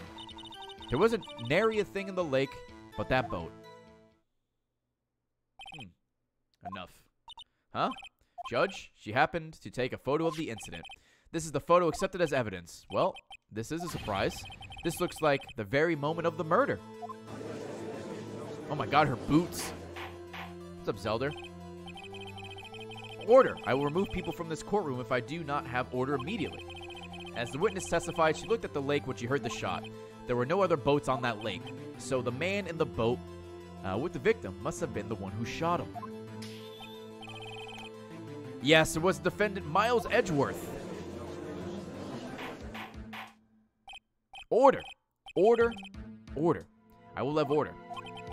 Well, Judge, the evidence is decisive. I have very little doubt about this case. Very well, this court finds the defendant. Wait, Your Honor. I haven't cross-examined the witness yet. A cross-examination? We have photographic proof. What question can there possibly be? This photo is worth 1,000 words and they all read guilty. You lose. Or do you claim to have found a contradiction in her testimony? Very well. If you have to, you may cross-examine the witness. You will only flounder and ask meaningless questions. You will fail to find anything. And then I will have you held in contempt of court. Nick, contempt? Contempt of court, you know. I guess I understand. Well, what are you going to do? Do you really think there was a contradiction with the facts in her testimony? I think there was. I think I noticed one little thing. Well, I'm impressed, Nick. I didn't notice anything. Right. Let's take him on. Yeah. Got a bad feeling about this. I understand. I will cross-examine the witness. Tisk, tisk, tisk. Very well. I pray for your sake this isn't a waste of time.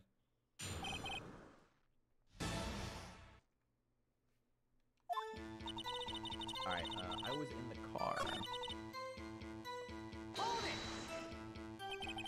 Why were you camping there anyway? I'm a research student at my university. I was taking pictures to use in my research. What research? This all sounds suspicious. Press further. Miss Hart, could you be more specific about your research? What does the witness's motive in camping by the lake have to do with this case? The answer is nothing. I object to this line of questioning. Objection sustained. Wait now. I'm the one who says that. Well, then say it already. Objection sustained. Thanks for nothing. This bank, the lake. So you weren't looking at the lake at that time? Nope. I looked after I heard that noise. She said that already. I asked you to find contradictions, not leisurely chat with the witness. Oh boy. When I looked at my window, we're gonna press that. Could you clearly see the two men? Just look at the picture. Clear enough for you? Uh-oh. Press further. Wait a second. I wasn't asking you about the photo. I was asking if you saw the two men. Yeah, well, of course. The witness has testified that she saw them. There's also a photo. You'd best look elsewhere for your precious contradictions. He jumped in quick. He's hiding something. Then there was another bang. Were you watching the very moment the shot rang out? Well, yeah, sure. You're asking meaningless questions. Meaningless! Contradictions, Mr. Wright, not meaningless babble. Von Karma, I think I hate you. He's trying to keep me from talking to the witness. To what end?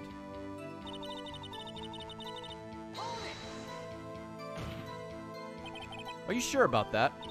Yeah, sure as a country gal can be. That sounds pretty sure. How come you're so sure? Well, heck, I scanned the whole lake.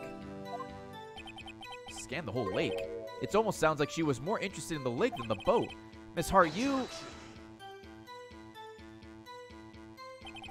Mr. Wright, the witness has answered the question in full. No need for further questions. Objection sustained. That's what I'm... Sustained! Yes, of course. Oh, great. Enough. I think we've heard all we need to hear, Mr. Wright. It seems you are unable to find a contradiction in the testimony worth noting. But, Your Honor... You keep your promise. Mr. Wright, I'm afraid that I will have I'll have to penalize any further outbursts by holding you in contempt of court. And if that happens, you'll have to leave the courtroom immediately. Understood? Uh-huh. Nick, a lot of testimony is fishy, Nick. Real fishy. I know what you mean. But if I can't say anything, what can I do? I believe we've covered the evidence sufficiently to make a decision. Then pass your judgment. Very well. Mr. Miles Edgeworth, please take the stand. Who was that? It was me! Maya, is something wrong? Do you need to use the facilities? No, I do not. Lotta Hart, your testimony stinks. It's unclear whether you were actually looking at the lake. It's highly doubtful that you actually saw Mr. Edgeworth. Tell us the truth. This is a matter of life or death. Lotta, did you really clearly see Mr. Edgeworth that night? Do you see him fire that pistol? You will stand down. The court does not acknowledge the defense's outburst. Answer me, Lotta. What's the big idea treating me like some kind of criminal? I saw him, I swear it. I saw Edgeworth. Enough, Judge. Declare the defense in contempt of court. Yes, of course. I'm sorry, but you were warned. Guard, escort Mr. Wright out of the courtroom. He is in contempt of court and must leave. No. Wait! I was the one who made the outburst, Your Honor. Nick is innocent. Ha! What's the difference? All that remains is for the guilty verdict to be declared. Isn't that right, Mr. Phoenix Wright? Wrong. Wrong! What? Did you hear what Miss Hart just said? She said she clearly saw Mr. Edgeworth. That was not in the testimony. That changes her testimony, and I have the right to cross-examine her again. Order. You're in contempt of court. It's too late for wild claims. Judge, sustain my objection. I'm sorry, Mr. Von Karma, but I cannot. What? Miss Lotta Hart has made a new testimony. The defense does have a right to cross-examine her again. But he is in contempt of court. No, I am. If you're going to arrest someone, arrest me. Very well, Maya Fey, you will leave the courtroom immediately. Nick, I did what I could. You have to do the rest. Good luck. Goodbye, Maya. I care not for this melodrama. Listen well, Mr. Wright. I do not tolerate badgering of my witnesses. I'm running out of time. I better find a contradiction here or else. Mr. Wright, begin your cross-examination.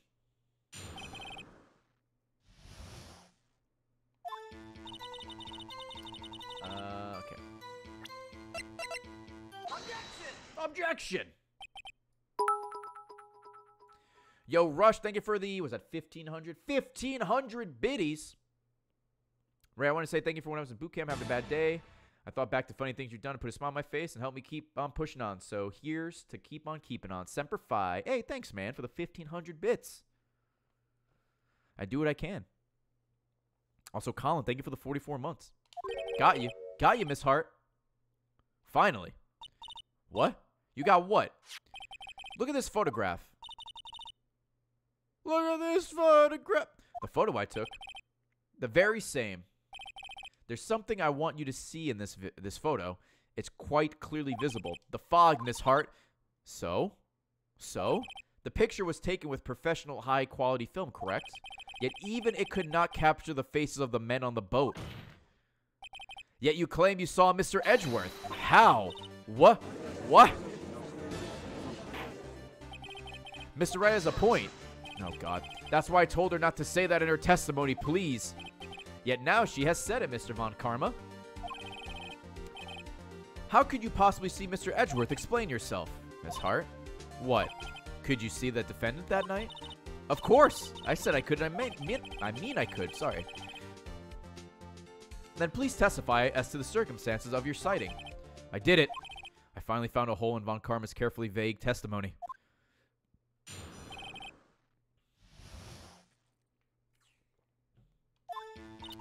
You're right. It was a cold night and the fog was thick as grits. So once I was finished setting up my camera, I got back in the car. Still, I brought my binoculars with me. When I heard that noise out on the lake, I looked with my binoculars. See? No problem. You used binoculars. Very well. You may begin your cross-examination, Mr. Wright. This one better be good.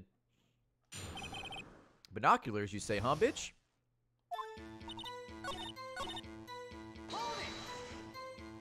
Binoculars? Yeah, binoculars. Yesterday you mentioned that you were out looking for shooting stars, correct? Well, yeah. Wouldn't you need a telescope, not binoculars for that?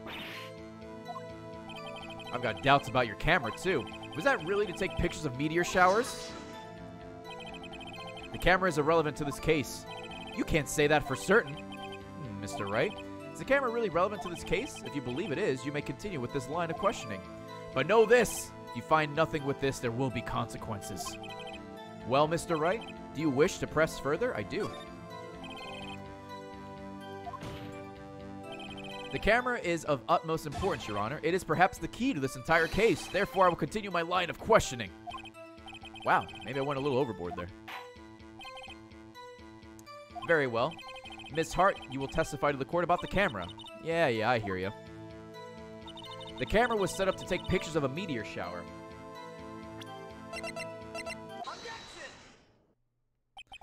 You were photographing shooting stars. That's a lie. Says who? I saw the camera you set up yesterday. It was pointed directly at the lake. You have to point a camera upwards to take photos of the stars, Miss Hart. Thank you, Phoenix. Oof. Mr. Wright, what are you driving at? The witness was not at the lake to photograph shooting stars, Your Honor. Well then, what exactly was she photographing? Your Honor, take a look at this.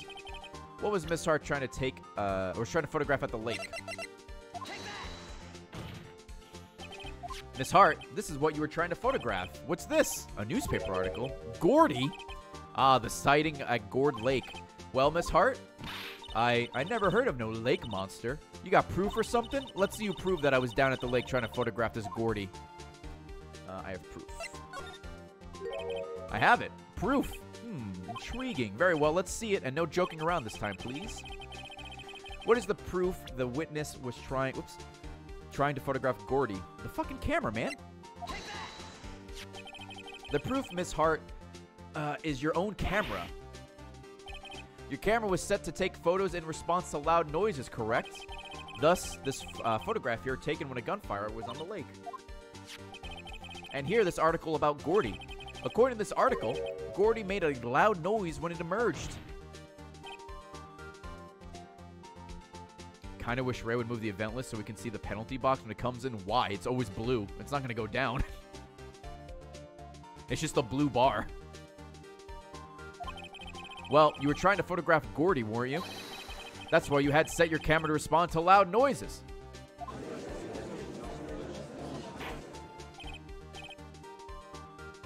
But then you know how serious a mistake will be.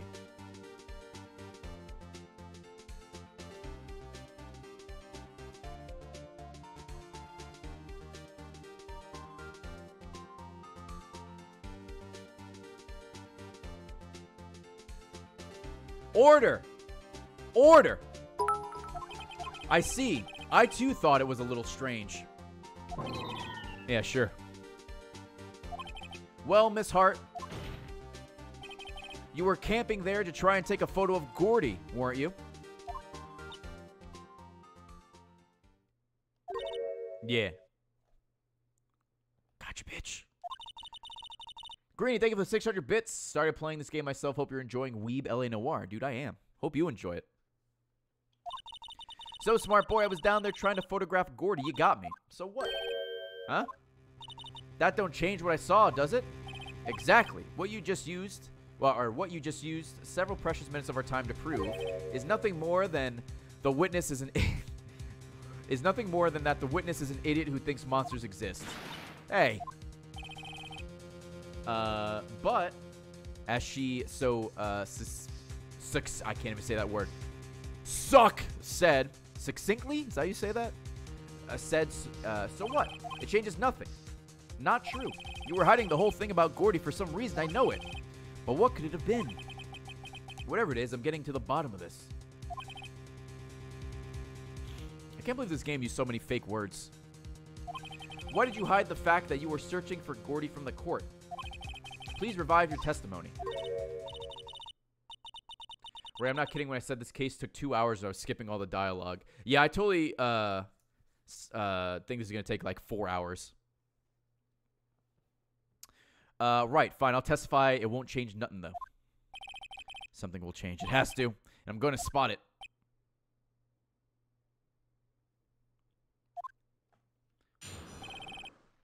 New testimony.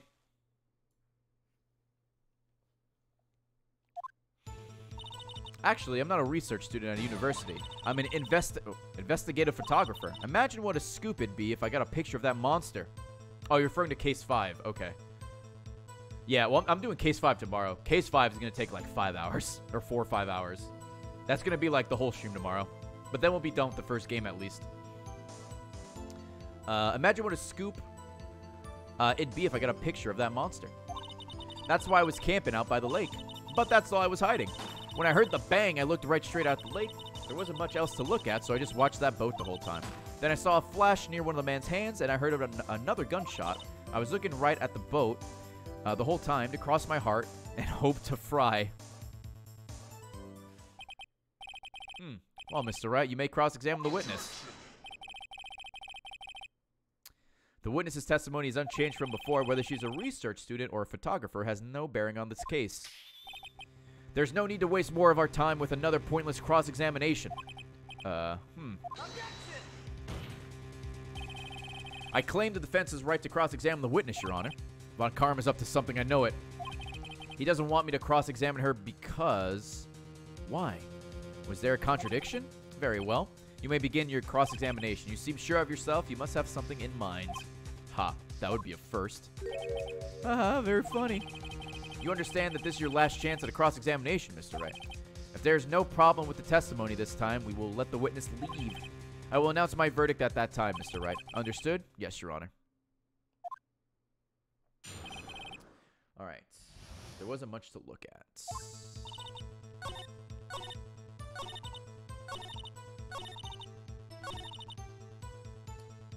Present the article. Objection! Miss Hart, were you really looking at that boat? What's with you? Of course I was looking at it. It was the only thing out there. Any normal person would be looking at it. I agree, any normal person would. Oh, yo, what's up, Patty? But you are far from normal. What? You want to step over here and say that? You were camping at the lake to take a picture of Gordy. Think about it. What would you do if you heard a loud noise? You'd be scanning the lake for any sign of Gordy, that's what. You wouldn't give the boat a second thought.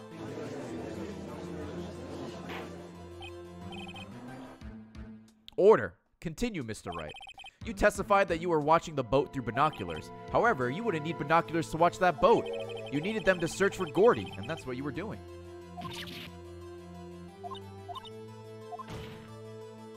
Well? Well, now you mention it, I did sort of take my binoculars and kind of scan the lake a bit. I mean, Gordy might be out there. And all. Miss Hart, are you saying that you were not watching the boat then? Sorry, y'all. I wasn't fibbing, really. I thought, I could be witness to a murder and all. I kind of got excited. I was sure I was watching that boat until now. This is totally uncalled for. But hey! You got the photograph. You got proof. Still, we can't see who's shooting who in this. Right. That's why I took this photo and... Witness, that's enough. You've had a long day. Shut your pie hole. Shut my what? Shut my what, dude?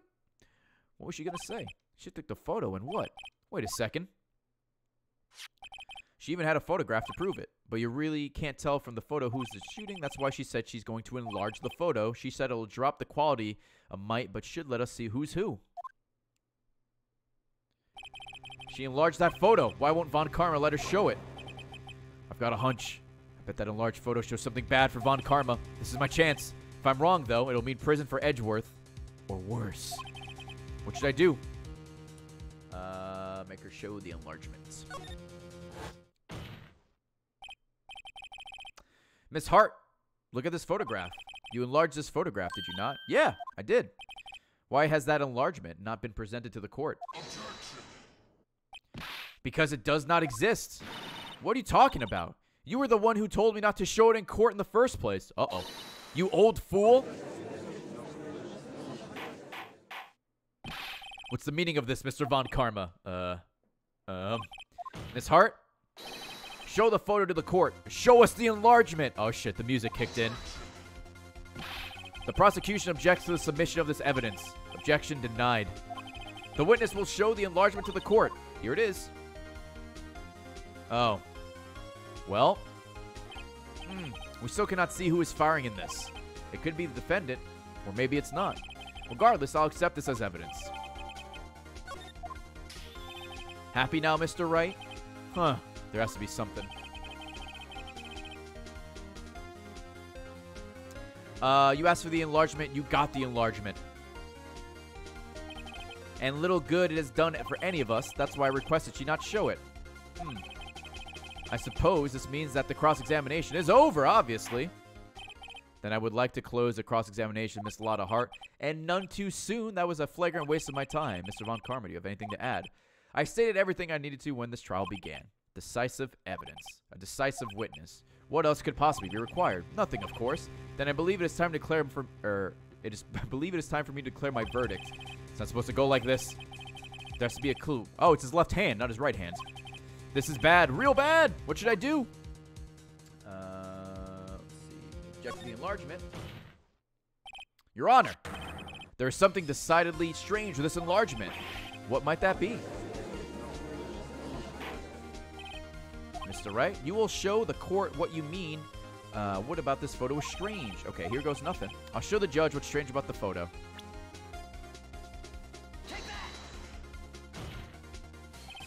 Here, Your Honor. The shooter. I'm not sure I understand what's about the shooter strange. Look at the hand holding the pistol, Your Honor.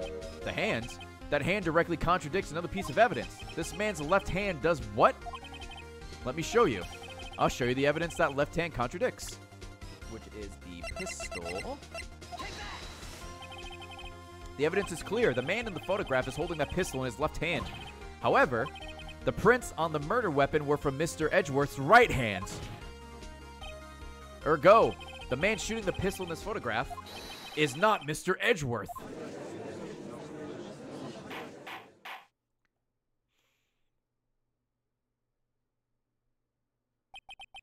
Now that everyone is in the courtroom is quieted down, I would like to reconvene this court of law. Mr. Wright? Yes, Your Honor. You have given us definitive proof today. We now know that it was not Mr. Edgeworth who fired the pistol that night. However, this leaves us with a rather large problem.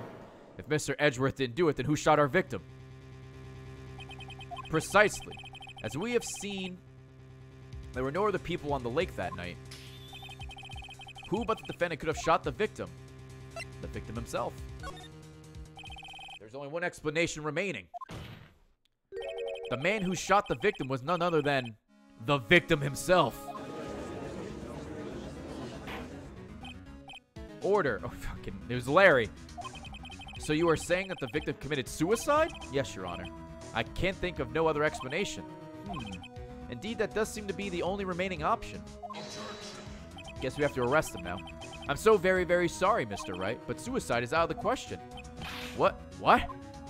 An examination of the victim wound revealed the distance at which he was shot. The distance?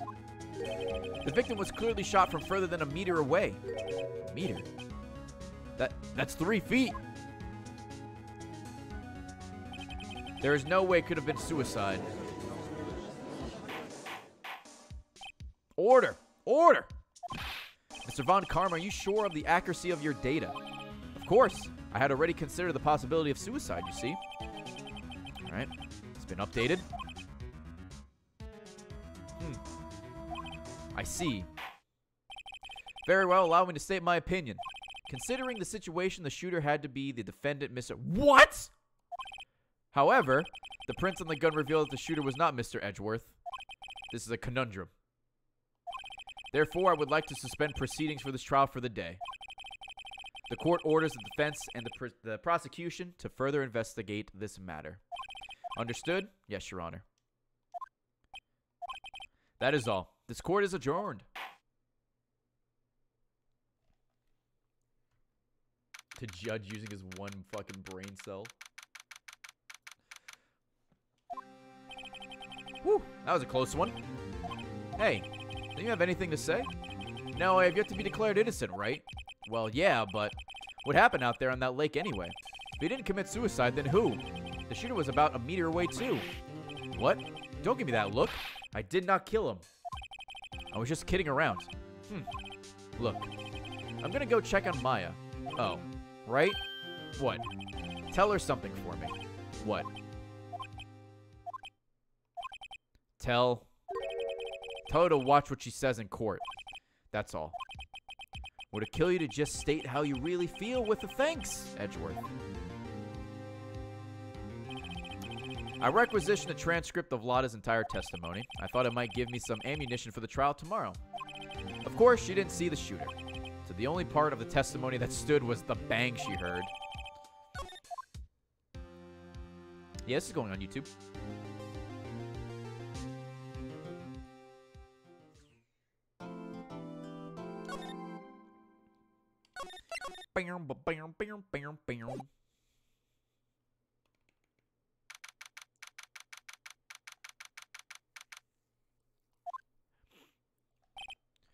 Maya. Hey, Nick, it's you. I'm glad Mr. Edgeworth made it through the day okay. It's a relief. Hey, why'd you do that anyway? I don't know. I just knew I had to do something. I know I'm not the lawyer my sister was. Are you even a lawyer technically? You're like an assistant. I'm sorry. Well, you did save the trial. Just behave from now on, okay? Oh, okay. Have you been questioned yet? No, not yet. Detective Gumshoe was here just now. He said, seeing as this is your first offense, we'll let you go after questioning. Woo! Oh, and he wanted me to get bail money ready. You can pay for me, okay? Huh? How much? I don't know. I guess they'll send you a bill or something. Why do I picture giant bales of money every time I hear the word bail? Because you like money. The money makes the world go round, Phoenix.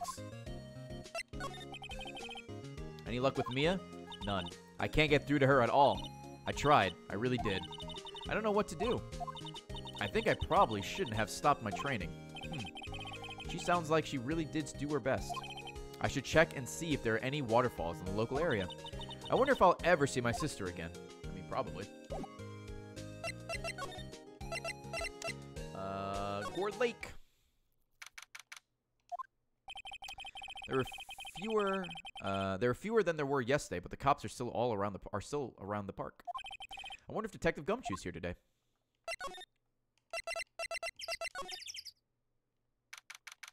Okay. Haven't seen Larry around today at all. Probably off paying through the nose on a date with the lovely Kia. And the woods.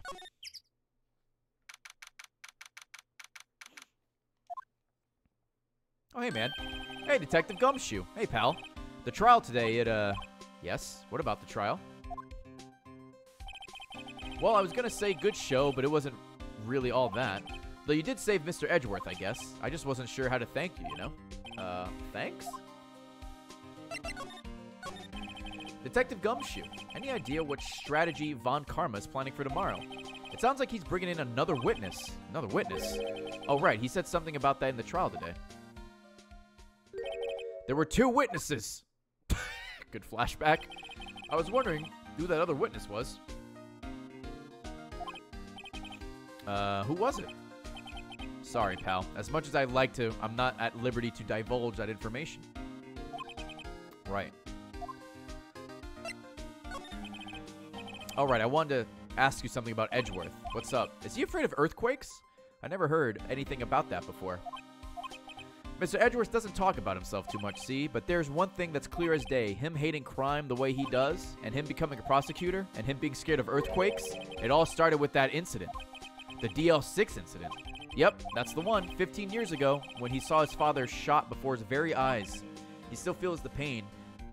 Still feels the pain now. You can see it in his eyes. I want to talk to you about Maya Fey, huh? She's not out on bail yet. That's strange. I told him to let her go as soon as they had their report written up. Man, I don't know what would have happened in that courtroom today if it weren't for her. Seeing her getting dragged out by the bailiff, I'll be honest with you, pal, I shed a tear or two. Mr. Edgeworth, he was so moved I saw his lip trembling. Really? Cold as ice Edgeworth? You like the stream title? Oh, thanks. Law and Order SV Uwu. He was really grateful for what she did, you know. I'm going to head back to the station. I'll get the report on Maya and get her out of here as soon as I can. Thank you. Oh wait, I was wondering, how much is bail gonna be? Don't worry about that. Mr. Edgeworth is posting the whole amount. What? Edgeworth? Didn't I tell you? He's grateful to her for what she did. All right, pal. Well, don't forget to pick her up, okay? Maybe I can get Edgeworth to pay this month's rent, too. Hell yeah. YoMaga15, thank you for the Twitch Prime sub.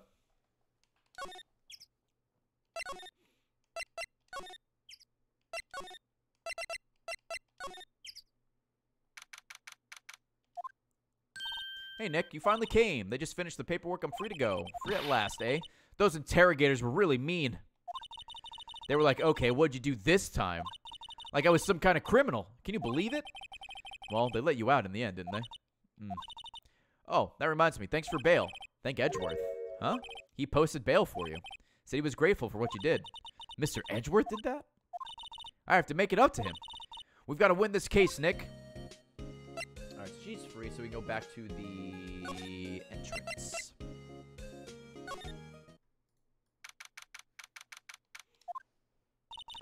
There aren't many cops around today, are there? They're probably back at the precinct working up the case against Edgeworth. Hey, y'all. It's Lotta. Y'all really did it today. What do we do now? Now I'm not complaining. See, I did a little thinking, a little self-reflection, you might say. 8 more pre-orders till 250? Hell yeah, dude. Let's get to 250 today. I realized that being a witness is a mighty big responsibility. But I just went up there and started blabbing any old thing that came to mind. Lotta. So you see, I want to make it up to y'all. Make it up. 8 more Hank busts, yeah. What'd you think of the trial? To be honest, I was doing it half just to say I'd been a witness, even though I didn't really see anything. I kind of convinced myself I had, though. I'm sorry. I know I caused y'all a lot of trouble. Well, memory is a tricky, vague little thing. Yeah, I sure know that now. I'll be fine the next time I witness a murder. Right. You mean the first time you witnessed a murder? What about Gordy? Right. Well, the way I figure the trial's only stoking the flames of Gordy fever. I'll get my exclusive photos and rocket to stardom. Alright, Lotta, you go, girl.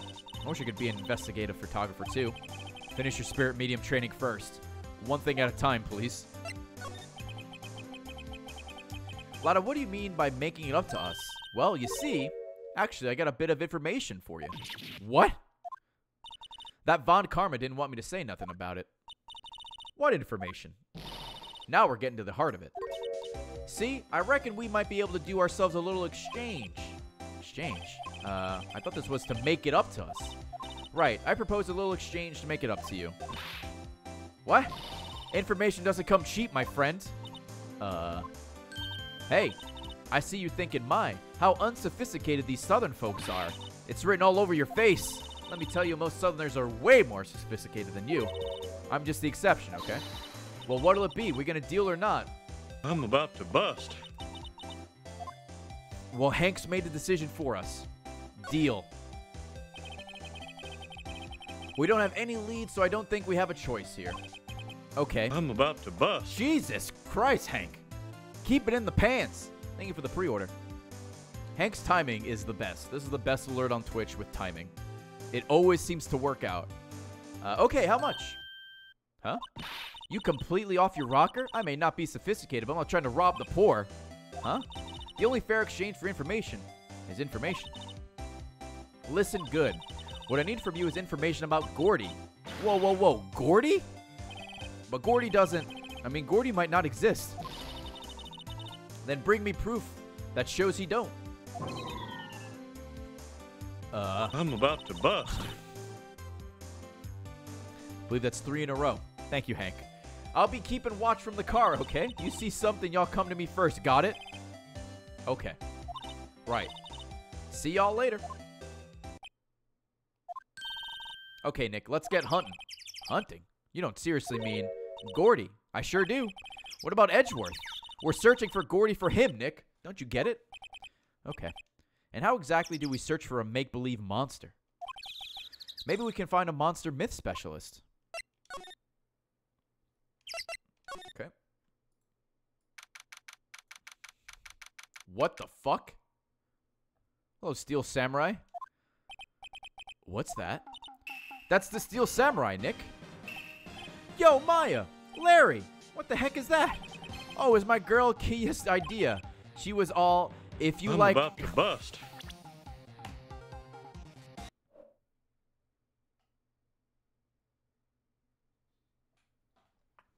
Fuck! Every time! Woo!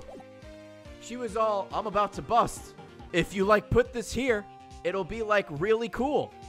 Thank you for the pre-order, by the way. I'm about to bust. Thank you for the other pre-order. Let's get to 250 orders, please. Dude, she gave it to me along with the banner. Wow. That's real impressive she could find those for you. Well, she knows a lot of people. And that show's finished now, so she gave them for free. Or she got them for free. Right. Yo, Nick! What happened with Edgy? Well, we made it through the first day in court, all right. I don't know how good our prospects are from here on, though. Hey, Larry. Did you know Mr. Edgeworth's secret weakness? He's terrified of earthquakes. He acts like a little boy. Huh? That's weird. I don't think he was ever like that in school. No? Really? Well, we were only in the same class for a little bit. He transferred schools pretty quickly. Transferred? Right. When the DL6 incident happened. Doesn't look like Larry knows about it, though. Hey, Larry. When did you get that big thing? Huh? Oh, the big guy? I've had that for about a month, yeah. It's a big hit with the kids. Why wasn't it there yesterday? Huh? Huh? Oh, right. The compressor was busted. Compressor? Yeah, it's the little unit by my hot dog stand. That's what I used to put air in the Steel Samurai. It broke a little while ago, so I sent it in for repair. Oh. And here I thought you inflated it by yourself. To bust. Another order. Thank you very much. Thank you, thank you. I still don't know what his shirt is. His shirt is like just two squares looking at you. All right, we have to go to Criminal Affairs. I'm about to bust. Another one. Thank you. Hell yeah. Also, Shrite, thank you for the 300 bits. Doesn't believe in a lake monster. Has an assistant who is able to contact her dead sister in time. Okay, Nick, believe what you want to, Kappa. He is. He's going to believe what he wants to believe. All right. Oh, we're down here now. Oh, there's an achievement in here we can get. A miscellaneous one. Hey there, pal. What's up? You look out of sorts. Wait, you didn't go and do something that's going to hurt Mr. Edgeworth's case again, did you? Oh, did you? What do you mean again? Thank you for the pre-order. Is that 250 or 249? Either way. Whatever. Have a seat, pal. I'm here for you if you need anything. Besides money, that is. Yo, Rocket, thank you for the 2 years. Enjoy your rainbow crown, man. How is the investigation proceeding? It's not, really. We have another meeting coming up. We're supposed to talk about Mr. Edgeworth's motive. His motive? I'm about to bust. Another pre-order. Thank you very much. Thank you so much. See, Mr. Edgeworth's father died in the DL6 incident, and the guy who got the lone suspect declared innocent was the victim in the case, Robert Hammond. They're saying that's why Mr. Edgeworth shot him, and Edgeworth never talks about his past. I bet they'll drag that out and hit him with it in court tomorrow. A 250. Now we gotta go for 300. Once again, the pre-orders go until the 25th of April. So you still have about 12 days before the pre-orders are closed. But thank you for all the pre-orders so far. Poor Mr. Edgeworth. I gotta admit, it doesn't look good, pal. Gordy? Say, Detective Gumshoe, do you know Gordy? The monster down in Gourd Lake? Not personally, no. Well, we're looking for it. Huh? Are you out of your minds? You got time to go with wild monster hunting? How about doing a little questioning for me then? Detective Gumshoe is scaring me, Nick. I told Detective Gumshoe about the deal with Lada. Nick, try telling him sooner next time. Sorry.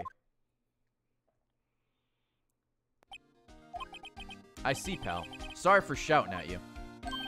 Okay. I, Detective Gumshoe, will aid your search for Gordy. Huh? I'm about to bust. I'll loan you one of our new secret weapons for finding evidence. Ooh. Thank you for another pre-order. FrameRatePreorders.com. Really? You can take whichever one you like. Alright, so choose secret weapons. Okay, give us the goods. Hold on now. Everything in due time. First, let me show them to you. These are our best and brightest. Introducing secret weapon number 1. Missile. Missile. He's a K9 police dog still in training. Missile. Missile here, boy.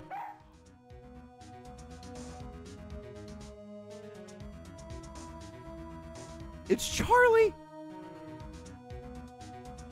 It's Charlie. Here he is. Hey, he's cute. Look, Nick. Cute dog.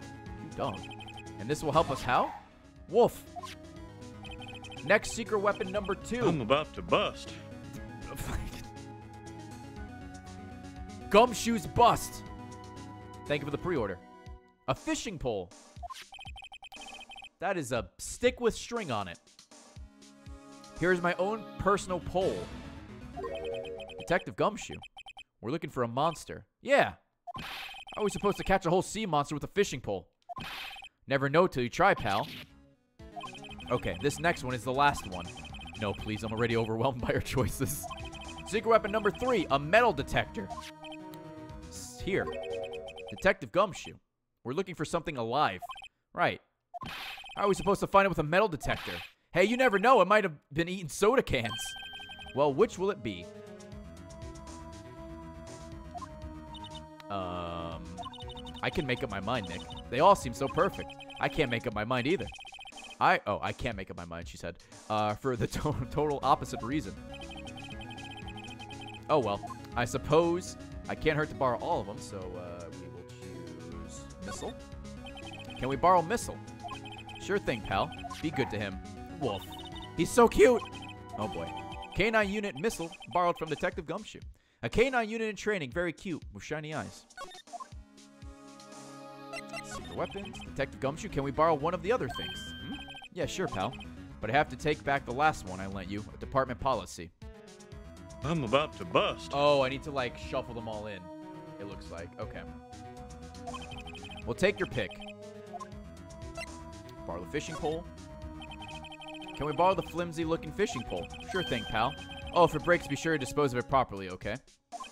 Right. Fishing pole borrowed from Detective Gumshoe. Can borrow the other thing? Yeah, sure, pal. But I have to take back the last one you lent. Yep. Take your pick. What will it be? The metal detector. Can we borrow the metal detector? Sure thing, pal. I'm not sure what we're going to find with this. Remember, you're hunting for a monster. Anything is possible. Anything. Metal detector borrowed from Detective Gumshoe. There we go. Secret Weapons 3. Let me save since we got that achievement. And then I'm going to quickly run to the bathroom, guys. Give me 1 second.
I'm about to bust.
All right.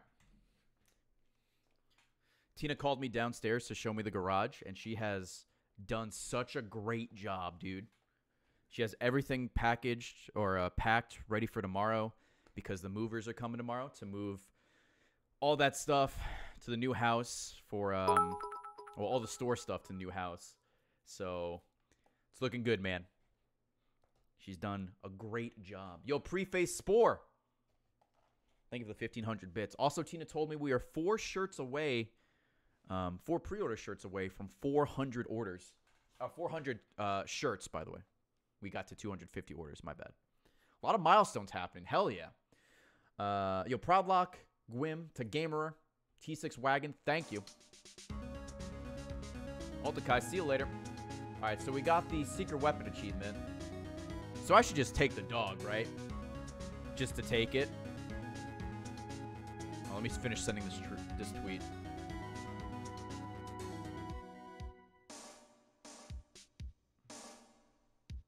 I'm about to bust. Hey, another one.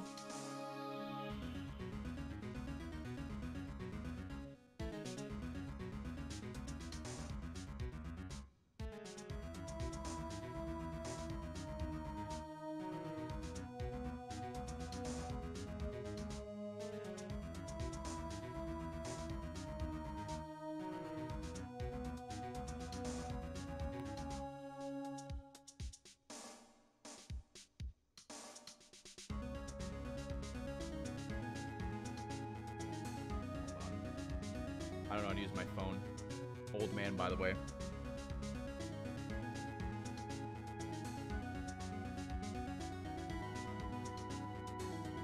Okay.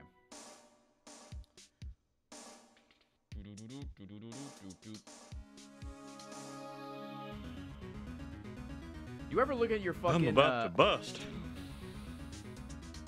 You ever look... Thank you for the pre-order. You ever look at your Twitter drafts and be like, what the fuck are you doing? Has that ever happened to you guys?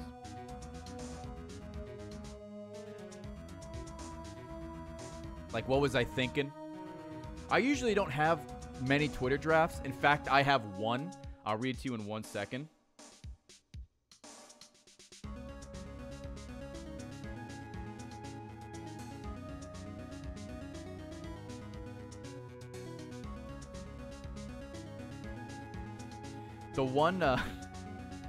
The one tweet I have, I guess I wrote this down to, like, maybe think of a dumb joke later. I guess I wanted to workshop this tweet. It just says, retweet for Earboy, like for Pizza Face. The old all that characters. One day I'll figure out what to fucking put there, but that's all I have.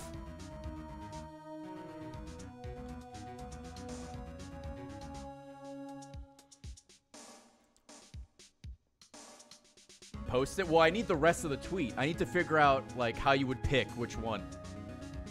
Or should that just be the tweet? Just retweet for fucking Earboy and like for Pizza Face.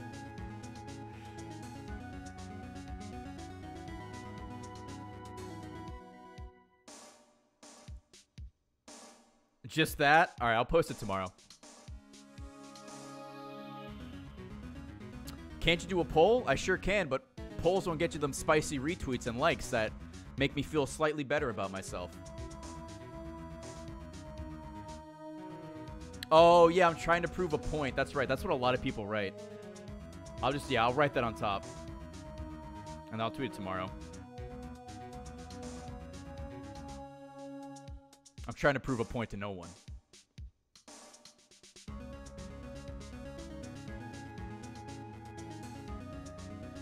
Yeah, I gotta add the pictures too, but... Anyway, way to go, chat. We workshopped this stupid tweet together. Alright, anyway. Oh, right. Let me get the dog.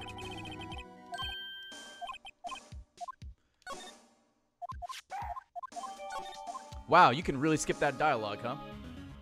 Anyway, what's up, Maka? Alright, so now that we got the dog... Now we need to go back to... Oh, we need to go to the boat rental shop, finally.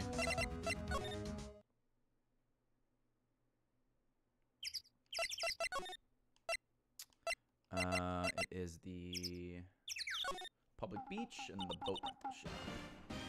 Hey, Nick. Missile's been acting strangely. Missile? Oh, alright.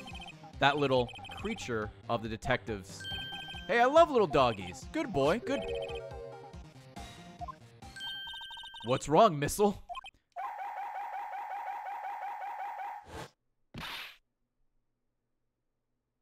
Eek. Missile. Missile! Whoa, whoa, stop that thing. Cannibal, it's eating my samurai dogs.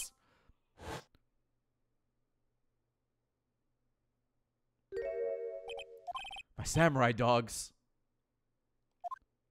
Wow, he ate every single one.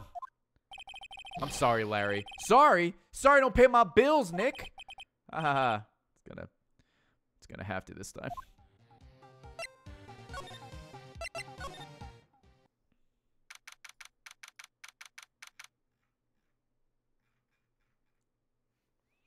All right, boat rental shop.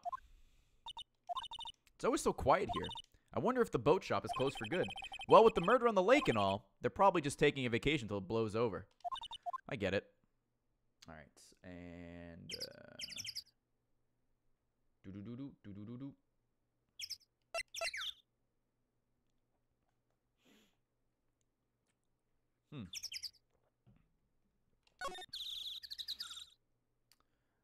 Gore Lake, rental shop. Small boat rental shop. Doesn't look like anyone is around. They're probably closed because of the murder. Interesting. It says I'm supposed to get an air tank here. Huh. I wonder if that scene fucked it all up. Let me try leaving and coming back. Unless I needed a specific thing. Boom, boom, boom, boom. Oh, can I move around? Is that it? Oh, no, I can't. Everything's right here.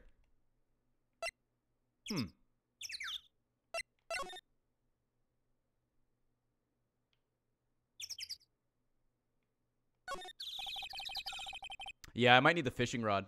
Does it say what I need here? I think I do need the metal detector, and I think that's why he did it in that order. Okay. Yeah, I need the metal detector. Okay, that makes sense. Let me go back and get it. I was wondering if you put him in a specific order. That's the wrong place. Hey, that's awesome, babe. Looks like Edgeworth's in questioning. Let's come back later. Guess so. Nope.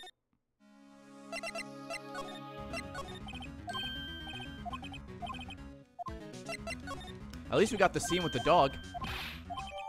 There we go. Alright, let's try again. I literally grabbed the dog just to eat the hot dogs, and that was it. Whoops. Sorry, man. There we go. Nick, it's beeping. The metal detector found something. Sure, it's loud enough about it. Whatever it is, must be in those bushes. Go check it out, Maya. Why do I have to check it out? Nick, look. Huh? An air tank? Huh. The valve looks broken. I thought it was Gordy. Maya, first of all, why would Gordy be in the bushes? And second of all, why would a metal detector react to a sea monster? Oh. Huh. There's something wrapped around this air tank. It looks like a string of flags? Well, we might as well take it with us now that we found it. It's heavy. Air tank of dubious value retrieved. Yeah, so you need to use the metal detector. But I am glad we took the dog.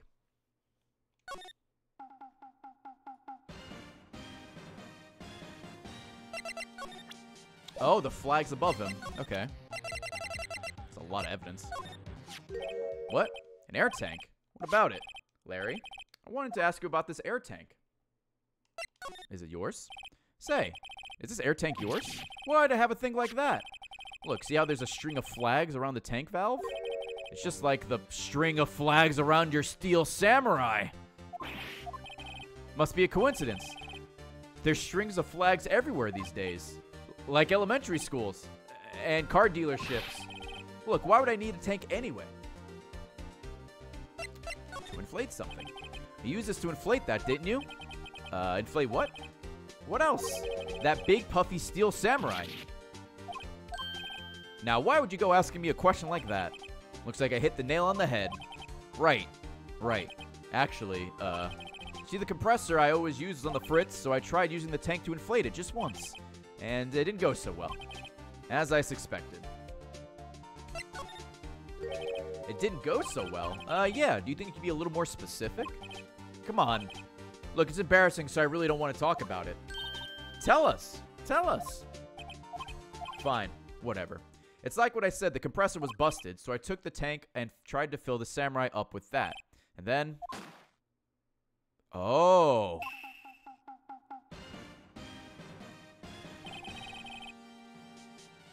The valve busted open and made this incredible noise.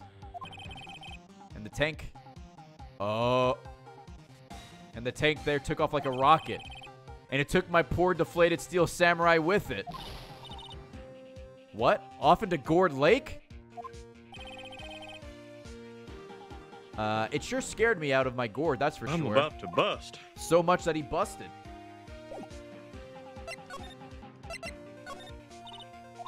So the tank and the steel samurai you were trying to fill up flew away. What happened next? Well, all that happened on the 20th or so. 20th, a week ago. Now, as far as I could see, the tank went flying out into the lake, so I went out every night in a boat looking for it. I mean, Kia gave me that steel samurai after all. And when did you find it? Just the night before last. It flew way out there. It took me 4 whole days to find it. The night before last was the night of the murder. Sorry for not telling you, Nick. Actually, I was here on the night of the murder. But you see, I went home before midnight. So you didn't know about what happened? No. That's too bad. It's not all bad. We've solved one mystery at least. A mystery? Maybe we should go tell her. Is this the sea monster? The steel samurai? That's what I'm thinking.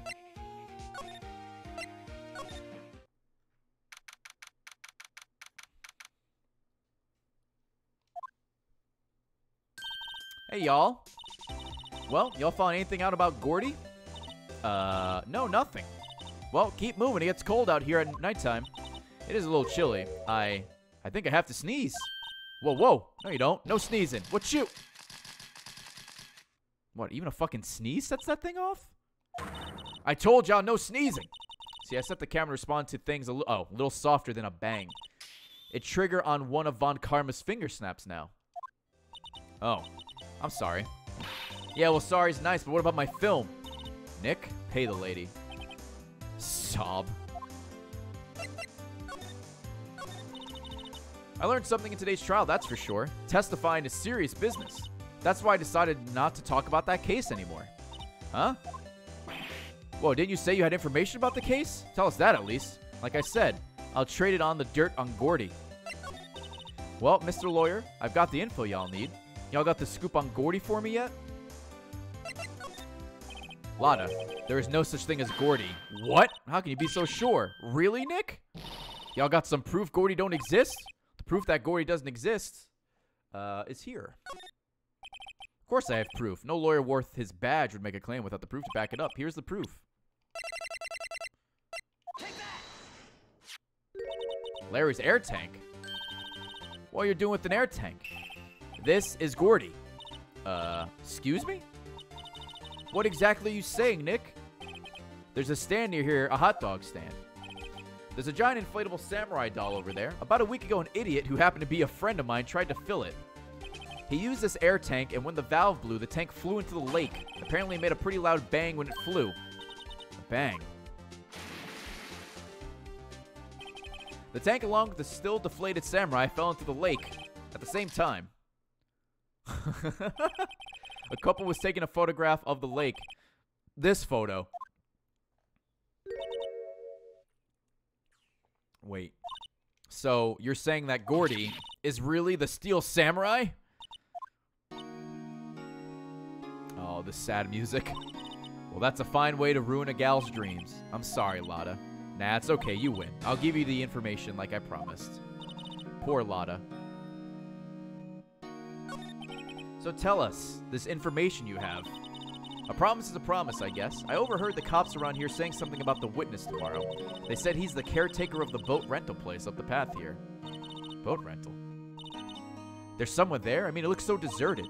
Just an old guy living all by himself. It's me. Y'all should go check it out. Thanks, Lada, we will. Let's get cracking, Nick. Hold on. Something else? Yeah. The night of the murder. My camera quit twice, you know. Wait, so you have another photo?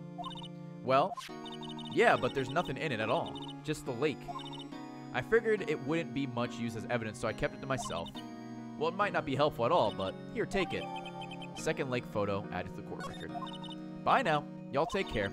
Time for me to pack up and leave. Sorry, lady. Poor Lotta. It's all Larry's fault. The legend still lives on, I guess. The legend? Yeah, the legend of Larry, familiar to all who know him for any length of time. When something smells, it's usually the butts. Someone should whip that butts into shape.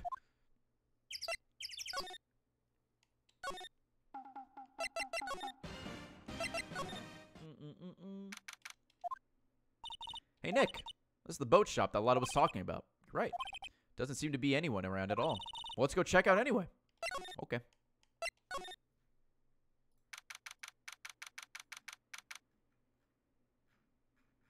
Okay. Oh, the bird. Oh, God. Meg, that you? Eek. Hey, is that Keith with you? Where have you two been? I've been worried sick. God, I hope the bird didn't do it. Nick, you handle this. I think I'll leave this one up to you, Maya. Meg! Yes? Finally made up your mind, have you? My mind? You'll run the pasta shop when I'm gone? Pasta? Glad to hear it. Glad to hear it. You make your old man proud. When you kids left the house, I didn't know what to think. How am I supposed to keep this place running, an old man like me? Polly, the kids are home. Hello? Hello? Squawk. Nick? What was that? A parrot. The one on that perch. Keith? Yes?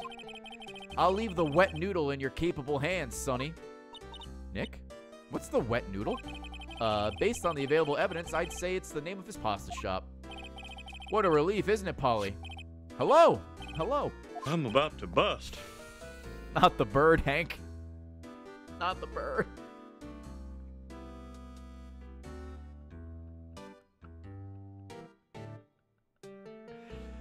Yup.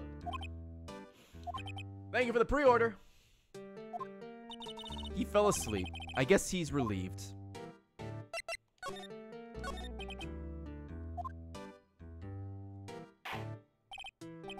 Did his snot bubble just blow up in his face? A pasta shop? Yup. To think the wet noodle will live on when I'm gone. My father started it, you know. So that makes you to the third generation. Meg? Yes? Tomorrow we'll start with the secrets of dough tossing. Dough tossing? You too, Keith. Yes? You'll be the best pasta wrangler the West has ever seen. Pasta wrangler? The West? Isn't pasta from Italy? Meg! Yes? You know the best pasta's always been made west of the Rockies, don't you? Like in Seattle. Maddie! It all makes sense. Where are we anyway in this game? Are we in Japan?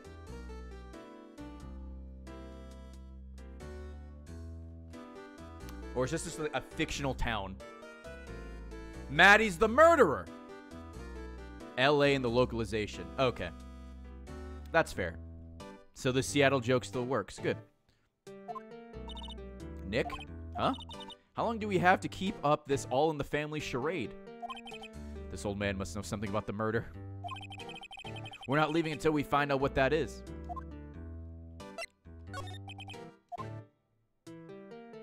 And he has more boogers in his face. This is a boat rental shop, right? What are you talking about? This here is the Palace of Pasta, the wet noodle. Though now that you mention it, we haven't gotten many orders for spaghetti lately. All the kids come up and say, yo, dude, we want to ride in one of your boats. That's why I keep them boats out there. Youngsters these days. Darn if I understand them. I'm pretty confused myself. Nick, this isn't going anywhere, but this old man is the witness tomorrow, right?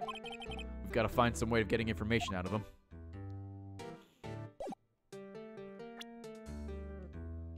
Alright.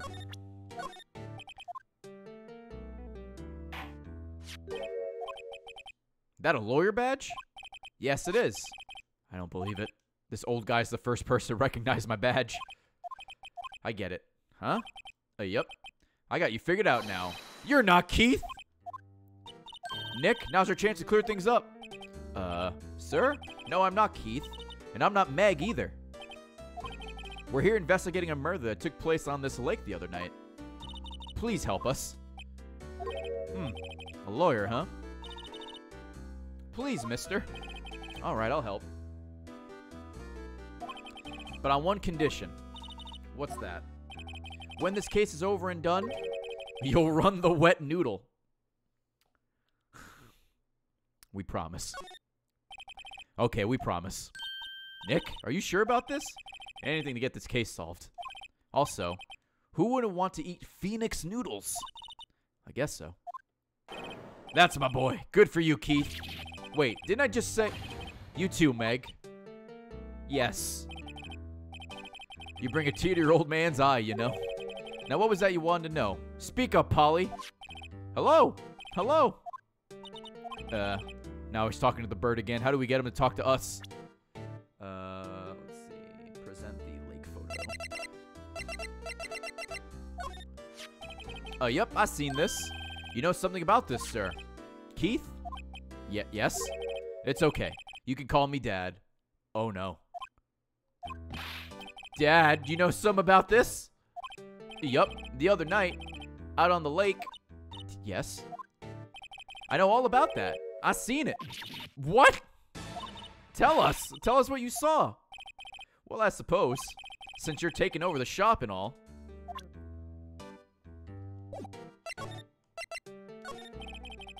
I forgot the time, but it was pretty dark outside. Probably night. Yep, it's probably night. It was after midnight, but okay. Then I heard this bang, so I looked outside. Then I heard another one. Bang.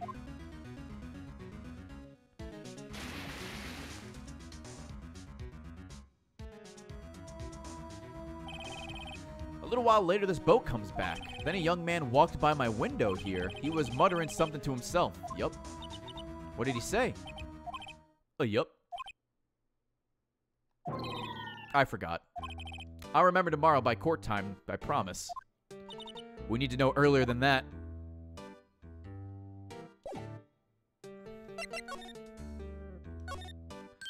Wow, what an amazing parrot that is. Good morning. Hello? It ignored me. What, you forgot, Meg? You gotta call her name first. Her name? Polly, how you been? Hello, hello. See? Neat. So the parrot's name is Polly. Alright, I guess we're taking the parrot as evidence. Too bad all she can say is hello. Har har har. Oh, Polly can say lots of things. You just need to know the secret words. Secret words? My memory's gotten worse of late. That's why I just tell everything important to old Polly here. Everything important. I wonder. Polly, what's the number to the safe? 1228. Squawk. All right. Hey, Polly, watch it, will ya? See, Nick? All it takes is a little clever thinking. And a criminal mind. Quick, Nick, write that number down. Hey, don't get me involved in your little heist schemes. You know what? Little Terry was just here. Terry? Yep, that kid next door. You always used to make him cry, remember?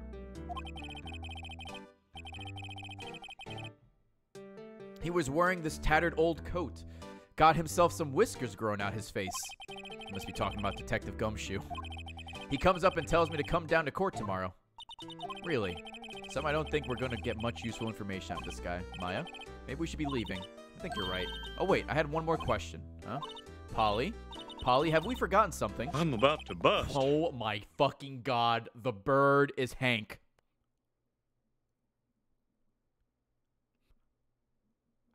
I can't believe it. The bird is Hank.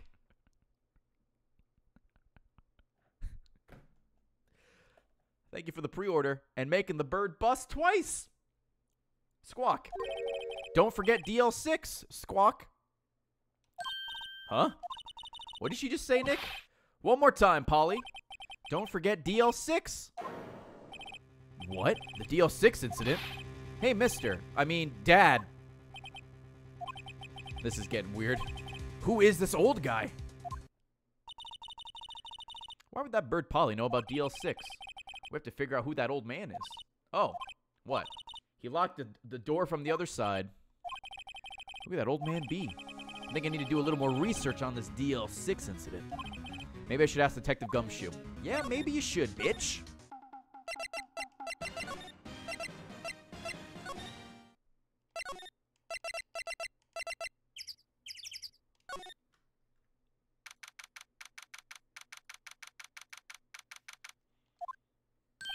Hey, pal. Long time no see. You don't look so happy. What's wrong this time? Actually, I wanted to ask you something. Yeah? You know the boat caretaker down, the boat rental shop down at Gourd Lake? Oh yeah, the old man who runs it is appearing as a witness in court tomorrow, right? Huh? How'd you... that was supposed to be top secret. Do you know who that old man is, detective? Actually, I don't. He's a bit of an odd bird. I haven't been able to get a straight answer out of him. I decided first that he wasn't persuasive enough to stand and testify as a witness. That's why we called Mr. Lotta, or Miss Lotta Hart yesterday. As for who he is, we have absolutely no idea. Sounds suspicious. Detective Gumshoe, please help us. We need to know about the DL6 incident. That was when Edgeworth's father died. I can't help but think that it has something to do with this current case. To tell the truth, I don't know much about DL6 either. Mr. Edgeworth forbade us from reading the file. So I'm afraid I can't show them to you either, pal. What?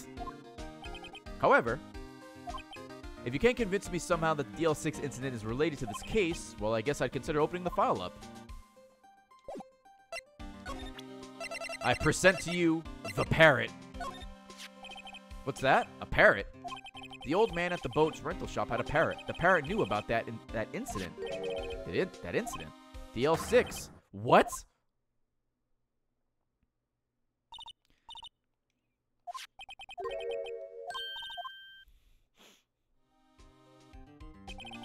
Pretty sure that old man must have taught her that word.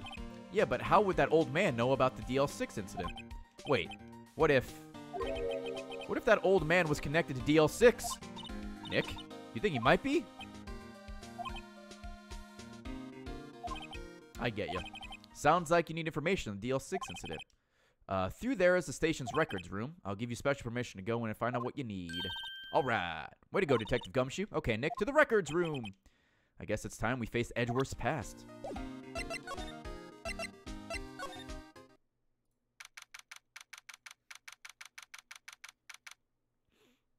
September 26th, Police Department Records Room. Wow, it's amazing. Lee Dusty. 10 years of files and 10 years of dust, I guess. Let's find that DL6 stuff quickly. 15 years ago, both me and Edgeworth were 9 years old. We were almost through with 4th grade when he suddenly transferred because of DL6. Nick, I found out where the file is. Oh, thanks. That was really fast. Just let me know what you want to know about the DL6 incident. I'll go get the right file. Case summary. Well, first I have to get a handle on the main facts like a summary. Right. Summary. Summary. Found it. Here you go. December 28th, 2001. That's exactly 15 years ago from the day after tomorrow. So in 2 days the case is closed. The incident took place in the elevator of the district courthouse. What? Is this the same district courthouse where we're holding the trial now? Looks like it. There was a large earthquake at 2 p.m. on that day. Part of the court building collapsed and all of the lights went out. Wow, that was some earthquake. At the time, 3 people were trapped in the elevator. It took 5 hours for them to be rescued. 5 hours. That'd be scary like that in the dark. There was a lack of oxygen in the elevator, and the survivors were unconscious. The survivors? One of the 3 in the elevator had been shot in the heart. That was Mr. Edgeworth's father, wasn't it? He said that his father was shot before his very eyes. So Miles Edgeworth was one of the other passengers on the elevator. Do you have data on the victim, Edgeworth's father? Yeah, hold on. Victim. Here, found it. Gregory Edgeworth, 35, defense attorney. If he were still alive, he'd be 50. He had lost that day's case in court and got in the elevator with his son Miles. Miles? Miles Edgeworth, of course.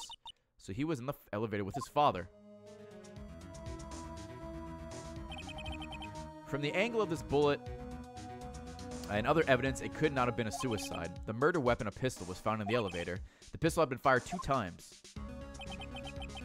Where have I heard that before? Huh. Sounds just like the current case. What's going on here? Got any data on the suspect in there? That would be the guy that my mom got arrested. Hold on. This is it. The man arrested as a suspect DL6 was Yanni Yogi?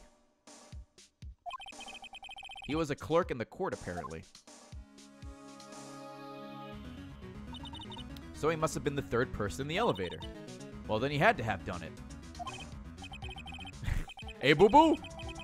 But he was found innocent thanks to the defense lawyer Robert Hammonds, the victim in our case. Right. The suspect, Mr. Yogi, hey, boo-boo, was oxygen deprived so much so he had brain damage. He lost all memory of being in the elevator. After he was declared innocent, he disappeared. Where could Yogi have gone to, I wonder? Maybe closer than we think. Oh my god, is that the parrot guy? I guess I know, generally, what happened in DL6 now. Still don't know what sort of impact the whole thing had on Edgeworth. Nick, are we going to take the whole file? There's too much. We'll never get it out. You're right. How about we just take what we need? We got the case file. Right. That's probably all we'll be able to find here. Now all that's left is the trial tomorrow. I wonder how Dad will do testifying in court.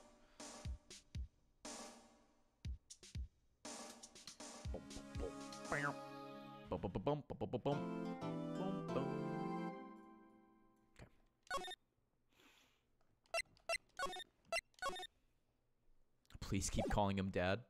Does it turn you on? Oh, please don't keep calling him Dad. Because it will turn you on. I got it. Yo, Gorgon, T-Bird, Viper, Sabershade, Forgotten King. Thank you for the subs and the resubs.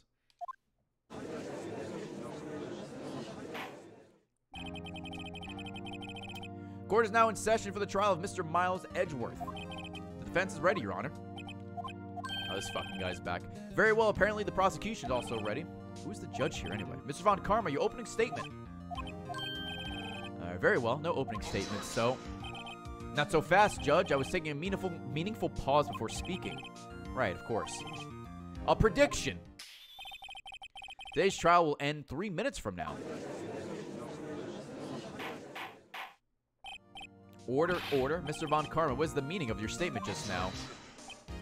Bah, must you question everything? It will be over in 3 minutes. We have no time to waste. I'll call my witness now. It's probably the timer until the case is closed for DL6. Call my witness, my decisive witness, to the stand. Is that mysterious boat shop owner? Yo, Preface, thank you for the 500 biddies. Witness, state your profession. Huh? I am the proprietor of the restaurant The Wet Noodle at Gourd Lake. And I also rent boats. The night of the incident, you were in the boat rental shop, correct? Yep, I was. Please testify. Wait a second. We still haven't heard who this old guy is. Wait a minute. The witness hasn't stated his name yet. Because I did not ask him, Mr. Wright. Bah! I have predicted this trial will end in 3 minutes. Stop asking trivial questions and cooperate. Yeah, right. The witness will state his name. Well, I'm not really sure. Yup. What do you mean? My memory, Your Honor. The witness does not remember anything beyond the last several years. Ergo, he cannot recall his own name. He can't recall, you say? Yes, but the incident in question took place 3 days ago. He can testify. Very well. Let's hear his testimony then, shall we, witness?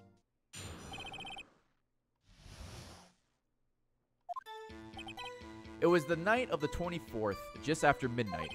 I was in the restaurant where I rent boats, as usual. Then I heard a bang. When I looked out the window, I saw a boat just floating on the lake. Then I heard another bang. Just about then, the boat comes back to shore and a man walks by my window. Very well. I'd like to begin the cross-examination. There's nothing to question in my witness's testimony. Ergo, no need for a cross-examination. Besides, there are only 10 seconds left before 3 minutes are up. Judge, your verdict now. Yes. Mr. Wright? Of course I'm going to cross-examine.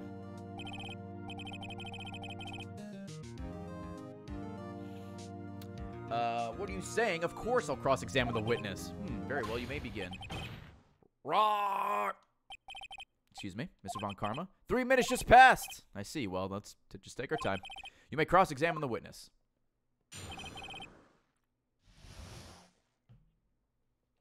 Okay. So, just about then... Okay.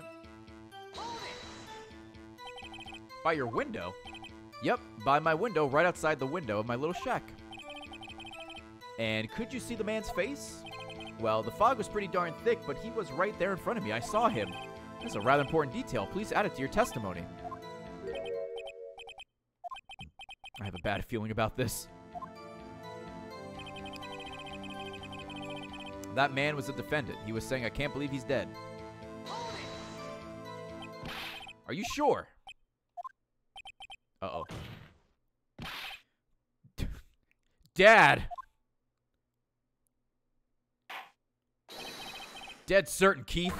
He said, I can't believe he's dead as he was walking by, too.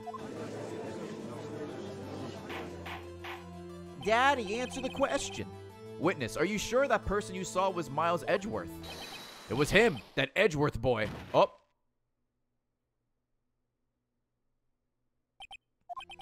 This sounds like decisive evidence indeed. I see no room for doubt. Oh, karma.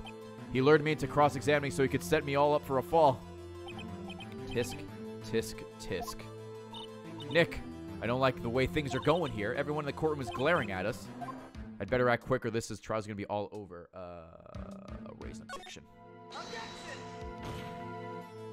Your Honor, we proved in yesterday's trial that it could not have been Edgeworth who fired that gun. Mr. Wright, are you referring to the fingerprints from Edgeworth's right hand found on the gun and the photograph showing a man firing with his left hand? Exactly. Is the photo flipped? Is that what you're going to say? That's easily explainable. He could have wiped his prints after he fired. You are ignoring the truth of the matter here. Everything in this witness's testimony is true. The judge is lost in thought. What should I do? Raise an objection. Your Honor, this witness claims that Edgeworth said, I can't believe he's dead, but his word is all we have. If he were telling a lie, Mr. Wright, in a court of law, the evidence tells all. Apparently, you have yet to realize even this basic fact. You say this testimony is a lie. Show us proof. Nick, do we have evidence? It's no good. There's nothing I can do. Are you sure? To be honest, I don't know what to do anymore. Please, can you hear me, sis? Please. We need your help. Nick needs you. 3 minutes was perhaps too high in expectation. However, 15 minutes isn't bad. This must be a new record. Enough. The witness may leave the stand. Oh, well, he's not dead. This court sees no reason to further prolong the trial, nor is there any need for more time to decide the case against the defendant. This case is extremely clear. I see no room for interpretation of the facts. What? No. The court finds the defendant, Mr. Miles Edgeworth, guilty. The accused will surrender to the court immediately, to be held pending trial at a higher court within a month from today's date. That is all. The court is adjourned.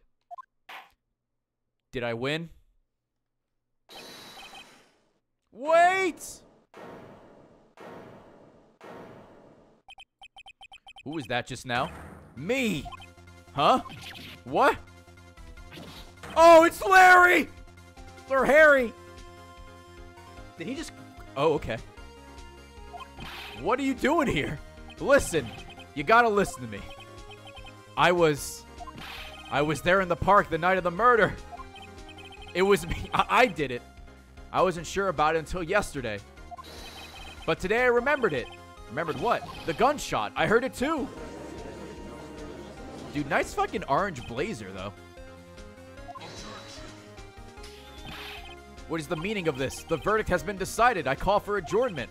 One moment, Mr. Von Karma. So you say you heard a gunshot. Chat, why the fuck can he rock an orange blazer, but I could never? Yeah, I did. A gunshot that night. There were 2 gunshots. Why do people keep forgetting that? I was sitting here in the audience listening to the testimony. Then I realized something he said was different from what I remember. It's his hair? Yeah, probably. Anyhow, I can't just sit here and let you call Edgy a murderer. It's just not right. I'll testify. Let me testify. Dude, he's got some, like, he's got an orange blazer, some, like, black skinny jeans. Dude, where'd it go, Larry? You're an idiot, but you can rock an outfit. Well, this is the first time something has happened like this in my court. I'm not quite sure how to proceed. Judge, you've already given your decision. The trial is over. Nick, this is it. Larry's given us one final chance at this. She's right. If only it wasn't Larry. He could make things even worse. Mr. Edgeworth was just declared guilty, Nick. It doesn't get any worse. You're right. Okay. Your Honor, if there's another witness, it is our duty to hear him speak. Right here, right now. A waste of time. The verdict cannot be overturned. Allow me to speak my opinion. In all court proceedings, it is our duty to prevent an inaccurate verdict. In order to make sure no mistake has been made, every witness should be heard. What is this? I withdraw my previous verdict of guilty. Mr. Von Karma, I order you to call this new witness to testify. Now. The court will adjourn for a 5-minute recess. After that, we will hear this new witness. Court is adjourned.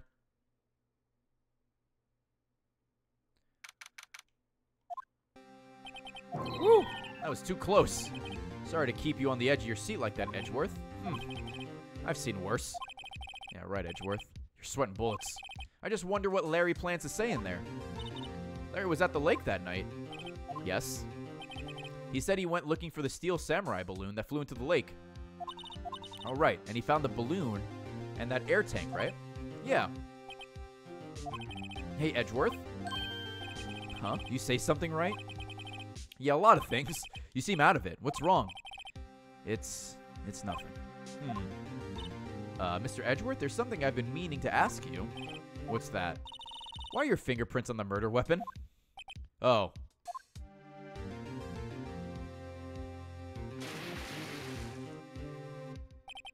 When he fell into the lake, I went into a daze. I couldn't understand what had happened. I couldn't think straight. Then I saw the pistol lying on the floor of the boat in front of me. I picked it up without thinking. I didn't have a reason, really. I see. Right? Yeah? This might be our chance. Our chance? Von Karma has only ever run perfect trials. Perfect trials? Perfectly prepared witnesses, perfectly complete evidence. That's the secret to his success. This is the first time he's ever had to deal with something unexpected. He has to let someone he hasn't even talked to testify before the court. And that someone is Larry. What are you getting at? It's likely his testimony will be full of holes, right? That's right, Nick. No 10-minute trial this time. We'll milk this one for all it's worth. Hey, it was 15 minutes. 15. Everything's on Larry now.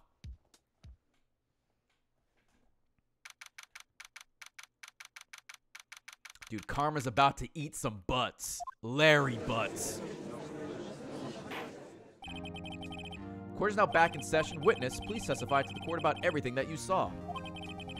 On the night of December 24th. Right, leave it to me.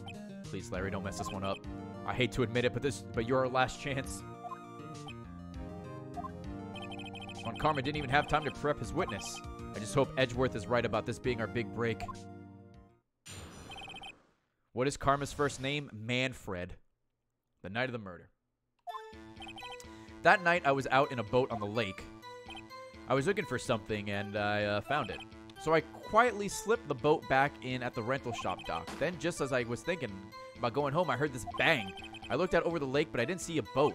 So after I heard that single gunshot, I went home. Yeah. That was an unusually vague testimony, even for this court. In any case, Mr. Wright, you may begin your cross-examination. Yes, Your Honor. What's wrong, Nick? It's Larry. I have no idea what he's going to say if I press him. I'm a little scared. Well, we've come this far. There's no way to go but forward, Nick. I am ending the stream after this episode, yeah. Alright, so... let's see. So after I heard a single gunshot... we have to present... Lotta's deposition. There were 2 gunshots! Wait a sec, Larry. What? What? You only heard 1 bang. You're sure? That's what I said. But Miss Lotta Hart testified yesterday that she heard 2 bangs. Well, testify. We know she's a compulsive liar, but, you know. And the old man just now said the same thing. Oh, right, that too. They both heard 2 gunshots that night. Huh? Were you even listening? Were you paying attention at all to what they said? Yo, Nick, please. Huh? You know something's been bothering me. I'm a witness, see? I'm like a customer here. So you gotta treat me nice and stuff, okay? Mr. Butts? What? You only heard 1 gunshot, you sure?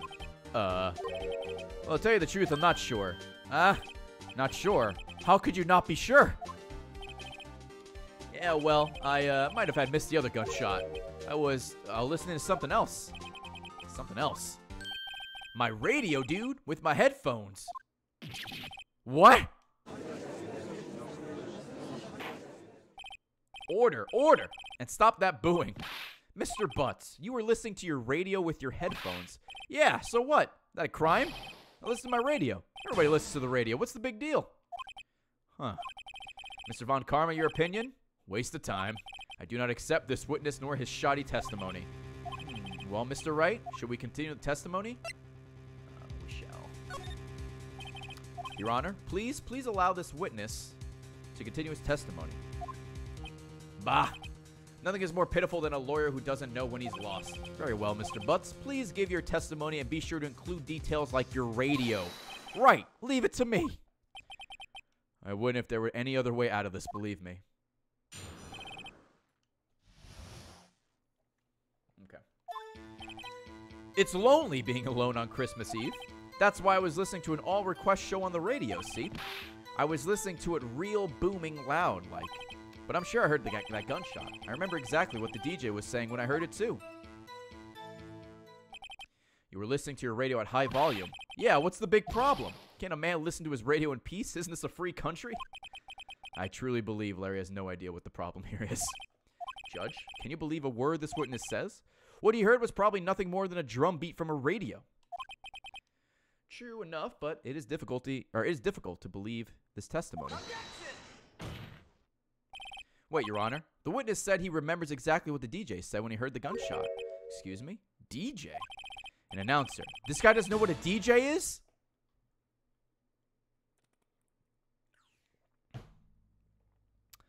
The guy who says things on the radio. Anyway, what this means is when he heard the sound, no music was playing. The DJ only talks between songs, so he could have heard the gunshot from the lake. I'd like to cross-examine the witness, Your Honor. Yo, Naughty, thank you for the year. Enjoy your diamond crown, buddy. Yeah, he spells it out like DJ from Street Fighter. Very well, Mr. Wright. I can't believe I'm continuing this charade. Okay. You can press him on this. What did she say? Mr. Wright, please cease these pointless questions. What possible good could knowing what a radio DJ said do us? Indeed, Mr. Von Karma has a point. I'll allow the question only if you see some reason why we should care. We should care. Of course, we should care, Your Honor. Of course we should. Why? Well, how do you know it if we don't ask? Fine, very well. Mr. Butts, please testify to the court. What was the radio announcer saying when you heard the gunshot? Just when she said, hey, it's almost Christmas, I heard the gunshot. Let's use this.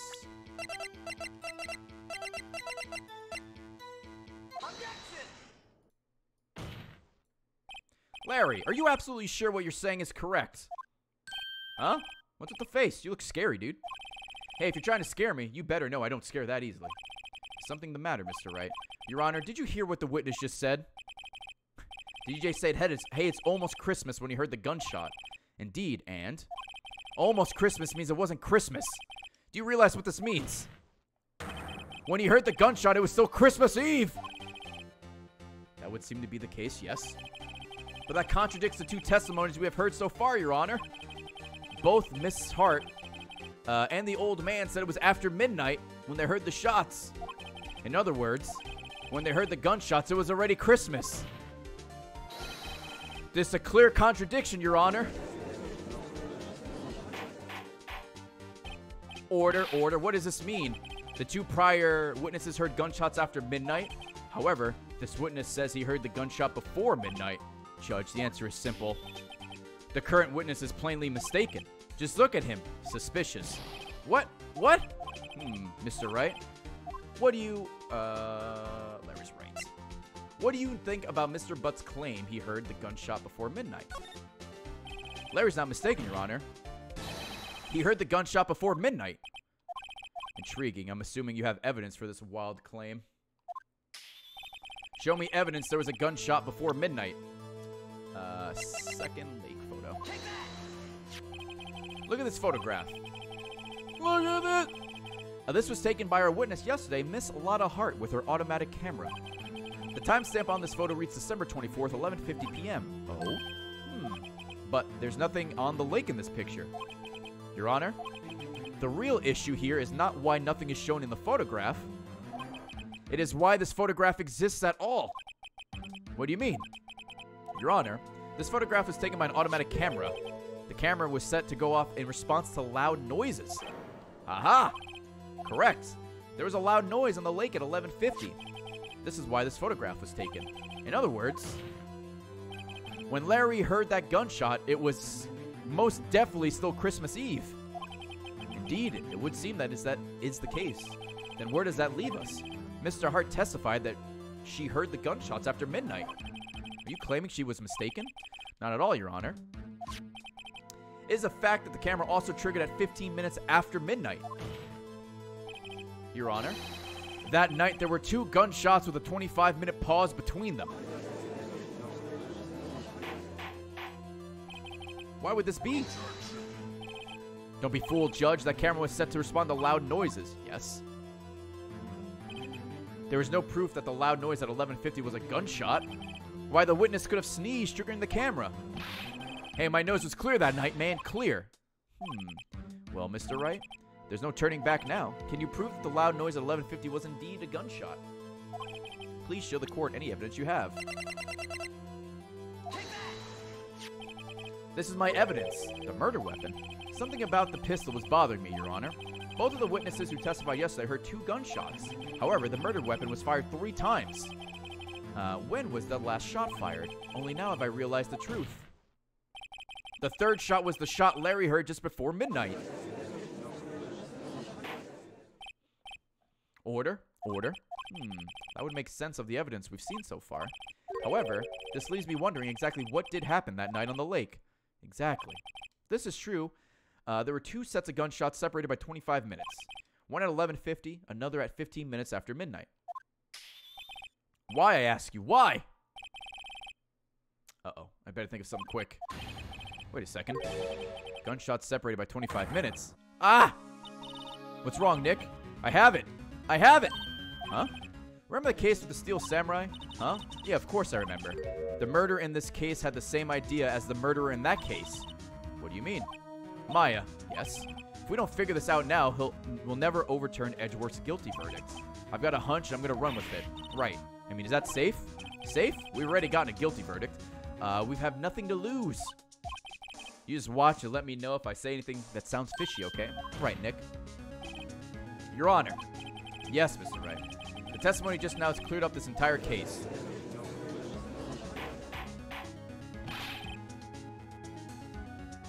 What do you mean, Mr. Wright? So you finally realized the truth. There could be no other murderer here than Miles Edgeworth himself. Wrong, Von Karma. A man was shot that night, but it wasn't Edgeworth who did the shooting. Listen, rookie. Take a deep breath and consider the facts. At the time of the murder, 1 boat was on the lake. This was shown by the witness's photograph. The defendant Edgeworth and the victim Robert Hammond were on that boat.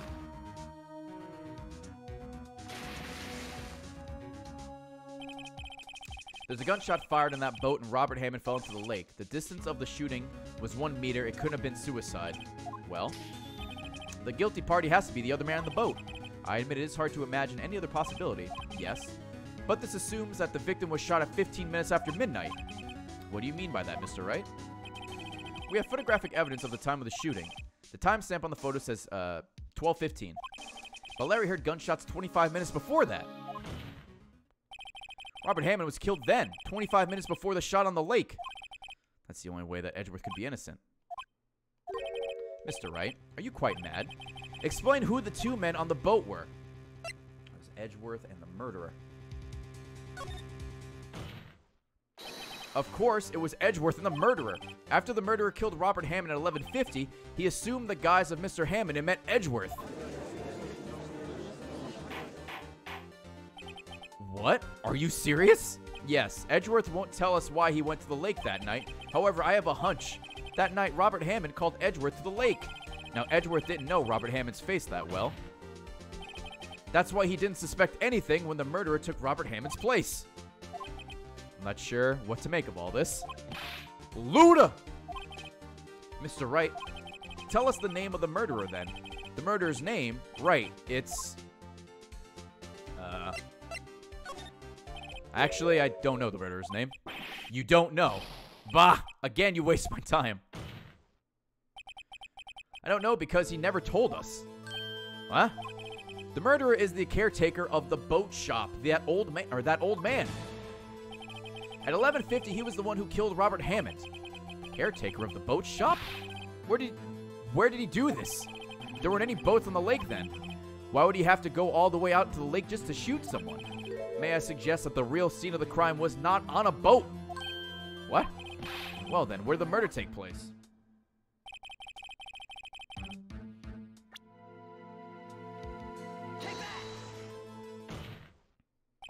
Here, of course, the boat shop where he lives. Is our dad a murderer? That way he could meet with the victim without anyone seeing. Do you have proof that the boat shop was the scene of the crime? Recall Larry's testimony, if you will.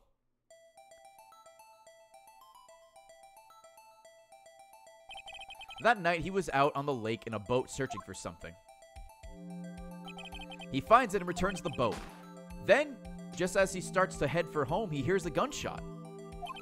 He heard a gunshot, Your Honor, even though he was wearing headphones at the time. In other words, the gunshot was very, very close by. And where would that be if he had just returned a boat? The boat shop.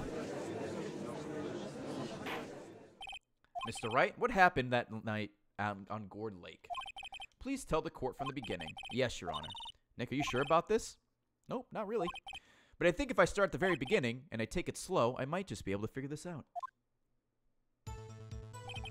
That night, the caretaker of the boat shop called Robert Hammond to his shop. That face, though. That was around 11:50. That was when the gunshot that Larry heard was fired. Oh, my voice.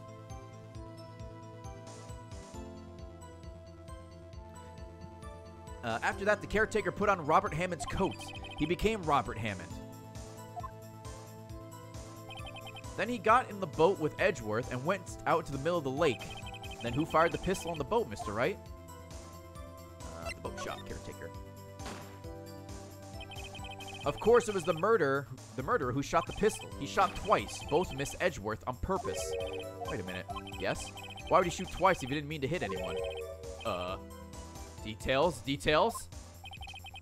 Know this, Mr. Wright. The moment you run out of explanation is the moment you lose. Tell us why the murderer fired twice. Oh, to create a witness. I believe he shot twice to create a witness, Your Honor. Create a witness. The murderer lifts his pistol and fires one shot. That ensures that anyone who heard the shot would look at the lake. Indeed, Mr. Hart, or Miss Hart, did exactly that after hearing the first gunshot. Next, the murderer waits a bit and he fires again. Then... oh, he jumps in the water. The murderer jumps from the boat himself, leaving the pistol in the boat behind him. I see. To someone looking from the lake, it would appear that one of the men on the boat had shot the other. The murderer didn't know about the automatic camera, of course. That's why he shot twice to draw attention to the boat. Once you realize that, everything else falls into place. The boat shop caretaker swam back to his shop, then he put Mr. Hammond's wet coat back on the body, and threw the body into the lake. This is what happened, Your Honor. This is wild.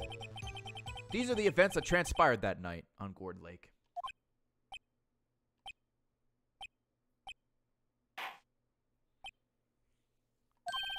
Bailiff! Bring out the witness from before. The boat shop caretaker, quickly.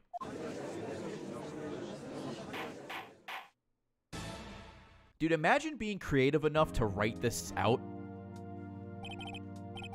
Imagine having writing ability and being creative. Very well. While we are waiting for the caretaker, I would like to ask the defendant, Miles Edgeworth, a few questions. Mr. Edgeworth, please take the stand.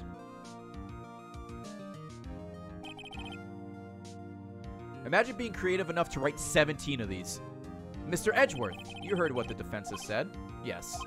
Well, why'd you go to the lake that night? What Wright has said was mostly correct. Astonishingly so, actually. Why are you dragging me, man? I'm helping you. Yes.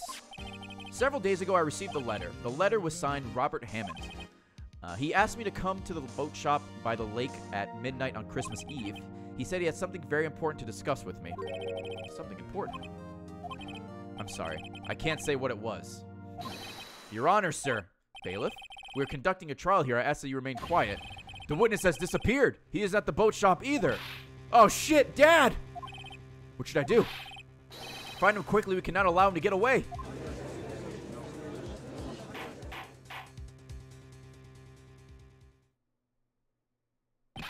Mr. Von Karma, your witness has disappeared.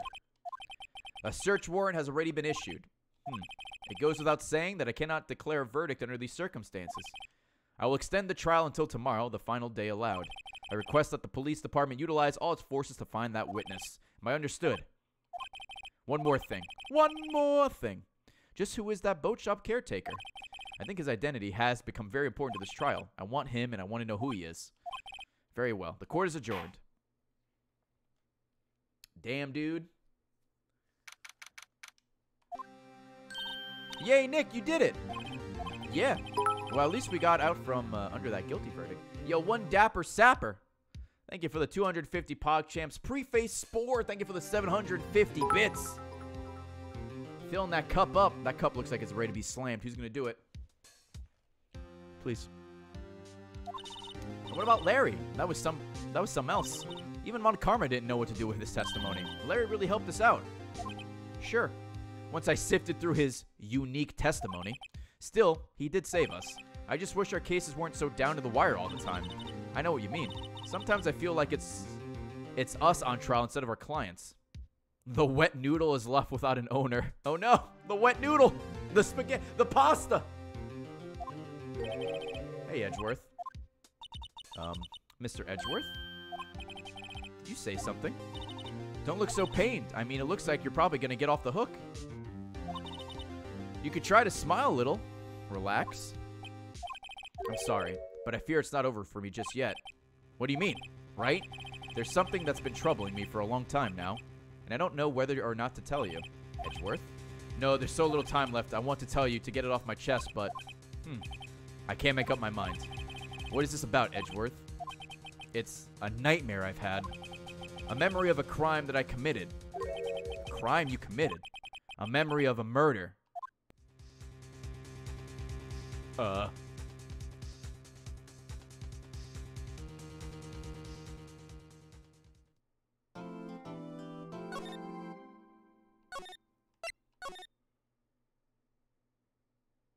Well, Chad, I'm feeling kind of hungry, so maybe we'll finish this up tomorrow. What do you think? We good? I gotta eat some food. I'm starving. Nah, I'm fucking with you. We're gonna finish it. December 27th. We are, well, we still have a ways to go, but I think this is the last day. Oh, no, we have one more day. Okay. Let me, hold on. Let me just, text Tina.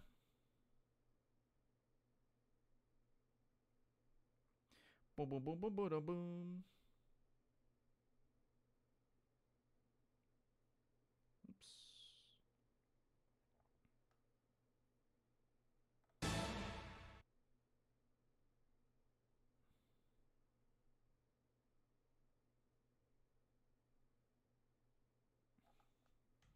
Keegath, thank you for the Twitch Prime sub. Yeah, we have the last investigation and the last trial, and then we're done. We probably still have another hour if I had to take a guess. What was Mr. Edgeworth talking about? A memory of a crime that I committed? A memory of murder. No, we're doing the final case tomorrow. Final case is like 12 hours long. Do you really think Mr. Edgeworth killed... I don't believe it. Not Edgeworth. Some painful memory has been troubling him recently, but he never takes someone's life. Never. Nick? Oh, God. Yo, how's everyone doing? It's me, the Buttster. What do you think of my performance today? I've had him swooning in the aisles, huh, Maya?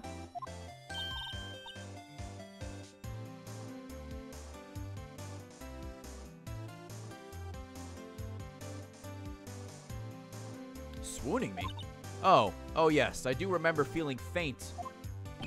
Right on. Tell me the truth. It was like love at first sight, right? Right, Nick? Huh? Me? Well, maybe my heart skipped a beat or two. I think you can do better than that. Come on. I saved Edgeworth in there. Dude, edgy. You guys should be bowing before me. Yeah, bow before your hero. All right. Larry, you really helped out in the trial today. You did. If you weren't there, Larry, I'm sure Mr. Edgeworth would have been found guilty. Ha ha ha ha ha ha ha ha ha ha. You get it. But seriously, Nick, that boat shop caretaker guy's pretty suspicious, but Edgy ain't off the hook yet. Way to spoil the mood, Larry. Hey, I'm just a guy sitting in the audience, you know? But from where I was sitting, Edgy seemed pretty... edgy. I mean, can you really know he's telling the truth about that night? Nick? I don't know. But what I do know is I'm going to believe in you two until the end. Us two? Edgeworth and who else? You mean me, right? Nah, he means me. Right, Nick? Yeah, you, Larry. Not me? But why you, Larry? Huh? Actually, yeah. Why me, Nick? Enough with the silent treatment. Nick? Why do you trust Mr. Edgeworth so much? I mean, he's changed recently, true. But when we first met him, he was kind of a jerk, don't you think? You didn't know him back then. Back when he wanted to become a defense attorney. Wait, was that when you two were classmates? Yeah, in grade school. They saved me. Miles and Larry, they saved me and I'll never forget it. That's why I became a defense attorney, you know? What? Hey, Larry, what's he talking about? Huh? Sorry, I kind of forgot. Huh. Okay, Nick, out with it. I'm gonna hear the story today and that's final.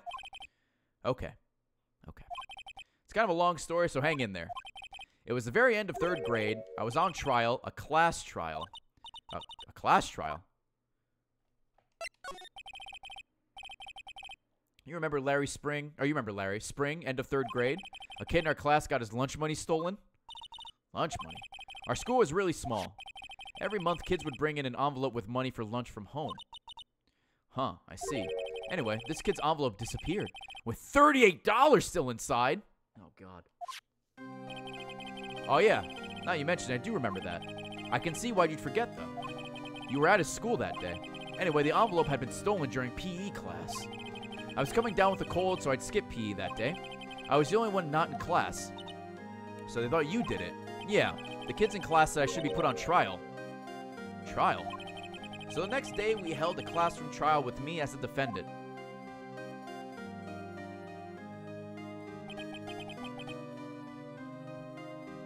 I didn't do it. Guilty. He did it. Guilty. He's a thief. Give me the money back. You're such a meanie. No one plays with him. Just admit you did it. You can't hide the truth. Tell us the truth. We're not going to play with you anymore. Yeah, no borrowing my eraser. He shouldn't be allowed in the relay race or in the library committee. Give me back my 50 cents I loaned you. Hey, did you rob the bank the other day? Whew! Now, Phoenix, you know you shouldn't steal people's money. It's not right. In the end, even the teacher thought I'd done it. Go over and apologize, Phoenix. I didn't know what was happening. I was so sad. I couldn't stop crying. Everyone was staring at me like I'd done it. I tried to apologize and went to where the boy whose money had been stolen was sitting. That's when it happened. He shouldn't have to apologize. The only thing that belongs in a trial is evidence. Anything else has no place. You should all be ashamed, amateurs. Miles? Hell yeah. It wasn't you who stole my money, was it? No. Then you shouldn't apologize. Everyone's been shouting you did it, but no one has any proof. This is why, Your Honor, this boy is innocent. Dude, he's already in a suit. But Miles, it was your money that was stolen. Yeah, he did it. He's the one. We don't need proof. Okay, you can see it. My voice. Why don't you all shut up? Oh my god. Oh, he cut himself shaving. This is always how it is. Everybody's ganging up and picking on one person. Just think how he feels. He said he didn't do it, so he didn't do it.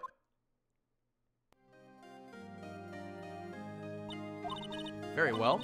I will replace the money myself. This class trial is over. Wait, why are you replacing it? That bitch stole the money. That's how it happened. After that, the three of us were the best of friends. Wow, I had no idea. Yeah, I had no idea either. I mean, I forgot. That's when I learned what it meant to be alone. Totally alone without a friend in the world. You did a good thing, Larry. Yeah, well, I was just lucky that I took the day off from school. If I'd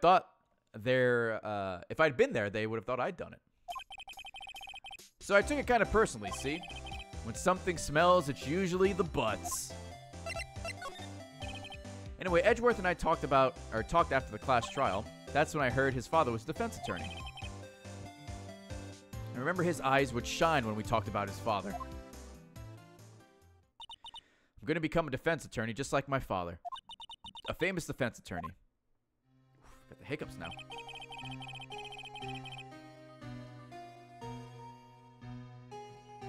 Then, a few months later, he suddenly transferred to another school. The DL6 incident. Right, I'm not sure, but the transfer probably had to do with his father's death. That's so sad. It was several years later when I heard Edgeworth's name again. There was an article about him in the newspaper. The headline was something like, "Dark Suspicions of a Demon Attorney." What the fuck? Fabricating evidence, manipulating testimonies, covering up facts. The article said he'd do anything to get a guilty verdict. Anything. But why? What happened? I mean, that's not the Edgy I used to know at all. That's what I thought too. I tried to get in touch with him, I don't know how many times. He never replied. I guess he didn't want to see his old friends. I couldn't just drop it though. I wanted to meet him, to learn why he had become who he'd become. That's when I decided. Wait, you don't mean that's why? That's why he became a defense attorney? To meet Edgeworth? If I was a defense attorney, I knew he'd have to meet me whether he wanted to or not. In court. Edgeworth believed in me, and I believed in him. He's in pain, and no one's on his side. I'm the only one who knows the real Edgeworth. I'm the only one who can help him. Whoa, Nick. So, is that why you helped me out for free? Yeah. I helped you because I believed in you. Except I don't remember saying I do it for free. Oh, Nick. Nick! We have to save Mr. Edgeworth if it's the last thing we do, okay? Right. Well, very well maybe. Or, very well maybe, rather. First, there's that rental boat shop caretaker. We need to find out who or what he is. Well, he's our dad, obviously. I'd sell it for who. I guess I can clean out some of the evidence I no longer need. Okay, let's go.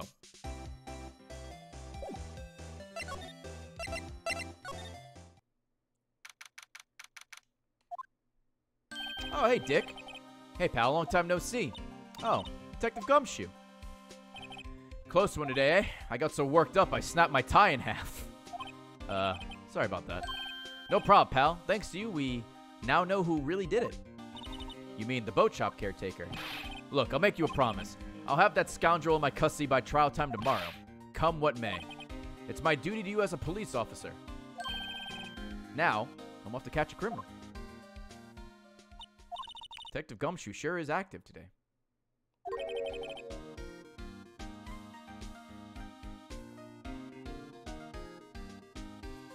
Oh, one other thing. Eek. No one can go into the woods today. The woods? Where Lotta was camping? The woods are off limits to camping, and apparently the park ranger found out. He got pretty mad. No one can go in for a while. I guess Lotta's in a lot of trouble. Ha! Anyway, I'll be seeing you tomorrow. Later, dude. Let's see. Public beach. Huh? The steel eyesore is missing. Eyesore? Looks like the hot dog stand is closed too. I guess Larry's too busy worrying about Mr. Edgeworth to show up to work.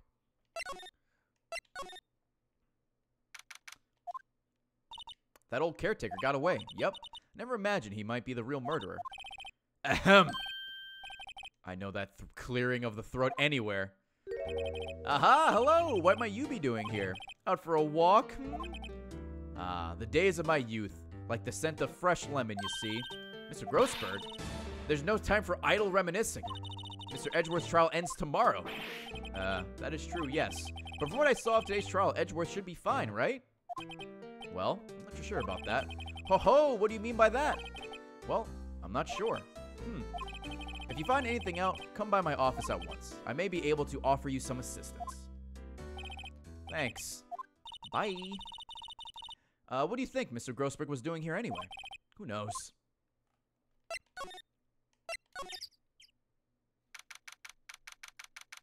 Oh, Polly's here. No one's home. Hello! Hello! Hey, it's Polly. I wonder where your owner's gone, Polly. Hello! Hello! I can't believe he'd run off and leave his poor parrot to fend for himself. Get the box on top of the TV. Oh, it's the safe. That reminds me, Nick. Polly here knows the number to that safe, right? Yeah, that's right. Polly, what's the number to the safe? 1228. Let's open it, Nick. Come on. I'm sure there isn't any money in there.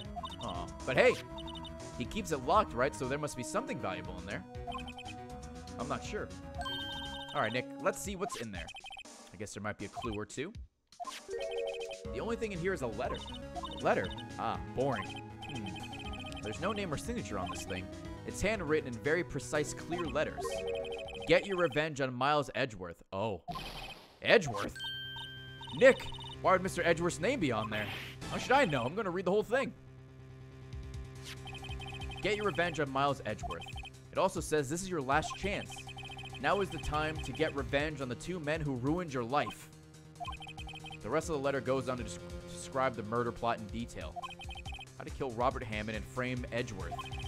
Calling Edgeworth out to the lake, getting him on the boat, firing twice. This is exactly what I figured out today in court. It's all here in perfect detail. What do you think it means, Nick? I don't know, but it looks like these are instructions for the caretaker. When he killed Robert Hammond and called out Edgeworth, he was following instructions. But who could have written that letter? And what does it mean to get revenge on Miles Edgeworth? Look, I don't know, okay? But one thing's for certain. This letter is an amazing clue. Alright, now I have to go back to the detention center.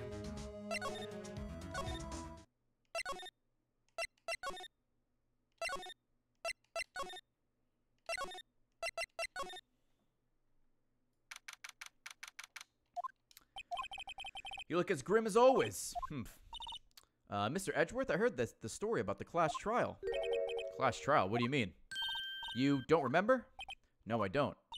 Your lunch money was stolen, wasn't it, in 3rd grade? The bird's a narc. Lunch money? Oh, right. Yes, I seem to remember something like that. Nick, I think you're the only one who really remembers. Well, it probably only really mattered to me anyway. Mr. Edgeworth, didn't you know? That trial was the reason Nick became a defense attorney. Ridiculous. Gee, thanks. That said, it does sound like the kind of thing you do. You haven't changed a bit, have you, right? So simple to a fault, even. Well, maybe, yeah, but I think you changed too much, Edgeworth, excuse me. Perhaps.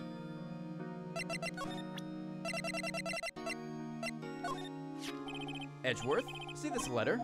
This came out of the safe in the shack where that boat rental caretaker lives. Revenge on me? Who is that old guy anyway? I don't know.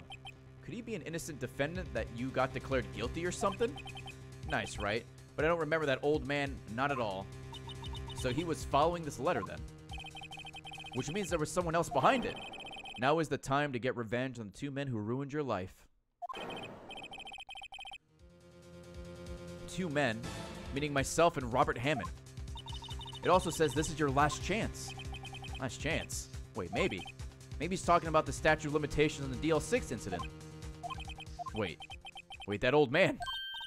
What is it? Do you know who he is? Yogi. Could he be Yogi? Hey, boo-boo. Yogi. The suspect in the DL6 incident. The one who was found innocent. Fucking maybe, bitch. We're gonna find out. Hey, Edgeworth. Why'd you become a prosecutor anyway? You used to look up to your dad. You said you wanted to be a defense attorney, right? I couldn't let myself deny reality like you. What do you mean? My father was taken from me and you want me to defend criminals? I'm sorry, Wright, but I'm not that good of a person. One suspect was apprehended in your father's murder, right? Yes. The man trapped in the elevator with my father. His name was Yanni Yogi. Hey, boo-boo. He had to be the shooter, any way you look at it. Yet, he was found innocent. The defense attorney got him off the hook. That would be Robert Hammond. On that day 15 years ago, the three of us were trapped in that elevator for 5 hours. When we were rescued, we all suffered oxygen deprivation. I had lost all memory of the murder. Lost your memory? Even now, I can't recall what happened in that elevator. That was the crux of Yogi, attorney's argument in court. He claimed Yanni Yogi had been not of sound mind due to the oxygen deprivation. Yogi was released due to lack of evidence. Innocent. That's when I changed my mind. I started to hate defense attorneys. What's your relation with Von Karma? He's my teacher and a man who deserves respect. I learned everything I know of courtroom techniques from him. So he's like my sister was to you, Nick. He is a perfectionist in all things. In court, in his personal life, he is obsessed with doing everything perfectly. Well, is that good though?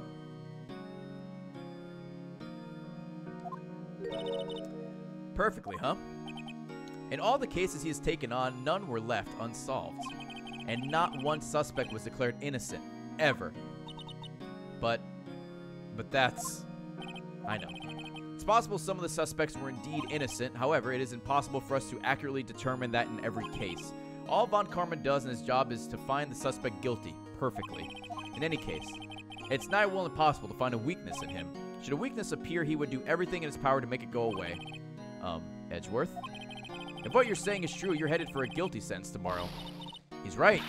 No time to praise the enemy, Mr. Edgeworth. It's a strange situation in which I find myself, I'll admit. No kidding. Yanni Yogi was a court bailiff at the time. We just happened to be in that elevator together 15 years ago.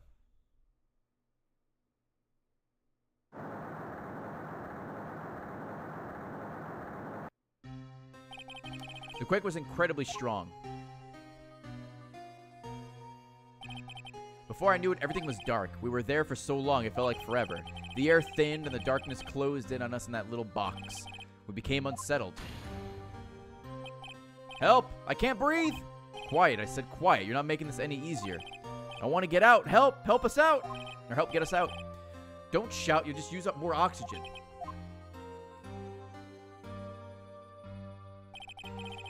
That's all I remember.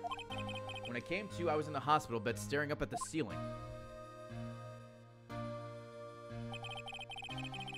In court, Yanni Yogi's mental condition was called into question. They claimed the oxygen deprivation and stress has caused temporary insanity.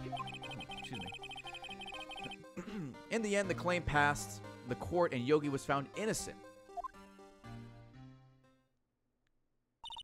Huh. But isn't that strange? This letter tells him to get revenge on Edgeworth. Why would he want to take revenge on you? Right? Yeah. There's something that's been troubling me these last few days. I don't know. Yeah, the nightmares. We got it. I didn't know whether or not I should tell you. You mean the nightmare?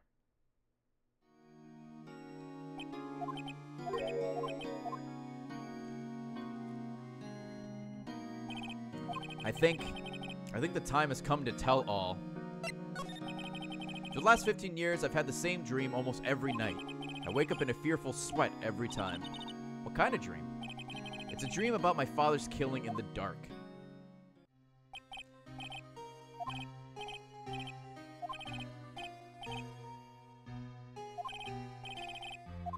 We read that already, so I just skipped it.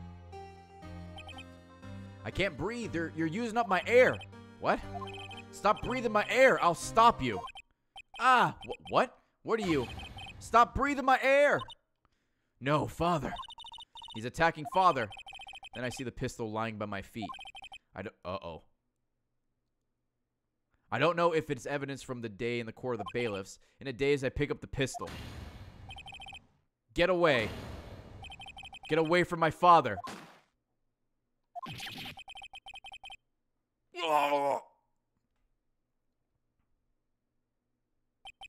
And with that scream, I wake. It's a bone-chilling scream. A scream that has rung in my ears for the past 15 years. But that's just a dream, right? Right? That thought is the only thing that has kept me sane for the last 15 years. But what if I'm wrong? What if it's real? They say that sometimes people shut out memories in self-defense. Maybe it was I who killed my father. What? If you think about it that way, the letter makes sense. Get your revenge on Miles Edgeworth. Think about it. Yogi was really innocent. That's why he wanted revenge against me. Wait, Edgeworth, you mean it was me? I was the true criminal of DL6. I shot my father. Oh, this is bad. What are we gonna do, Nick? What can we do? I don't know. I don't think there's anything we can do, like it or not. There's someone else who knows a lot about the DL6 incident, maybe. There is, Nick. There is someone else who knows about the DL6. Grossberg.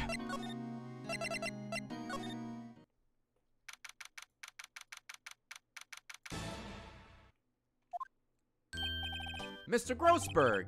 Ah, hello there, what's wrong? You look troubled. No kidding, I can't believe you're not. My. Just calm down and tell me what happened, It's Mr. Edgeworth.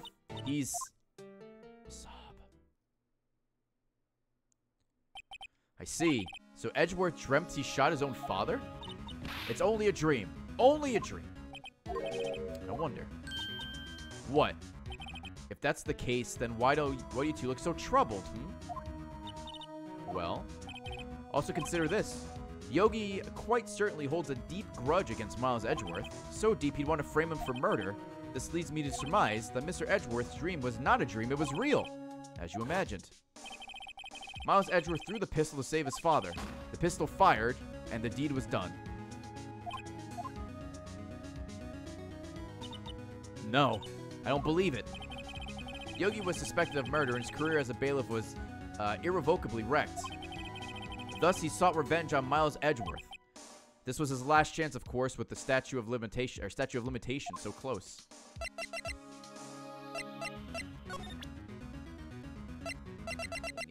Safe. Who throws a loaded gun? Who throws a shoe?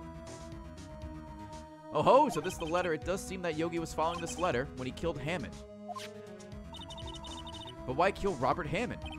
Hammond was a skilled defense attorney, but he defended clients not for their sake, but for his own. His own sake? He never trusted his clients. That one. The only thing he trusted was his own ability. But he got his client found innocent, so why should it matter? Actually, my dear, it's quite different. He won that innocent verdict for no one but himself. Yogi was a free man, but socially he was ruined. Huh? You'll understand soon enough. Wait, what is it?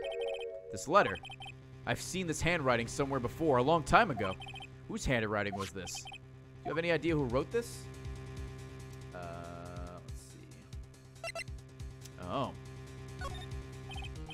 Could it be Manfred von Karma? Von Karma? Why would he have something to do with this? Well, I'm not sure. Von Karma. Wait, you're right, my boy. This is Von Karma's handwriting, I'm sure of it. I used to see it all the time on court reports. What? But that means the one who told Mr. Yogi to kill was correct. Manfred von Karma. What does that mean then? Why would von Karma want to frame Edgeworth? What do you know about Edgeworth's father? He was a defense attorney without peer. It sounds trite, but it's true. Well, he may have had one peer, now I'm thinking about it. Your mentor, me or Faye. Yo, Kara, thank you for the 512 biddies. Add him to the cup. My sister. Gregory Edgeworth was very disapproving of Mr. Von Karma's techniques. That's no surprise. Von Karma is an extreme man. Forged testimonies and evidence are nothing to him. The result, he has a perfect win record in court. To beat him, Gregory Edgeworth tried to call attention to his methods. And he lost. And died in despair, as it were. I see. When Gregory Edgeworth was killed, the police called on a spirit medium. That was your mother, Misty Fey.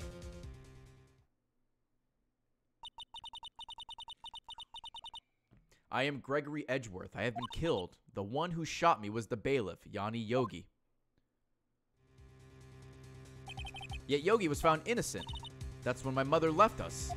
Everyone called her a fraud.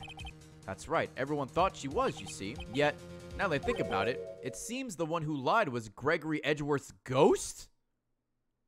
Oh, because he doesn't want to say his kid killed him. Gregory Edgeworth must have known who shot him. I don't believe it.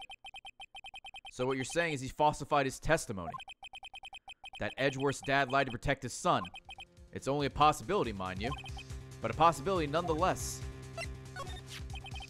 If it truly was Von Karma who wrote this letter, then he would know the truth. He would know that Miles Edgeworth had accidentally killed his own father. He'll say as much tomorrow in court, I should think. He'll press the point until the court finds Miles Edgeworth guilty. Oh no. But how could Von Karma know about Mr. Edgeworth's past like that? Even Mr. Edgeworth thought it was just a nightmare. That I do not know. Yet I do know that Mr. Von Karma is both persistent and a perfectionist. He may be seeking to satisfy a grudge against Gregory Edgeworth by hurting his son. What do you mean? It was 15 years ago Von Karma met Gregory Edgeworth in court, and Von Karma did win. But he didn't make it through the trial unscarred. Uh-oh. What happened in the trial between Edgeworth's dad and Von Karma? Von Karma got the guilty verdict he wanted. He won the trial, but Gregory Edgeworth accused Von Karma of faulty evidence. And though he lost the trial, Mr. Edgeworth's accusation stood. Faulty evidence? It was the only penalty Von Karma has ever received in his career as a prosecutor. Gregory Edgeworth dealt a blow to his perfect trial record. Uh-oh. Wow. It must have been quite a shock for Von Karma. He took a vacation for several months after that, you see. Vacation? Yes, an unusual event for the man.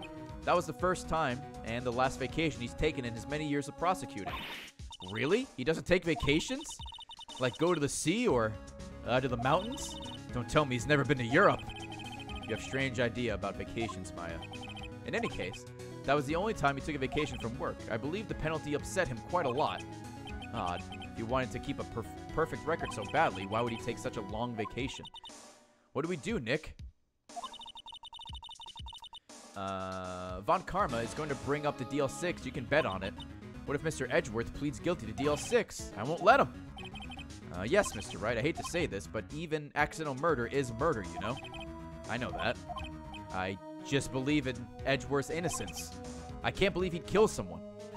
But Nick, Mr. Edgeworth admits it himself. His father must have lied to protect him from beyond the grave. I don't care.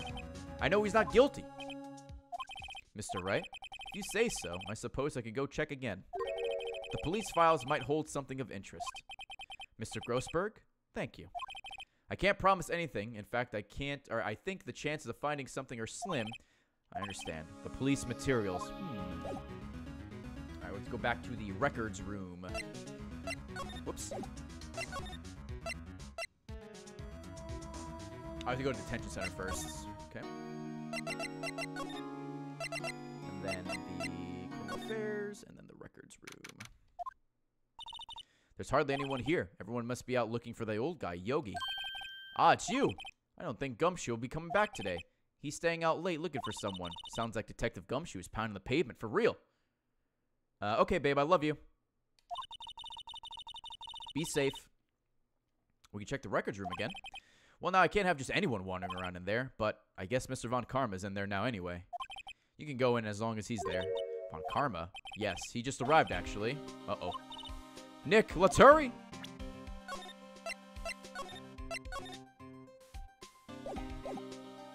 This motherfucker. What are you doing in the records room, you bitch? Dusty as always. We were only here just yesterday. I'm sure they just hadn't had time to clean. What's wrong, Nick? Nothing. I was just noticing that he isn't here. On Karma? Huh. One of the drawers here is open. Someone must have been looking in here recently. The label says unsolved cases, evidence. Well, that is a great way to name that. Unsolved cases. Nick! The file for DL6 is completely empty. What? What are you doing in here? Eek! Von Karma? You. How'd you know my name? Huh? Have we met? What are you saying? We see each other every day, don't we? We're Miles Edgeworth's defense team. Defense team? Ahem. I beg your pardon. You see, I rarely remember defense attorneys. They're like bugs to me. Needless things to be crushed. I can see how this guy was Edgeworth's mentor. Oh, Mr. Edgeworth is your student, right?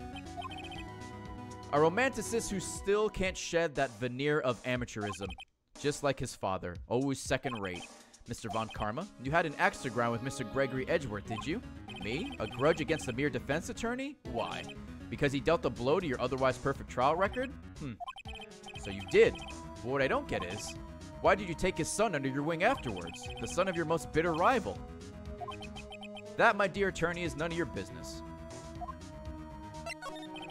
Tomorrow will be the last day of this trial. It's been a while since I've had a defense attorney last this long.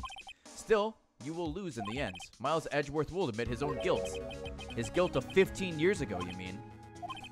You're quite the researcher. If you've done your homework so well, then certainly you must understand. You know what Miles Edgeworth will tell the court tomorrow. We were right. So Von Karma is going to bring up the DL6 in court tomorrow.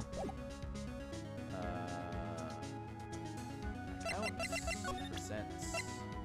Oh, wow. I could just gone to the left. Idiot. Mr. Von Karma, have a look at this. This was you, wasn't it?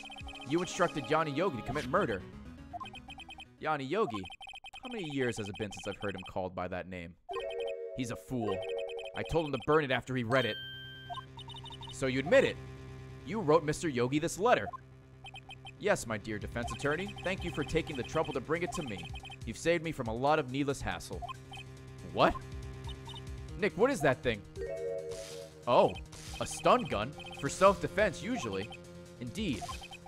600,000 volts will course through your body like a dog touching an electric fence. 600,000... Oh, don't worry. People don't die from it, usually. Now, give me the letter. No! Uh-oh. Whoa! What are you... Nick, run!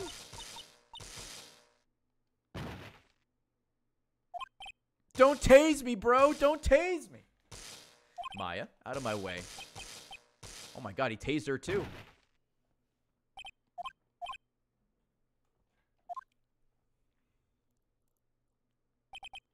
He got us. The letter's gone, of course.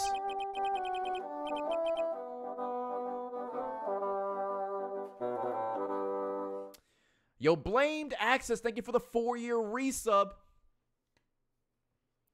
You ever get knocked out so hard you hear a bassoon playing?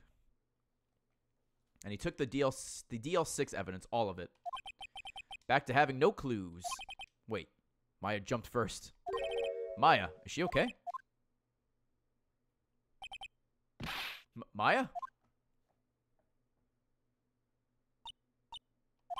Maya, open your eyes. Maya? The letter. Did he take it? Huh? Oh, yeah. He sure did. Are you okay? I couldn't stop him. I jumped as fast as I could, but one shot from that thing knocked me out cold. I'm useless. I'm no good as a lawyer or a medium. I can't even call my sister. Once again, you're still not a lawyer. And you're a medium in training. Not even now, when we need her the most. I wish I hadn't woken up at all. Maya! There has to be some way I can help her. I better do something about her self-confidence first. Maya, she's holding something. What is that, a bullet? DL6 incidents evidence number 7 taken from the heart of Gregory Edgeworth. I remember.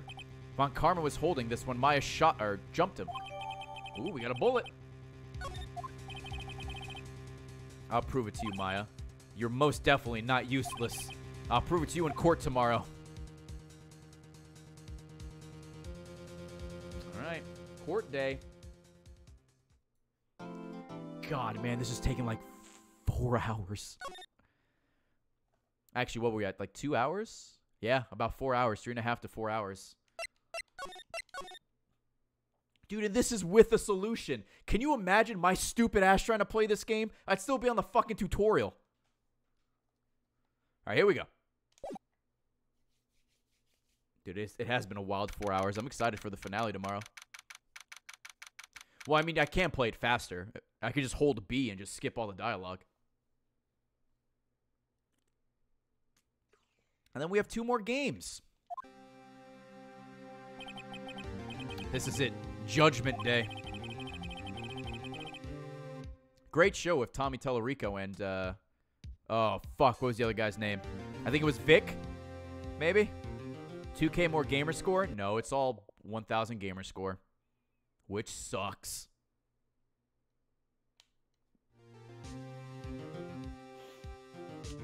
Today's things are going to get settled at last. A lot of things. Victor Lucas. There you go. Wow. What's the big idea? Sorry, Nick. I only touched your shoulder. I guess the shock hasn't worn off from my run-in with the stun gun yesterday. Anyhow, today's the last day of the trial. Good luck, Nick. Yeah. Thanks, Maya.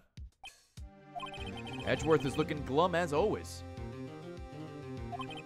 I hope Von Karma doesn't push him too hard. Whoa. What are you doing? Sorry. I'm sorry. I just thought I'd cheer you up with a pat on the back. Maya, maybe you should go outside and discharge. Right. Good idea. Try not to electrocute anyone on your way out. I was hoping 1,000 for each game. Yeah, that'd be great.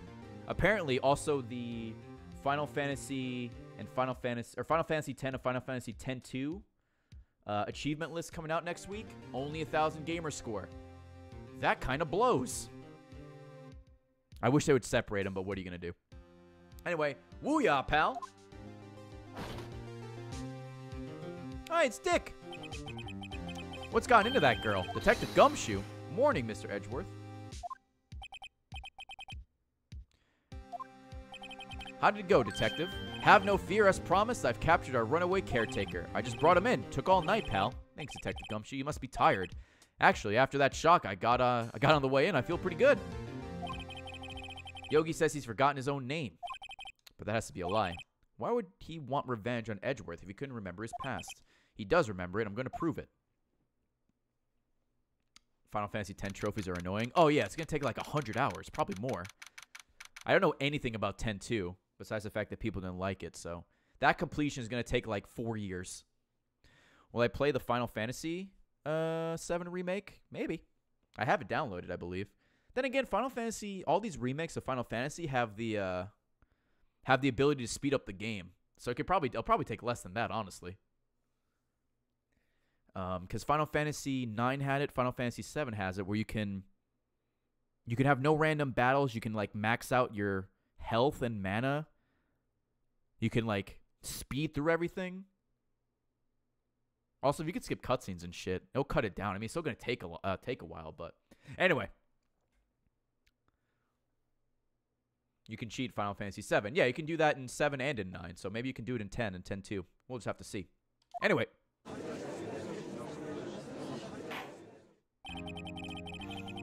Court is now in session for the trial of Miles Edgeworth. The defense is ready, Your Honor. The prosecution is ready. All right, very well. We have reached the final day of our proceedings in this trial. I ask that the prosecution submit decisive evidence.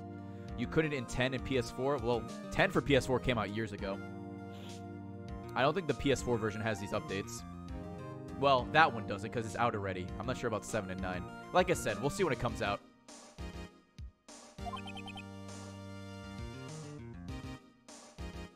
The Final Fantasy remake is coming soon. Yeah, sure it is. Am I playing Final Fantasy X on stream? No. I am not. That'll be just a me game. Come on, don't be awed into silence by every little thing he says. Very well, Mr. Von Karma, your opening statement. Right. Thanks to Detective Gumshoe's efforts, the boat rental shop caretaker has been arrested. In yesterday's trial, the defense asserted that the caretaker was the murderer. However, the caretaker has yet to confirm this. I would like to ask the defense to cross-examine him as much as necessary. Very well. Please bring the witness into the courtroom.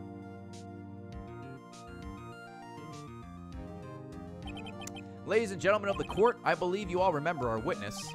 He lives in the boat rental shop on the lake from where he witnessed the incident. In addition, he has currently lost memory of his name and identity. Witness, why did you run away yesterday? The witness was not running away, as he will now testify. I see. Very well. Please begin your testimony. We're almost at 275 orders? Hell yeah. I'm hoping 420 and the anniversary stream bring in some orders. Obviously, the last day I think will bring it as well. EMAC, I am. This is the end of the the case though. This has been a long one. It's been like 4 hours. Why I left court. I'm really sorry about just leaving yesterday like I did. But I wasn't running away or nothing. I went to buy some food for Polly, see? I figured I got nothing to do with this incident anyhow. I mean, I need one of those motive things, right? And I don't got one. So my testimony yesterday stands as is.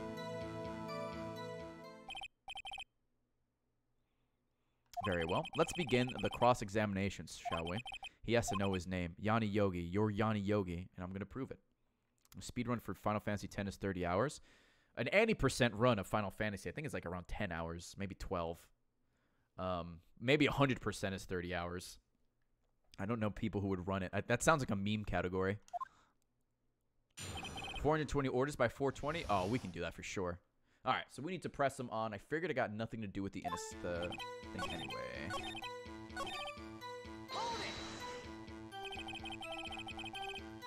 You've lost much of your memory, is that correct? Yep, seems like it. Then how could you know that you didn't have anything to do with this incident? Or maybe you're lying about not having your memory, You know exactly who you are. The witness has testified quite clearly that he has no memory of who he is. If you claim he's lying, then show the court proof. Or how am I supposed to prove what's going on in that old asshole's head? That's impossible. I'm glad you come to your senses, Mr. Wright. Very well, witness. Please continue.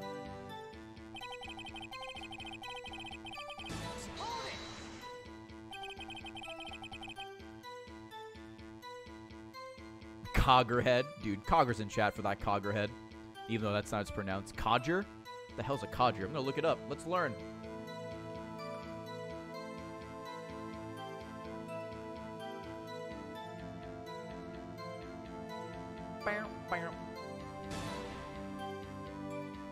An elderly man. Okay, you can't just say an old man. God damn it. How can you say you had no motive? I say you do. You had a grudge against Edgeworth and the victim Robert Hammond. That's why you took revenge on them, right? Please don't make me repeat myself, Mr. Wright. This witness has no memory of anything beyond several years ago. He can't hold a grudge. It's impossible. I have to prove he's lying about his memory. Otherwise, it's going to be the same thing over and over until the trial ends. Might I say something, Mr. Wright? Yes, Your Honor. You've been saying the same thing over and over. You've been calling the witness's memory of the past or lack thereof into question, but does this really have anything to do with the current case? Of course, Your Honor.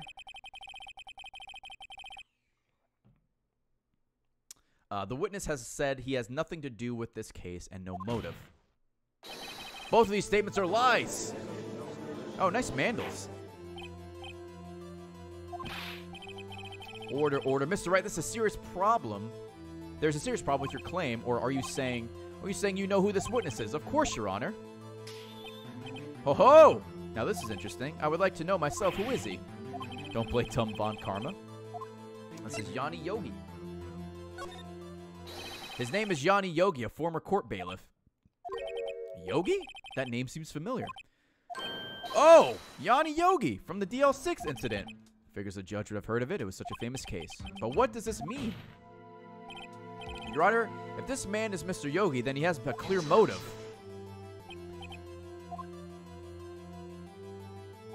Jumping to conclusions again, Mr. Wright. This witness is Yanni Yogi. Fascinating. However, how do you propose to prove this to the court? This is a court of law, as you may recall. You need proof. And allow me to repeat once more that the witness has lost his memory. This is it. I have to do this now. If I can prove he's Yogi right here, right now, then I've got nowhere else to go. Nick, how are you going to prove it? How are you going to prove that he's Yanni Yogi? It's okay. It's actually quite simple. Your Honor, please take this man's fingerprints. Then we'll compare them to the fingerprints on file for Yanni Yogi 15 years ago. I see, that makes sense. I'm so sorry. I'm so very, very sorry, Mr. Wright. What? Why? The witness has no What? No fingerprints? You see, before I worked as a caretaker, I worked at a chemical plant. I burned my fingers working with the stuff. Yup. Now, of course you do. Yep. What? Yogi, you sneak. You burned off your fingerprints off to hide your past. Well, if that witness has no fingerprints, I guess we will not be able to prove his identity. No. Well, what will you do, Mr. Wright? It seems that the case has been decided, no? Nope. I know what happened. I know everything. I just can't prove it. But no, I can't let it end like this. I can't lose. There has to be another way. There is no one who can testify as to who this witness is. No one. But toe prints? I don't think it's how that works. Make him bust.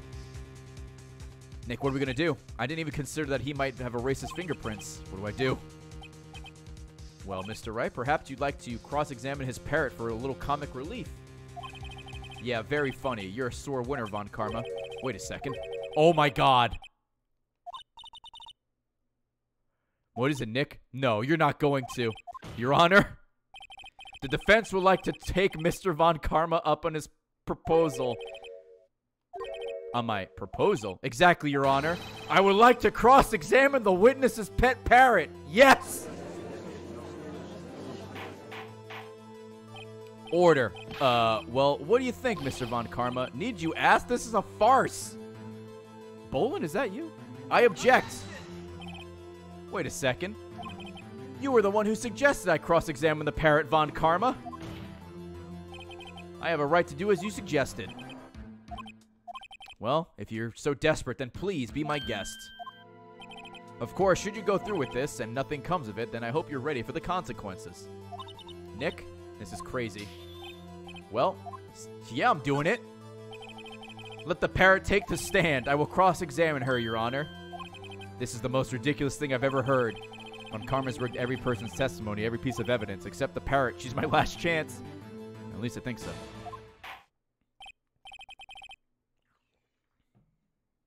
Oh, my voice. Bailiff, bring in the parrot. Oh, my God. Yes. That's quite a bird. Please tell us your name. Name! The witness is ignoring me. It must hurt to be ignored by a bird. Very well, witness. Who is your owner? Please testify for us. Oh, my God.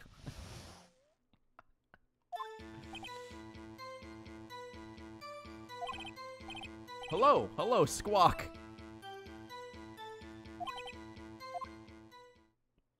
Okay.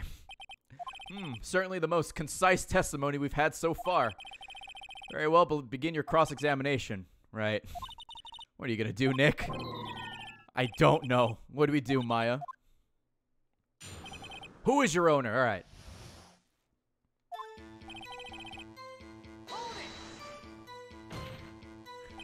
Witness, you can't just say hello and expect us to get anywhere. I want you to testify. Maya, you talk to her. Right, what do I say? What's your name? Maybe I should get her to save her name. Polly? Polly, what's your name? Polly. Ooh. 69. Yo, 69 from 64 plus 5, which is 69. Math. Thank you for the bits, man. Thank you very much. You cleared out the cup a little bit. Anyway, thank you very much. Polly. Polly. Squawk. Mr. Wright, I think we've established that the parrot's name is Polly. Does this have anything to do with the owner's identity? Of course. Yes, it does. Ha. Fascinating. You claim that the parrot's name will prove her owner's identity. Then show us the proof. Nick, don't you think you're taking the bluffing a little too far? Listen, we're not here to answer the question who is the caretaker. We're here to prove that he is Yanni Yogi. All we have to do is tie the name Polly to Yogi. Your Honor, the proof that the parrot's name reveals the caretaker's identity is the case files I just passed. Take that! Yo, Ben59, thank you for the 500 bits. That's quite a large file you have there. Which page is the proof on, then? Show us or stop wasting our time. Very well. Mr. Wright, please show us the page. Where in this file is the information connected to this parrot's name? Suspects. I'm about to bust. Hell yeah, I am. Thank you for the order. FrameRateProduce.com.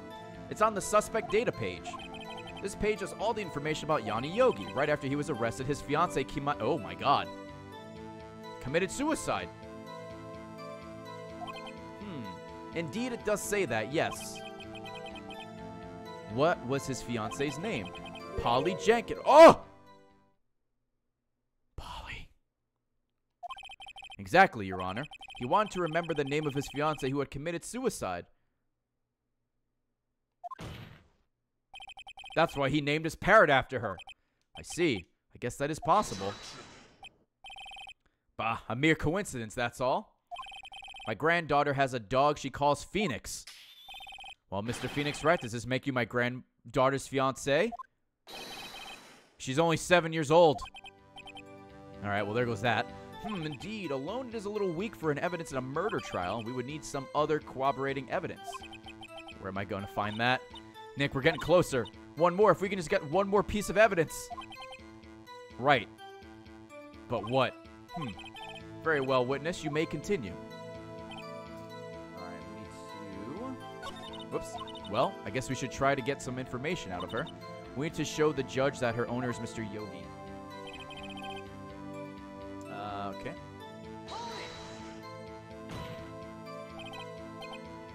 Witness, you can't just say hello and expect us to get anywhere. I want you to testify. Maya, you talk to her. Right. What do I say? You say, what's the safe number?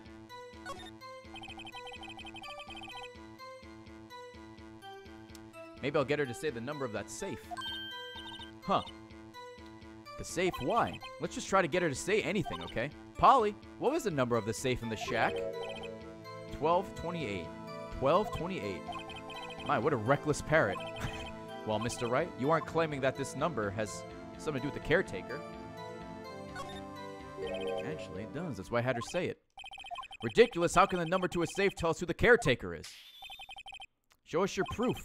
What could possibly link this number to the caretaker's true identity? That'd be the case file there, Chief. DL6 case file. What is this obsession you have with this case, Mr. Wright? Where in the file is something relating to that safe number? The case summary. It's on the case summary page. The case summary, specifically. Oh, the safe combination's the date. Oh, shit. The day of the incident, December 28th. Why, that's today's date, 15 years ago, and the number on the safe is 1228. Ah, he used the date of the DL6 incident as the number for his safe, Your Honor. That's how important that date was to him. I see. It certainly is an interesting coincidence. People often do set their secret numbers to dates. They sure do, Judge. Thank you. Objection.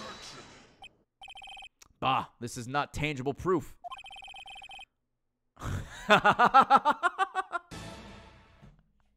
I set my ATM card's number to 0001 because I'm number one. That's a screen grab right there. That has nothing to do with the date. Nothing. That's enough. I think we've reached a conclusion here. This is a mere coincidence, that's all. True, that is a possibility. However, two coincidences at the same time seem more like a pattern to me. What? What are you saying? Summon the caretaker of the boat shop immediately. Witness, tell us your name. Wait, this witness, he doesn't remember. No, it's okay. I've accomplished what I've wanted to do. I'm done. Nick, he looks totally different. This is the real Yogi, I think. Finally, he's been acting feeble to hide his true identity. Acting for 15 years. Well, let me ask you again. Please state your name for the court. My name is Yanni Yogi. 15 years ago, I served as a bailiff in this very court. Order, order, Yanni Yogi. So was it you who killed Robert Hammond and tried to frame Miles Edgeworth for his death? Yes, it was me. I did it. Oh, that was easy. They put me on the witness stand 15 years ago. Robert Hammond, he said I was mentally unsound. He told me it would make me innocent, get me off the hook. So I pretended to have brain damage. I was innocent, really, but he didn't believe me. We won the trial, but I lost everything. I lost my job, my fiancé, my social standing. Then this year, 15 years later, a package arrived. It was a letter and a pistol.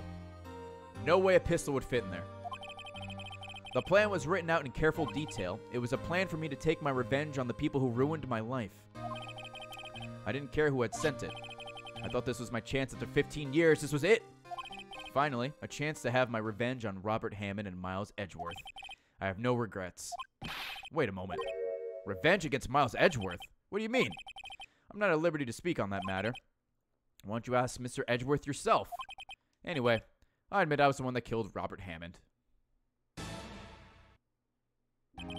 Von Karma, where is Mr. Yogi? Under arrest, Your Honor. I saw no room for error in his confession. Then defendant Miles Edgeworth is innocent. In this case, at least. Very well. Will the defendant please take the stand?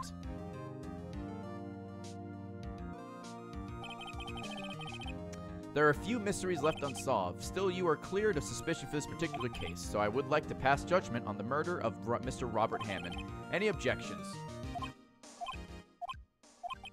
don't believe it. Why isn't Von Karma saying anything? Very well, this court finds the defendant, Mr. Miles Edgeworth, not guilty.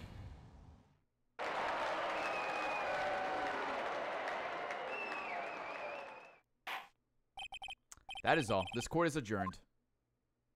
Oh. Hell yeah. Objection! Oh, fuck. Did someone just say objection? It wasn't Von Karma. Wait, but that means no. Edgeworth?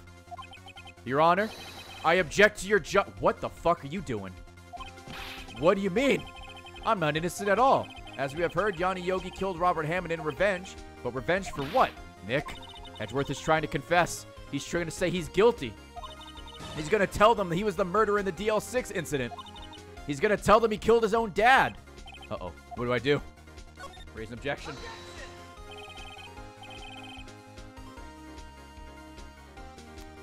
The judgment has already been passed. I object to Edgeworth's outburst. Didn't something like this happen yesterday, too? I believe a certain witness raised an objection after... Oh, fuck, he's right. After a guilty verdict was passed. That would be Larry. We must hear this new statement. We must hear Miles Edgeworth. He's right. We have a duty to hear Mr. Edgeworth out.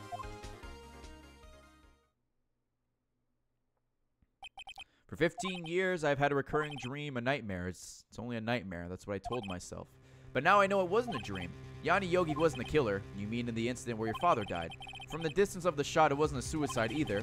Everything was as clear as day. The murderer, the criminal in the DL6 incident. It was me. Your Honor, I confess my guilt. I am guilty for DL6, the statute of limitations of which ends today. The culprit is me. Well, then why are you pointing at me?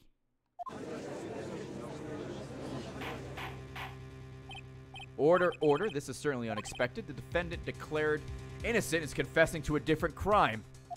A crime for which the statute of limitation runs out today. I'm not really sure how I should deal with this. Bah. It's obvious. We hold the trial right here, right now. We tried this man for his crime of 15 years ago. I think I would like to take a 5-minute recess. During this time, I would consider the appropriate course of action to take. Court is adjourned. Okay. I'm sorry, Wright. I've just wasted all of your effort. Mr. Edgeworth, I just don't believe it, sir. I mean, you killed your dad? I didn't want to believe it myself, detective, but it's the truth. I deserve to be punished. Murder is murder, no matter what the circumstances. This is crazy. Just crazy. Nick, what are you doing? Huh? Oh, I was just reading through the court record one more time. I'm getting my case ready. Your case for what? Huh? Isn't it obvious? I'm going to prove that Miles Edgeworth is innocent. What are you talking about, pal? He just admitted to it. He confessed that he did it in court. I'm sorry, Edgeworth, but I don't believe your nightmare. What? It's just a dream. It's not real. The truth is right here in the court record. In any case, tighten your belts. The real fight is just beginning. I'll prove you're innocent. Trust me. Right?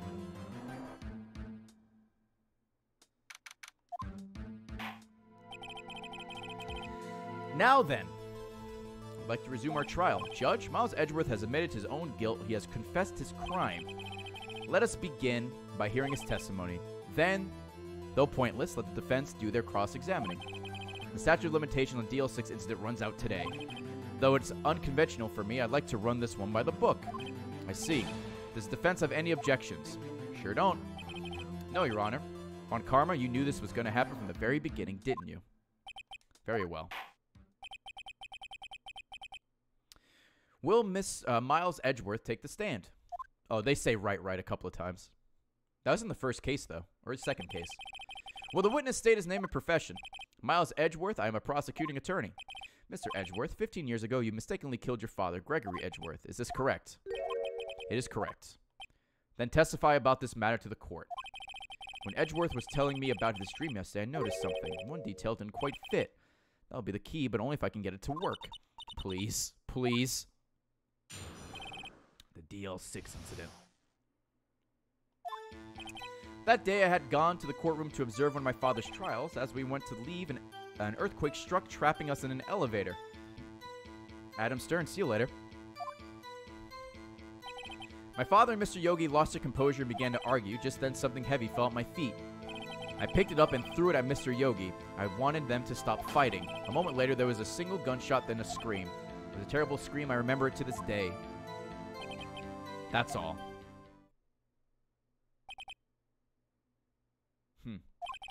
And until then, you thought this memory was a dream. We were stuck in that elevator for 5 hours. The oxygen in the elevator ran out. I lost my memory of the events. Bah.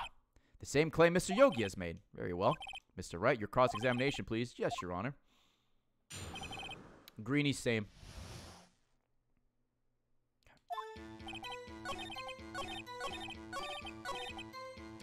Present the case file. Are you sure you heard only one gunshot? Yes, I'm sure of that. I heard the shot and the scream. Then everything faded. I was unconscious until the rescuers came. I see. No, Your Honor. Fortunately, you don't. Look at this file one more time. This plainly contradicts the witness's testimony. You do enjoy dragging out that file, don't you? I don't accept this as evidence unless you can tell us what page it's on. What page contradicts the testimony? The victim data. Look at this victim data in this file. It says, quite plainly, the murder weapon was fired twice. Miles Edgeworth only heard one gunshot. Yet, the murder weapon was fired twice. The first shot was the accidental firing when the pistol was thrown. So who fired the remaining shot? Was there perhaps another shooter who fired the second shot? Your Honor, as I'm sure you're aware, this incident occurred 15 years ago. The evidence is dated. The pistol did fire twice, however, we do not know when the second shot was fired. It might have been fired a day before the incident. There is no proof that the second shot had anything to do with the incident. What? I see. You do have a point, Mr. Wright. The murder weapon was fired twice, as we heard. One of those shots was fired by the defendant, a boy at the time. Do you have any proof that the other shot had something to do with the case? Yes, I do. Your Honor, I think this will be able to show you the proof. What? Impossible. Now, Mr. Von Karma, save your surprise for after you've seen the evidence. Very well, Mr. Wright. Show us your proof. Do you have evidence that the second firing of the pistol was related to the incident? The incident photo.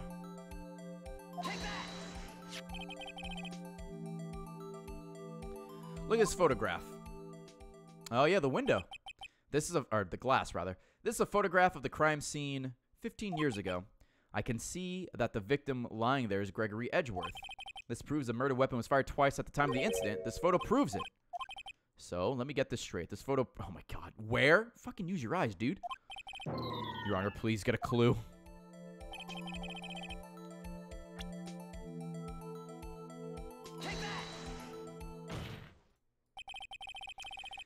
As should be obvious, the contradiction is here. I see a bullet hole in the door. Your Honor, Gregory Edgeworth was killed by a shot from the pistol, yet there's also a bullet hole in the elevator door. We also know that the murder weapon was fired twice, thus, someone other than Edgeworth fired the second shot. Yeah, dude, brown blind for sure. Order. Mr. Wright, what are you driving at? It's simple, Your Honor. At the time of the incident, 2 shots were fired. One went through Gregory Edgeworth's heart. The other one hit the elevator door. Remember that the defendant lost consciousness after the shot he fired rang out. In conclusion, we must agree that the second shot was fired by someone else. Mr. Wright. But who could that someone else be? The murderer, of course. I knew I should have stepped in before your wild fantasies got out of hand. Mr. Wright, look once more at the DL6 incident case file. Look closely. Try the case summary page. The case summary, that's on page 1. Look what is written there. Not a single clue was found on the scene. What? The pistol had indeed been fired 2 times, and the other bullet would have been discovered on the scene. He does have a point. That second bullet has never been found. Why? Because the second bullet doesn't exist. The bullet that claimed Gregory Edgeworth's life was the one fired by his own son. That is the truth of this matter, the whole truth. It was undoubtedly something else that made the bullet hole in that door. What else would it be? Order. I will have order. Mr. Wright has proven one thing to us clearly, that the murder weapon was fired twice at the time of the incident. However, as Mr. Von Karma said, the second bullet fired was not found. It is highly unlikely that the police merely overlooked the second bullet. So all we have is a single bullet fired. I'm afraid I have to discount the defense's claims. I praise the judge for his wisdom in the matter. How does this happen? I don't believe that the second bullet didn't exist. Was I wrong? Have I been wrong about the whole incident? What are you doing, Nick? Why aren't you raising an objection? I'm sorry, Maya. What? It looks like I was wrong. Nick, the second bullet wasn't there, then all my conjectures are for nothing. No. But you said you'd do it, Nick. You said you'd get Edgeworth declared innocent.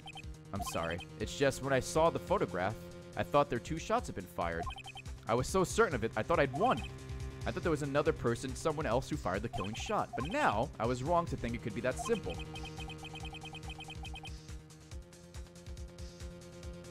This case that stood unsolved for 15 years. Nick. Well, it seems that we have finally cleared up the incident. Only 1 bullet. Oh, I have the other bullet, right? Was that the one she grabbed? Only 1 bullet was fired at the scene of the crime. That shot was fired by Miles Edgeworth. Precisely. I would like to ask one more thing of Miles Edgeworth before passing my verdict. Have you been paying attention to the trial so far? Yes, Your Honor. Do you have any objections? No. No, I do not. So you killed your father, though that was not your intention. Yes, I did. Oh, no. He's accepted the guilt. Very well. The statute of limitation on the murder of Gregory Edgeworth runs out today. Therefore, I must pronounce the verdict on the defendant today right here. Right now, indeed. Does anyone have any objections? I've been here before. Just like my first day in court. There's so many things I know I should be saying, but my mind's gone blank. I can't find the words. Mr. Wright? Objection! Your Honor, I object. Tisk, tisk, tisk. Mr. Wright, on what grounds do you object? Oh, whoops. I might as well just save. Oof. Nick. I don't know. His case is perfect. Oh, no. It must exist. The second bullet. What? What? What'd you just say? Nothing. The second bullet must exist, but where? Someone took it. It seems waiting is not going to produce us any answers from Mr. Wright. Wait, Your Honor. The second bullet. It existed. What? But we just heard proof that it did not exist. I realize that, Your Honor. I'm really grasping here. It's just someone took it from the scene of the crime. That's what happened. But who? The murderer. The murderer? Then tell us just who is the murderer. I'm still thinking about that one. So the criminal took the second bullet, but why? Huh? First of all, how would they have found it? It's not easy to find a stray bullet, Mr. Wright. Was there some need, or some pressing need for the murderer to search for the bullet? The murderer didn't need it. Why would the murderer have spent the time to look for that stray bullet? I haven't got a clue. What's wrong, Mr. Wright?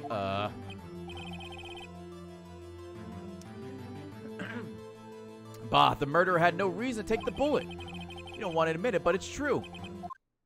Had to take it. Had to take it, the murder. What does that mean? You're thinking too normal. Think crazy.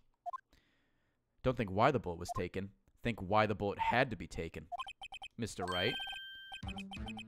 Yes, Your Honor. I have no idea what I'm doing. Well, the murderer had no intention of taking the bullet from the scene, but the murderer had to take the bullet. Had to, Mr. Wright? Well, for instance... For instance, what? Maybe the bullet hit the murderer? The bullet hit the murderer. Just saying, for instance, I mean, if it hit you, you would have to take it with you, wouldn't you? It's not like you could have performed surgery right there, you know. Oh my god, is the bullet still lodged in him? Wait a second. I was just talking off the top of my head, but what if that's what really happened? Let me get this straight. So at the time of the murderer himself was shot, and they left with the second bullet still inside of them, thus leaving only one bullet at the scene of the crime? Yeah, I guess that's how it would work, yes. But there's a problem with that. The other two people rescued from the elevator, Miles Edgeworth and Yanni Yogi, were both unharmed. So that would mean the murderer came from outside, yes. What?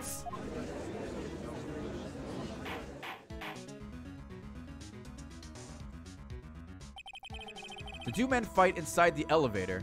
Oh my god, was it fuckface? Was it karma? Trying to stop them, the boy picks up the pistol at his feet and throws it. The pistol discharges and the bullet goes through the elevator door and hits the murderer outside. The boy loses consciousness. Then the murderer opens the elevator door and sees the men inside. Mr. Wright, you are truly the most unpredictable defense attorney I've ever known. I can tell you're grasping, yet I cannot deny the possibility of what you say. What are you saying? Deny it. Deny it. No one involved with the incident was wounded. There was no murderer. No one was wounded at the time of the incident. He's right. Can't think of anyone. Hey, Nick, huh? I just saw something really crazy. Crazy. Remember what Mr. Grossberg said yesterday? Gregory Edgeworth dealt the blow to his perfect trial record. Wow. Must have been quite a shock for Von Karma. He took a vacation for several months after that, you see. An unusual event for the man. That was the first and last vacation he's taken in his many years of prosecuting. What if Von Karma didn't take the vacation because of shock, but because he was injured? Which would mean, can only mean one thing. He was the murderer in the DL6 incident. He was the man who shot Gregory Edgeworth. It was Von Karma. Oh man, something wrong, Mr. Wright? You seem dazed. No, Your Honor.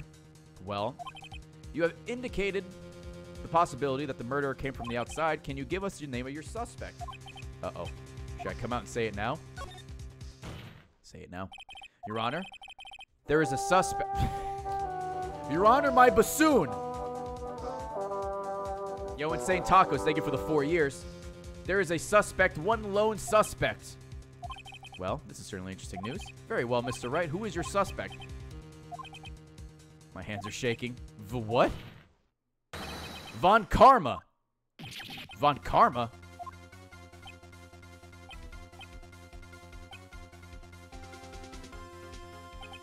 You mean the Von Karma, the prosecutor, the one standing right over there? Bah. You don't object?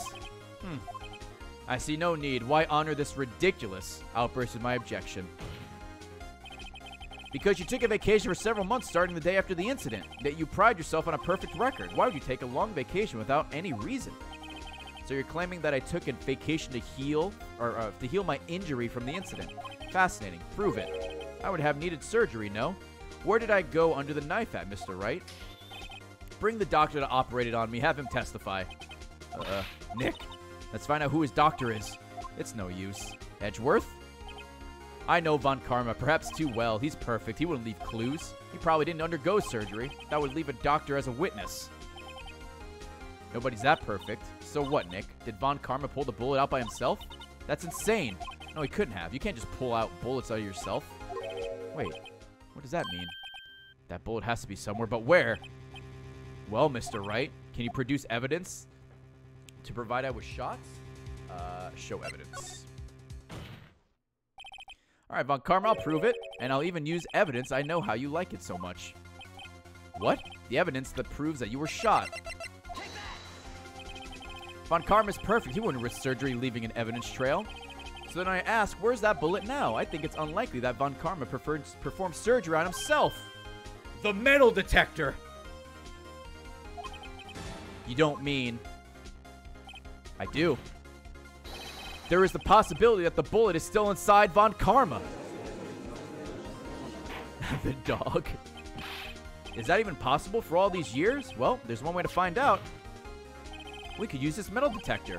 Well, Von Karma, I'm going to run this over you and see what we find. I refuse. You refuse?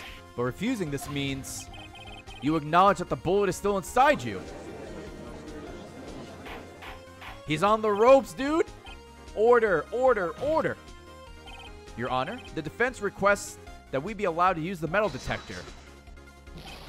Judge, I call for a suspension on this trial. This is an invasion of privacy. The statute of limitations runs out on this case today. It was you who said we had to end it right here, right now. Enough. I permit the use of the metal detector. Mr. Von Karma, you will submit yourself to testing. Nick, what does this mean? I don't know, but we have to give it a shot.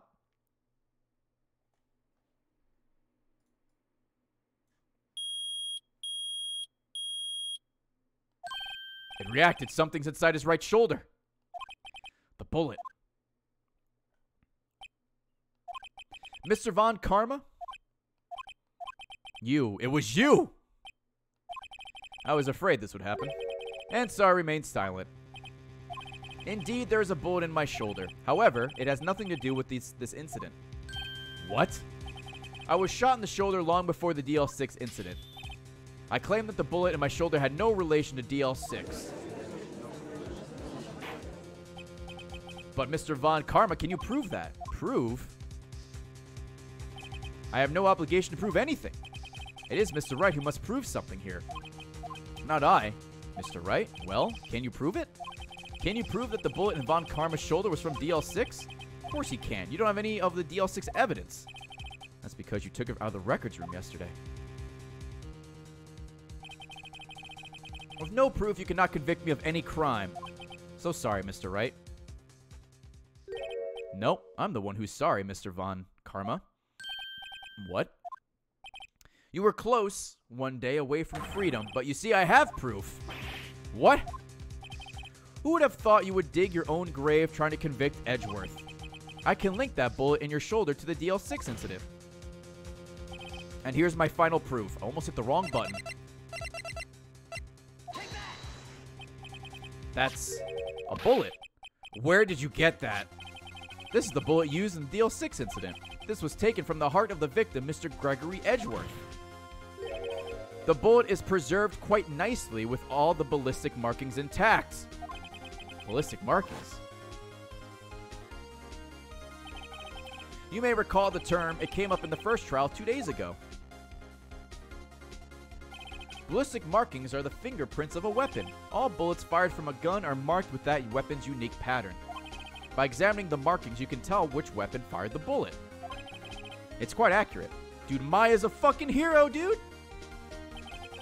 We have 2 bullets in our possession. One, the bullet removed from Gregory Edgeworth's heart, The other, Mr. Von Karma, is the bullet buried in your shoulder. We could analyze both bullets, and then if the markings match, we would know that both bullets had been fired from the same gun. The very same pistol, in other words, the murder weapon that killed Gregory Edgeworth. Mr. Von Karma, you will let us remove the bullet from your shoulder. Then we'll compare the ballistic markings to those of the bullet. And solve this case once and for all. Well, Mr. Von Karma?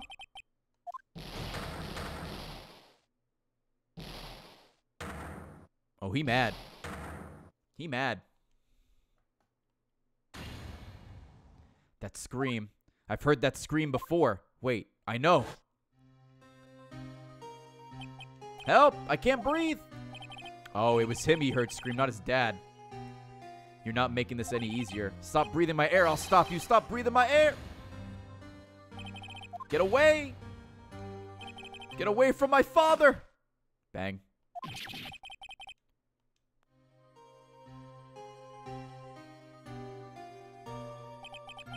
It's that scream I heard in the elevator 15 years ago. Von Karma! It was you who screamed. Uh-oh. Mr. Von Karma.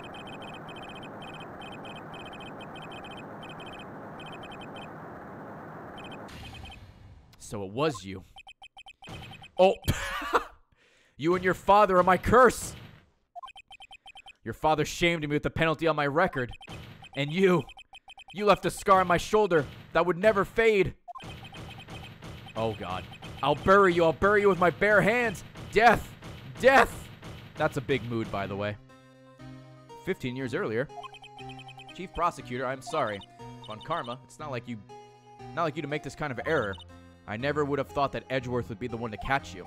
I was careless. I'm sorry, but you will have to be penalized. I've covered for you in the past, but not this time. Edgeworth. It was a shock like none I had ever known. Me, penalized. It took hours for me to regain my composure. Suddenly, I found myself in the darkness. I was in the court records room. I must have been wandering in there without thinking where I was going. The room was pitch black. The lights must have gone out. I went out into the hall and felt my way to the elevator. I pressed the button, but nothing happened. Then, there was a noise. I was in pain. Horrible burning pain in my shoulder.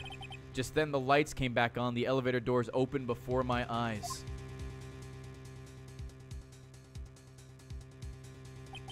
I saw 3 people on inside, all lying unconscious from oxygen deprivation.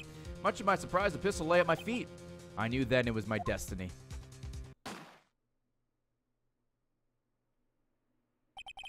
In his last moments, Gregory Edgeworth was still unconscious. He died never knowing who had shot him. Later, he spoke through a medium, blaming Mr. Yogi.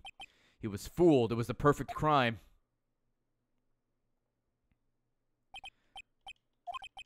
Who would have thought another man would have come to open that elevator door?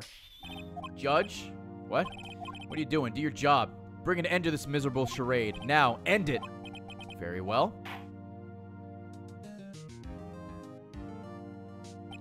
It appears that we have come a very long way to the end of this maze. 15 years later, Mr. Miles Edgeworth. Yes, Your Honor. You were innocent. You are innocent. As you said, it was all a nightmare. Yes, Your Honor. This court finds the defendant, Mr. Miles Edgeworth, not guilty.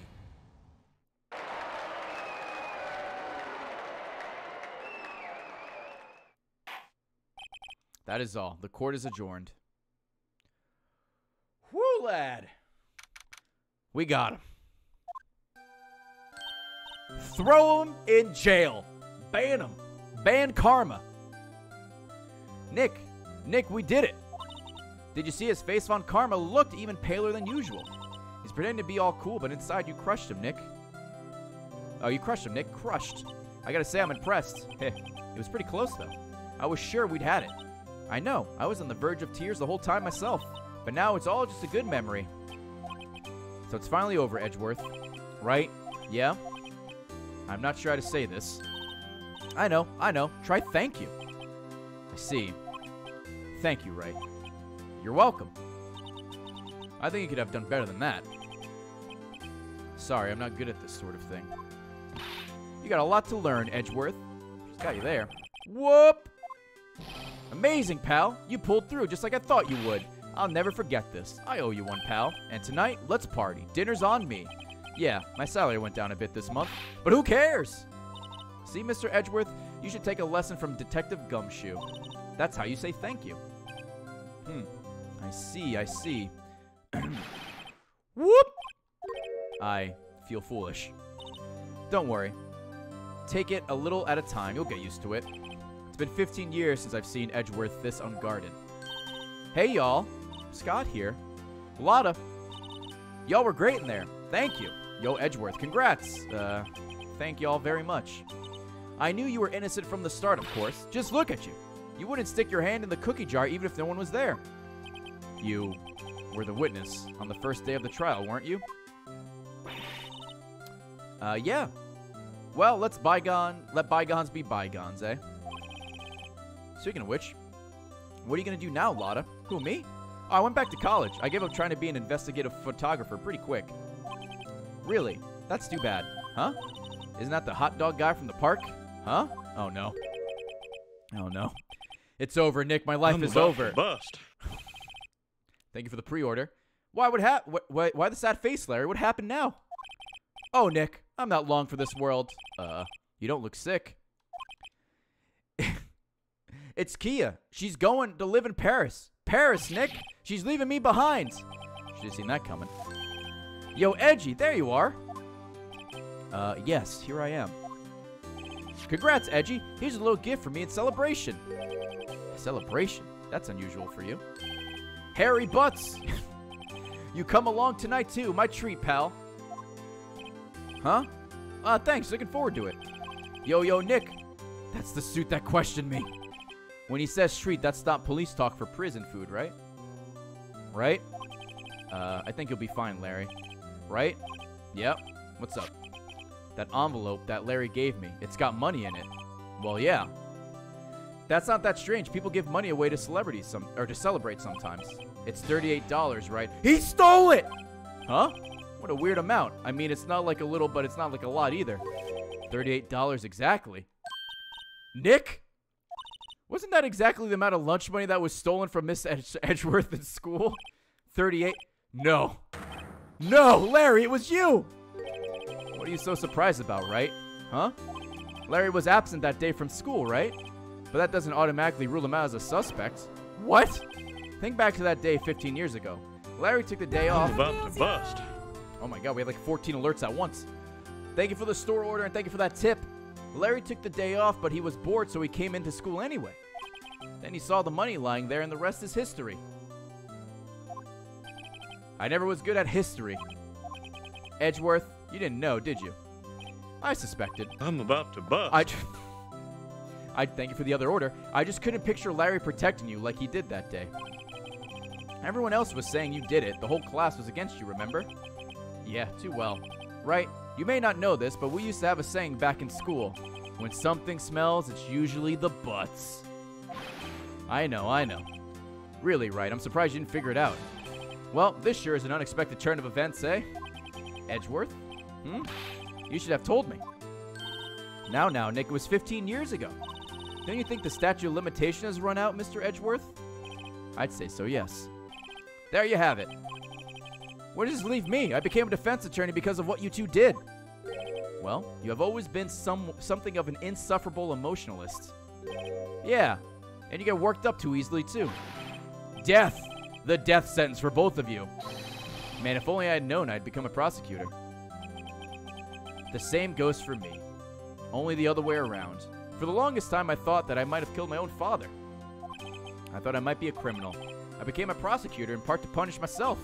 If I had known the truth, I might have become a defense attorney after all. Edgeworth? Want to switch, right? Hey, y'all. Line up, I'll take a photo. Hey, photo time. Let's go. And after that, dinner on me. Detective Gumshoe took us out into town that night. We celebrated Edgeworth's newfound freedom, even though Edgeworth himself was still in detention.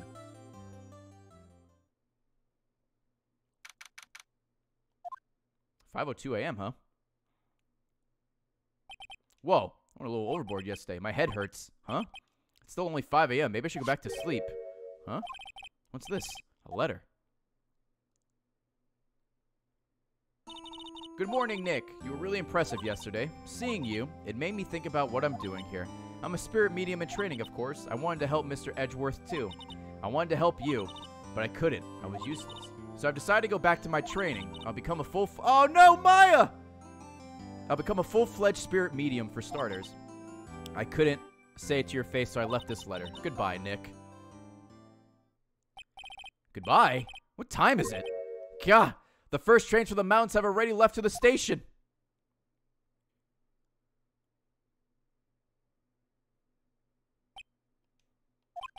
I guess I'm too late. Hey! Nick! Maya! So you're leaving. Yeah, it's hard being a spirit medium who can't talk to spirits. And I think you'll do fine without me, Nick. Be good, okay?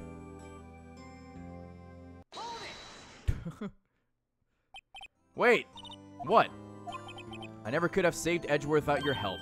Huh? On that last day of the trial, I heard her. I heard Mia's voice. You heard my sister? Yeah, only her voice, but still. It was at the very end when I thought we'd lost everything. Well, that's my sister for you. Detective Gumshoe helped, and Mr. Grossberg, and even Larry. And I'm the only one who couldn't help. I was useless, Nick. But you were the one who stopped Von Karma, Maya. Huh? I didn't do anything. All I did was wander around in a daze. Sorry, but I have evidence that you... I have evidence that you helped. Evidence? I'm gonna show her the bird. A bullet? Von Karma was convinced he had taken all of the evidence pertaining to DL6, but you were the one who rescued the last piece of evidence we needed. This was the bullet that put an end to Von Karma. And you were the one who gave it to me. Nick. Thanks, Maya. I couldn't have done it without you. I'll be back soon. Huh? I'm going to complete my training and come back. Oh. Okay, I'll be waiting. Of course you will. You can't run that office by yourself. You're hopeless. I don't know about that. So, this is it. See you soon, Maya.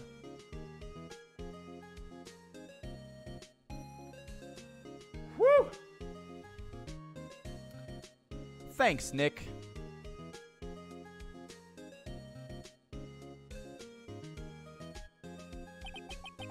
And so my story ends. Time to turn a new page and say goodbye to the novice defense attorney that I once was. Now a new story begins, with the same old crazy cast of characters. Ha! Don't think you've graduated yet, amateur. Mr. Wright, perhaps you'd like to rethink that claim. Yes, Your Honor. Uh-oh. I got a bad feeling about this.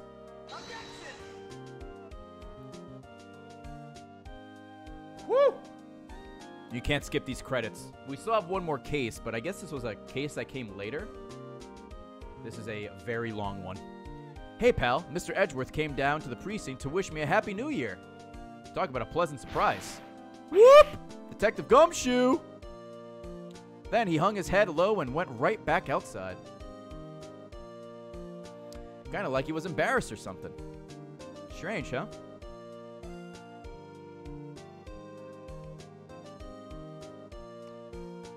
Oh, man.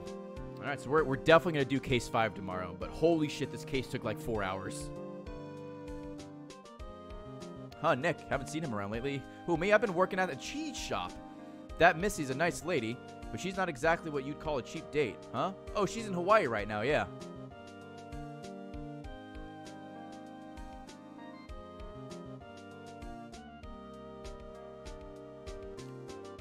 The next case will definitely take up the entire stream. Yeah, this took 4 hours, absolutely. Who, Wright? Yeah, I remember him. I hear he's been busy lately. You know, not to ring my own bell, but I sort of taught him everything he knows. I'm sure he's grateful. You crazy Jack, thank you for the 295 bits.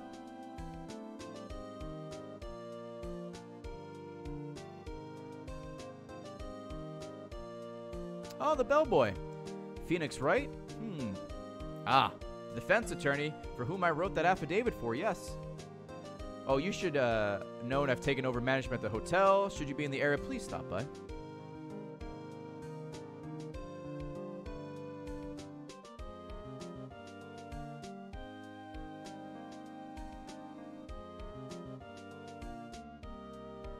Ahem. Oh, it's you. Phoenix Wright. Ah, yes, Mia's understudy, was he not? I wonder how he's doing. I haven't seen him of late. Ah, the days of my youth. Like the scent of fresh lemon, you see. Yep.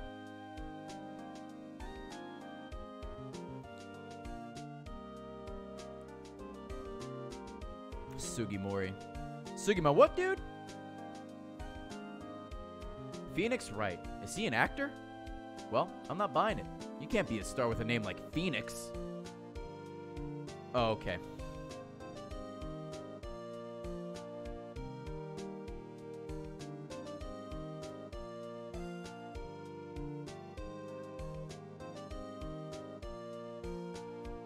Hey, Wolverine! I'm pleased to announce the Pink Princess is a hit. I sure owe that Mr. Wright a great deal. Oh, and I'm keeping my face out of the public eye till the show's over. I wouldn't want to ruin any kid's dreams, you know. Yo, Big Deuce, thank you for the 4 months. I guess, yo, Wolverine.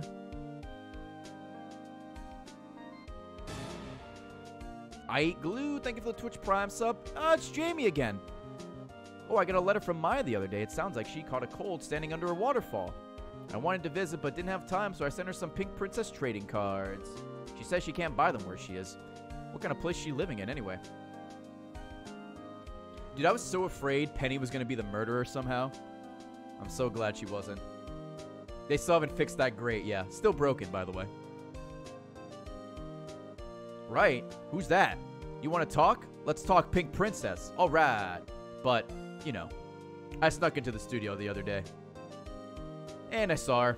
The one inside the Pink Princess suit. Ugh, what a dog. It's kind of a shock for a boy of my tender age.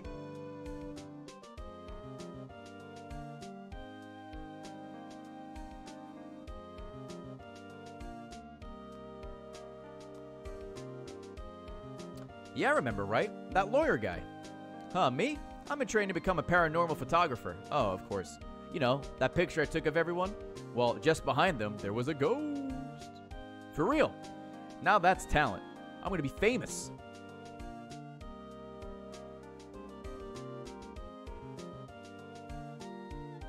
Oh, Shinji Mikami.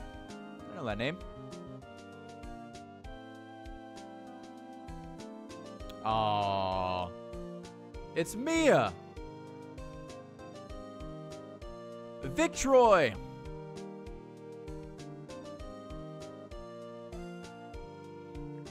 Go. Hey. Brand new episode has been added. All right. Well, so we're about like 15 hours into the game. Let's do an achievement check. Dope. Looking good.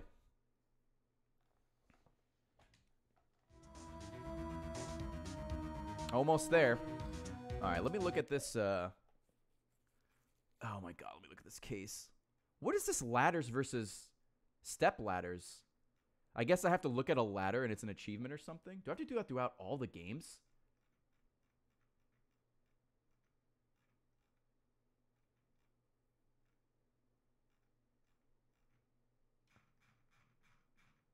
Let me see what the achievement actually is. Get every ladder versus step ladder conversation? What?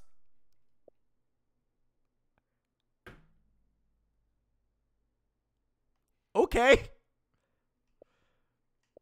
Yeah, so there's like, as you can see, there's a bunch of miscellaneous shit. I mean, they're all marked in the guide, so it's no big deal. So you get achievements for finishing every episode. And then you have, like, all the miscellaneous shit. How long is this thing? Oh, my God. Where the fuck does this thing even start? Oh, my God. It's so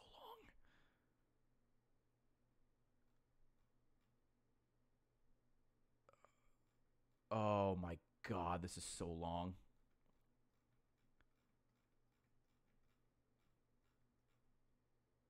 Oh, my God. It's going to take like 6 hours. What the fuck? We have actual puzzles?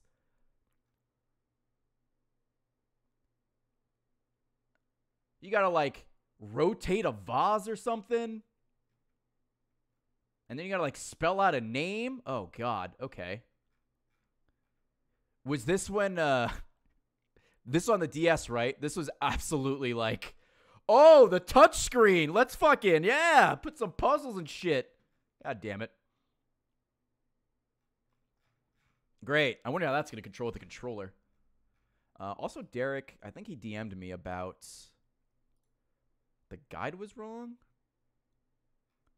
I'll have to look into that. But, all right. Well, that's a problem for tomorrow. 7-hour stream in the books for a case and a half. Jesus. All right, YouTube. Thank you for watching. I will see you tomorrow for hopefully the end of Phoenix Wright 1.